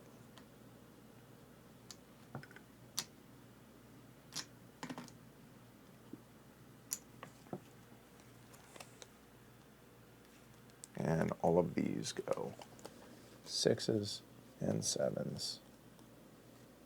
There we go.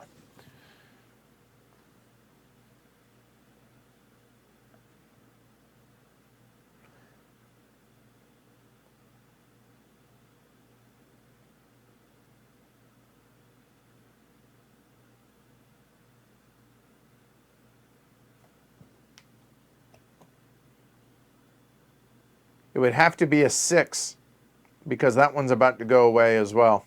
So that's 7. So that'd be 1, 2, 3, 4, 5, 6, 7, 8. It has to be a 9. Yep. Or at least that way as it's built. So I'm going to keep it as a local. All right. So the whistle operates.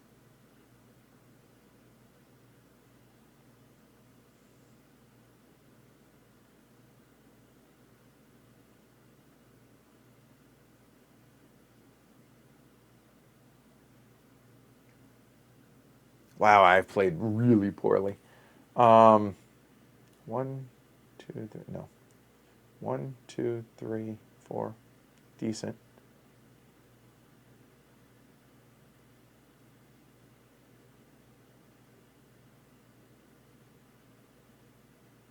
Yeah.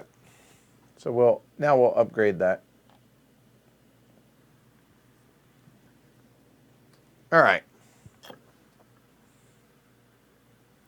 Yeah, for a single run, but the thing is, the 4-5 I think makes more in the long run. So he's running a 4 local for the whistle. So it's going to be 1, 2, 3, 4,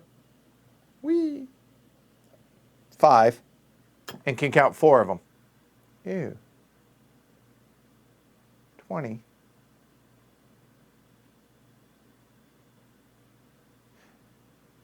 That actually makes more sense instead of upgrading that now.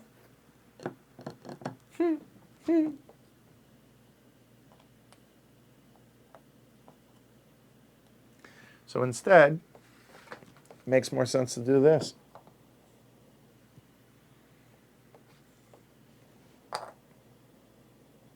Because now we can do 1, 2, 3, 4, 5, and count 4 of them. Yup. Or 4.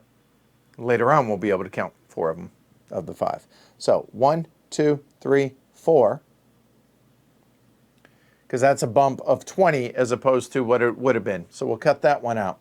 But, oh, it's a straight 4, though. 1, 2, 3, 4. So in this case, in the end, it ends up making me the same amount of money, I think. So that's going to be 1, or it's an extra, it's more into the company. I don't need it. I'll do that next build, and I will do that. Forgot the other company can do it on its own.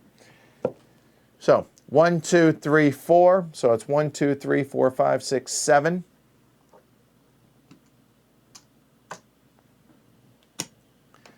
And then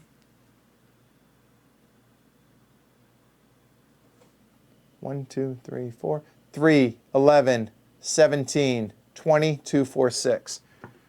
260, it goes backwards. 260,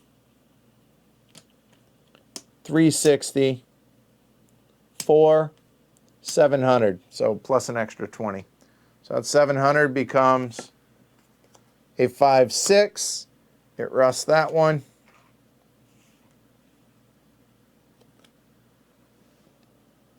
Five goes away. And that was the G. That one goes away.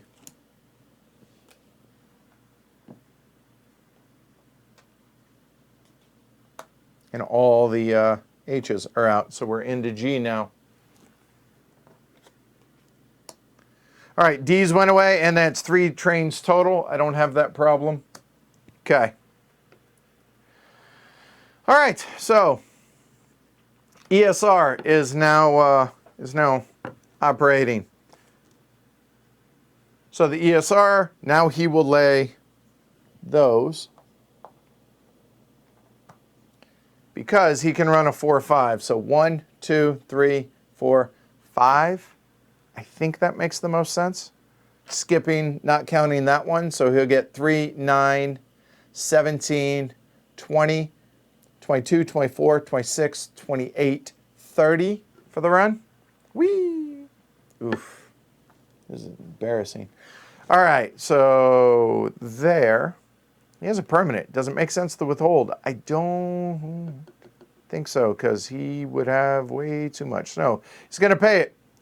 30 a share. 30 a share is going to be a single jump. This is going to be a really, really bad score. So 30 a share. The company gets 30. And that was local. So that was 1, 2, 3, 4, 5, 6, 7, 8, 9, 10. Another 100 to the company. Withheld 4. That's 5. He'd have to withhold twice. I don't think it makes sense for the stock differences. No. So 30 a share. I have 3. Whee! It's 100. Oof. Man. I'm glad you guys are watching live. I might tear this one down and then repost it in 2 weeks when we do the new stream, because this one's going to be really embarrassing. Nobody wants to see that. All right, so not buying. We're done. We are into a stock round now.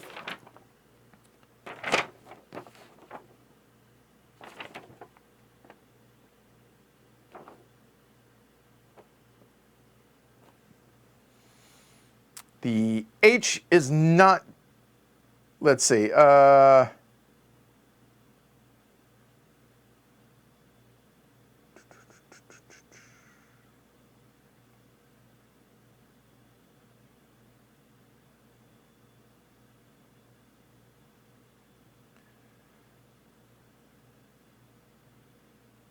all right, so, okay, Stock round. We do not have much by way of money. And I don't know that there's anything that we can... And the Whistle couldn't have redeemed those for me to be able to buy them from them. But I can buy that ESR. But I don't know that it's really terribly worth it. But we'll do it. At 182.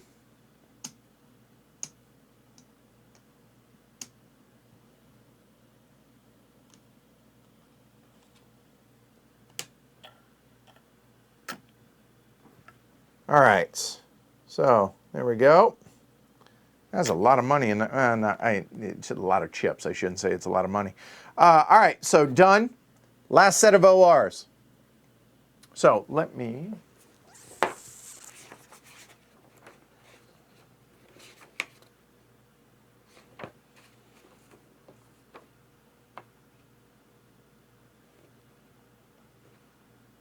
No more track building, no more tokening, no companies can be started, companies can't merge. All of those, not really. And trains can only be bought from the bank. And then we run. That's it. So honestly, we're going to run one set, and then we're going to math it out and call it good. All right, so... The ESR is operating first. The ESR has a local 4.5. He can upgrade, so we can upgrade that. We'll be able to upgrade that. So, all right.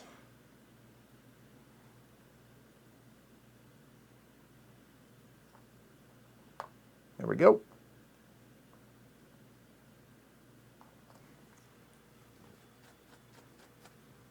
Done. And he's running a 4.5, so that is going to be 1, 2, 3, 4, 5. That way we get those. I think that's probably our best bet, right? So 4.5. So 1, 2, 3, 4, 5 through here. 1, 2, 3, 4, 5, 6, 7, 8, 9, 10. Doesn't matter, but hey, company wants his money. So 4 of them, we'll skip that one.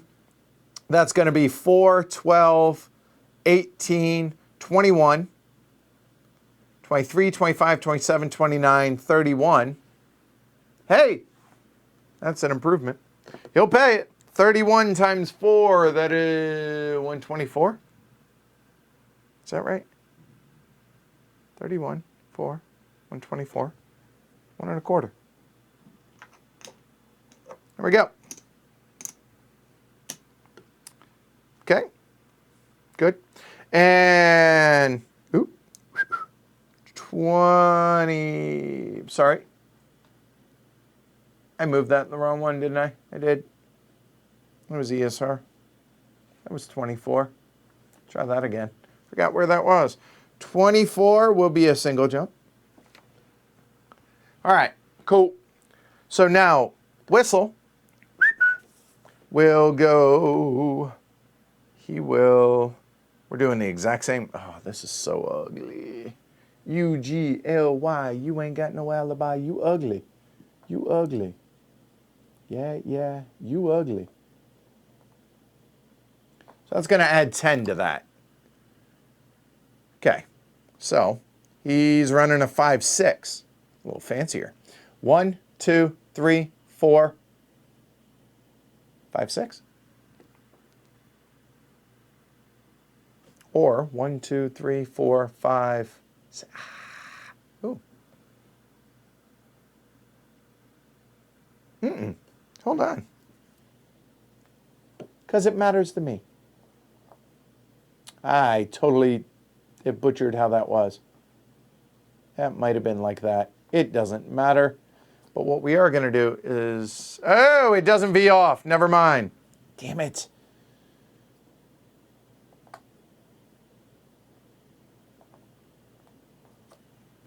All right, so as I said, 1, 2, 3, 4, 5, 6. So 1, 2, 3, 4, 5, 6, 7, 8, 9, 10, 11, 110. Again, company wants their money. I don't blame them. So skip it, 5. So that'll be 4, 12, 18, 22, 26, 28, 30, 32, 34, 36. 36. Hey, double jump. Woohoo! 36 a share. Pay it. That is 108. 108. 111.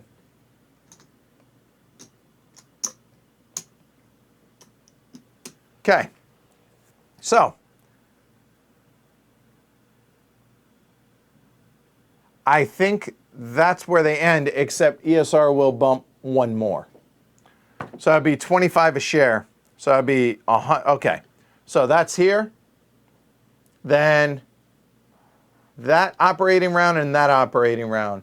So that's going to get me 200 for the ESR.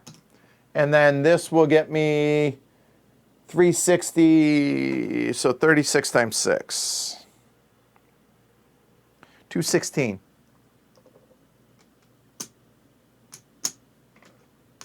There. Company's not getting theirs for that. I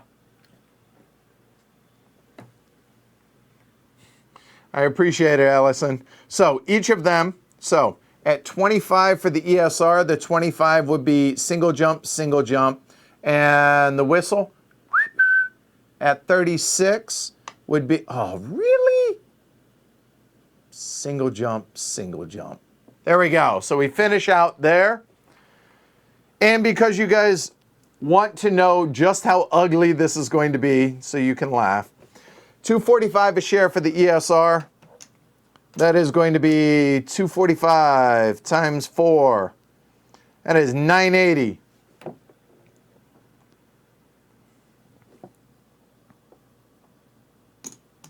I'm going to call it 1,000 for the ESR. There we go.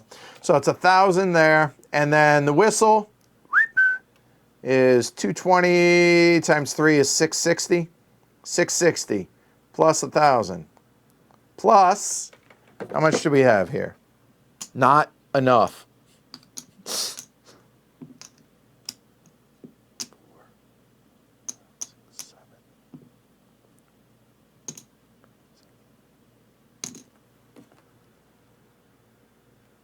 There we go. So in case you can't find it, in case you can't see it, there you go. Total. The goal of the game was 9,000. I was about that short. It was that short. And the ESR, could I get it in another H? Let me check.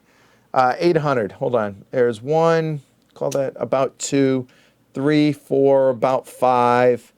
No, not even close. Only have about less than 600, right about 600. So, that's all right. Yeah, 1862. Unlike any other 18XX I've ever played in my life, I've played it essentially twice, now 3 times-ish. I really will call it my second play, full play, and then a kind of partial messing around with it. It's hard. It is hard in a good way, though. Like, it's a puzzle, right? So if you enjoy Euros and you play solitaire games, this is amazing because you have the puzzle that is this and the working out that feels so Euro-y. Again, this is a good thing, right? That, and then you have, obviously, you have some push your luck with where do you about the various companies that can get out of the game, and you run a risk that, oh, that company might get removed that you were planning on being able to build. So it has a lot of Euro-y tendencies, and this totally feels like an 18XX. Like, there's a lot to manage as a solo player, right? Whereas, like maybe you're not banking. Oh, by the way, the rules do say that the banker should be somebody competent. I should have stopped then. So my bad on that. But it feels like you have a tableau of companies that you were trying to manage to work together to maximize how best you run. And the game is messing with you like the other players are. Now, you're not worried about getting tokened out in various places, but you kind of are. Because if you lose access to those, it's almost like those are tokened out, right? So this is way more of a 18xx feel than I thought it was going to be when I first looked at it. And it nails it. I am really impressed with this game. And it is a beast. I mean, it's a big one. You saw that. And realistically, I mean, I've been going now for 5 hours while teaching, talking to you guys and all this. So maybe 4 hours early on it's going to be. But if you're a solo player, so leave it on your table set up as long as, you know, your significant other, be it he or she or they, whatever, don't mind, leave it set up. Do it over 2 school nights. It's awesome. I think that was awesome. It was embarrassing in my results and having to back things up because, oh, this is a better idea. And in hindsight, I did a really poor job of planning. You got to work backwards like you do in a lot of Euros that are puzzles in a way. You want to work backwards. Okay, I want to be able to get to this, so how do I get it? But it's not 100% solvable because of the fact that there is that randomness of the way the certificates come out and what companies might go away. So you run a risk. And this is fantastic. I love this. I'm exhausted. No, like up here, exhausted. But I'm also kind of invigorated, as you guys can see. I mean, like I said, I've been going for 5 hours and I'm hyped up. I did terrible, but all that does is piss me off and make me want to play it again. So well done there, Mike. Yeah. So, and Noah says it's a super hard and unintuitive game, multiplayer, let alone solo, or a respectable effort. I appreciate it. So, yeah, it just goes to show that Mike's a sicko in a good way. So, yeah, this is good stuff, man. If you're a solo player, whether it's war games, whether it's Euros, and you want to mess around with some 18xx and you are planning on playing solo, yeah, I can recommend it. But remember, it's not standard. There's not a lot about this game that is standard. I mean, the fact that you have local, you have express, and you have freight trains, you have normally you have a 2 train or you have a 6 train or whatever, and the numbers just go up and you just count either hexes or you count cities or cities and whistle stops. So, but usually there are exceptions to this. It's one type of train for the entire game, right? Electrics at the end might or diesels might break that at the end. But my point is, for the 90% of the game, it's one type of train. Here, there's 3. And on top of that, chartered or non-chartered. Then it becomes that whole, there is a lot to juggle in here. And it will melt your brain. Absolutely. But hell yeah, I want to play this again. So in 2 weeks, let's run it back. I can't do it next week because I have the schedule already planned out, but in 2 weeks, let's run this back. I'm going to do better. I'm not saying I'm going to hit 9,000. And I should point out, the 9,000 is not like, oh, you beat the game. No. Oh, it's on here. Sorry. 9,000 is an apprentice. Yokozuna is 14,000. Keep that in mind. So 9,000 is the first level.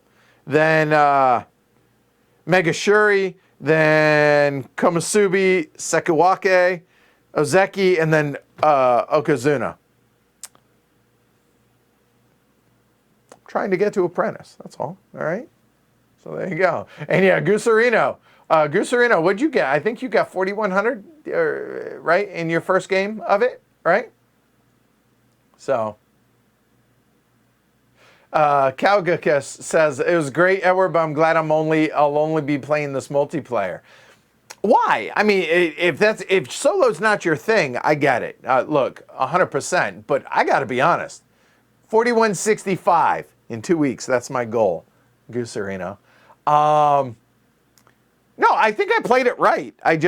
It was a little rough here or there, but I think I played it right.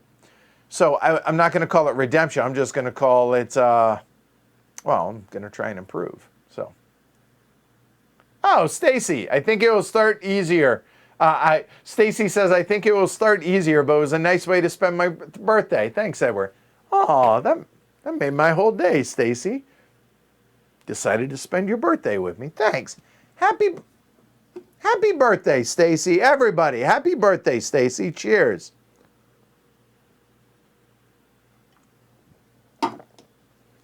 Good stuff.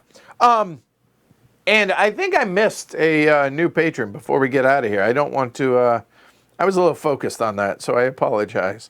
All right. Hey, I did. Yay. I would have been a little disheartened if not one. So cheers to Rubberoo. Rubberoo. Cheers. Thank you. I really appreciate the support. Thank you. Mike says, I've been trying to design a solo 18XX for a while now, but this was the first game which had enough companies to make it work. Mike says, there were a few missed opportunities. I tried not to intervene too much apart from pointing out opportunities. I appreciate it, Mike, and thanks. It's, what, add 6, oh God, it's like 2 in the morning over there in the UK. So thank you, Mike. That was awesome. I really, really appreciate you hanging out with us. And I think it adds to the folks that are hanging out here. They get to interact with you as well. So I really appreciate it. I'd like to meet you someday. And legit, well done on the game, man. It's an ass kicker, but I certainly appreciated it. So thanks for the whooping. So yeah, that was a blast. And Gooserino, we'll have to play this multiplayer. You ever make it to HeavyCon or you come up to Boston. That goes for any of y'all, all right? Corey says, I just made my you just made my dog bark, Edward. That was a good ruse then. All right, that's it. I'm gonna go have a drink or something. And treat myself to something. Woo! That was good stuff. Even if after the fact people don't like this stream, I gotta be honest. I'm glad it's out there, but I definitely am going to hopefully streamline it a little bit in a couple weeks. But yeah, seriously, join me in a couple weeks. And if you get copies from GMT, maybe you can have it set up and we can kind of do it at the same time. That'd be cool. All right? So, yeah. Oh, British summertime. Oh, you moved. So it's not that bad. All right. 1 in the morning, Mike. Well, I appreciate it. All right. I will certainly do that, Mike. Richard and I are good friends. So, yeah, along with Jess. So, yeah, awesome. Good stuff. Cool. Or Edinburgh. That may happen because there are other patrons up there. So that might happen as well. All right, I'm going to get out of here. Thank you, everybody. If you guys enjoyed it, give it a thumb down below. If it's, if you want to, give it a thumb. I appreciate it. Subscribe if you want to. Support the show if you want to. Go over on pledgehc.com. 828. Certainly do appreciate it, guys. This is amazing.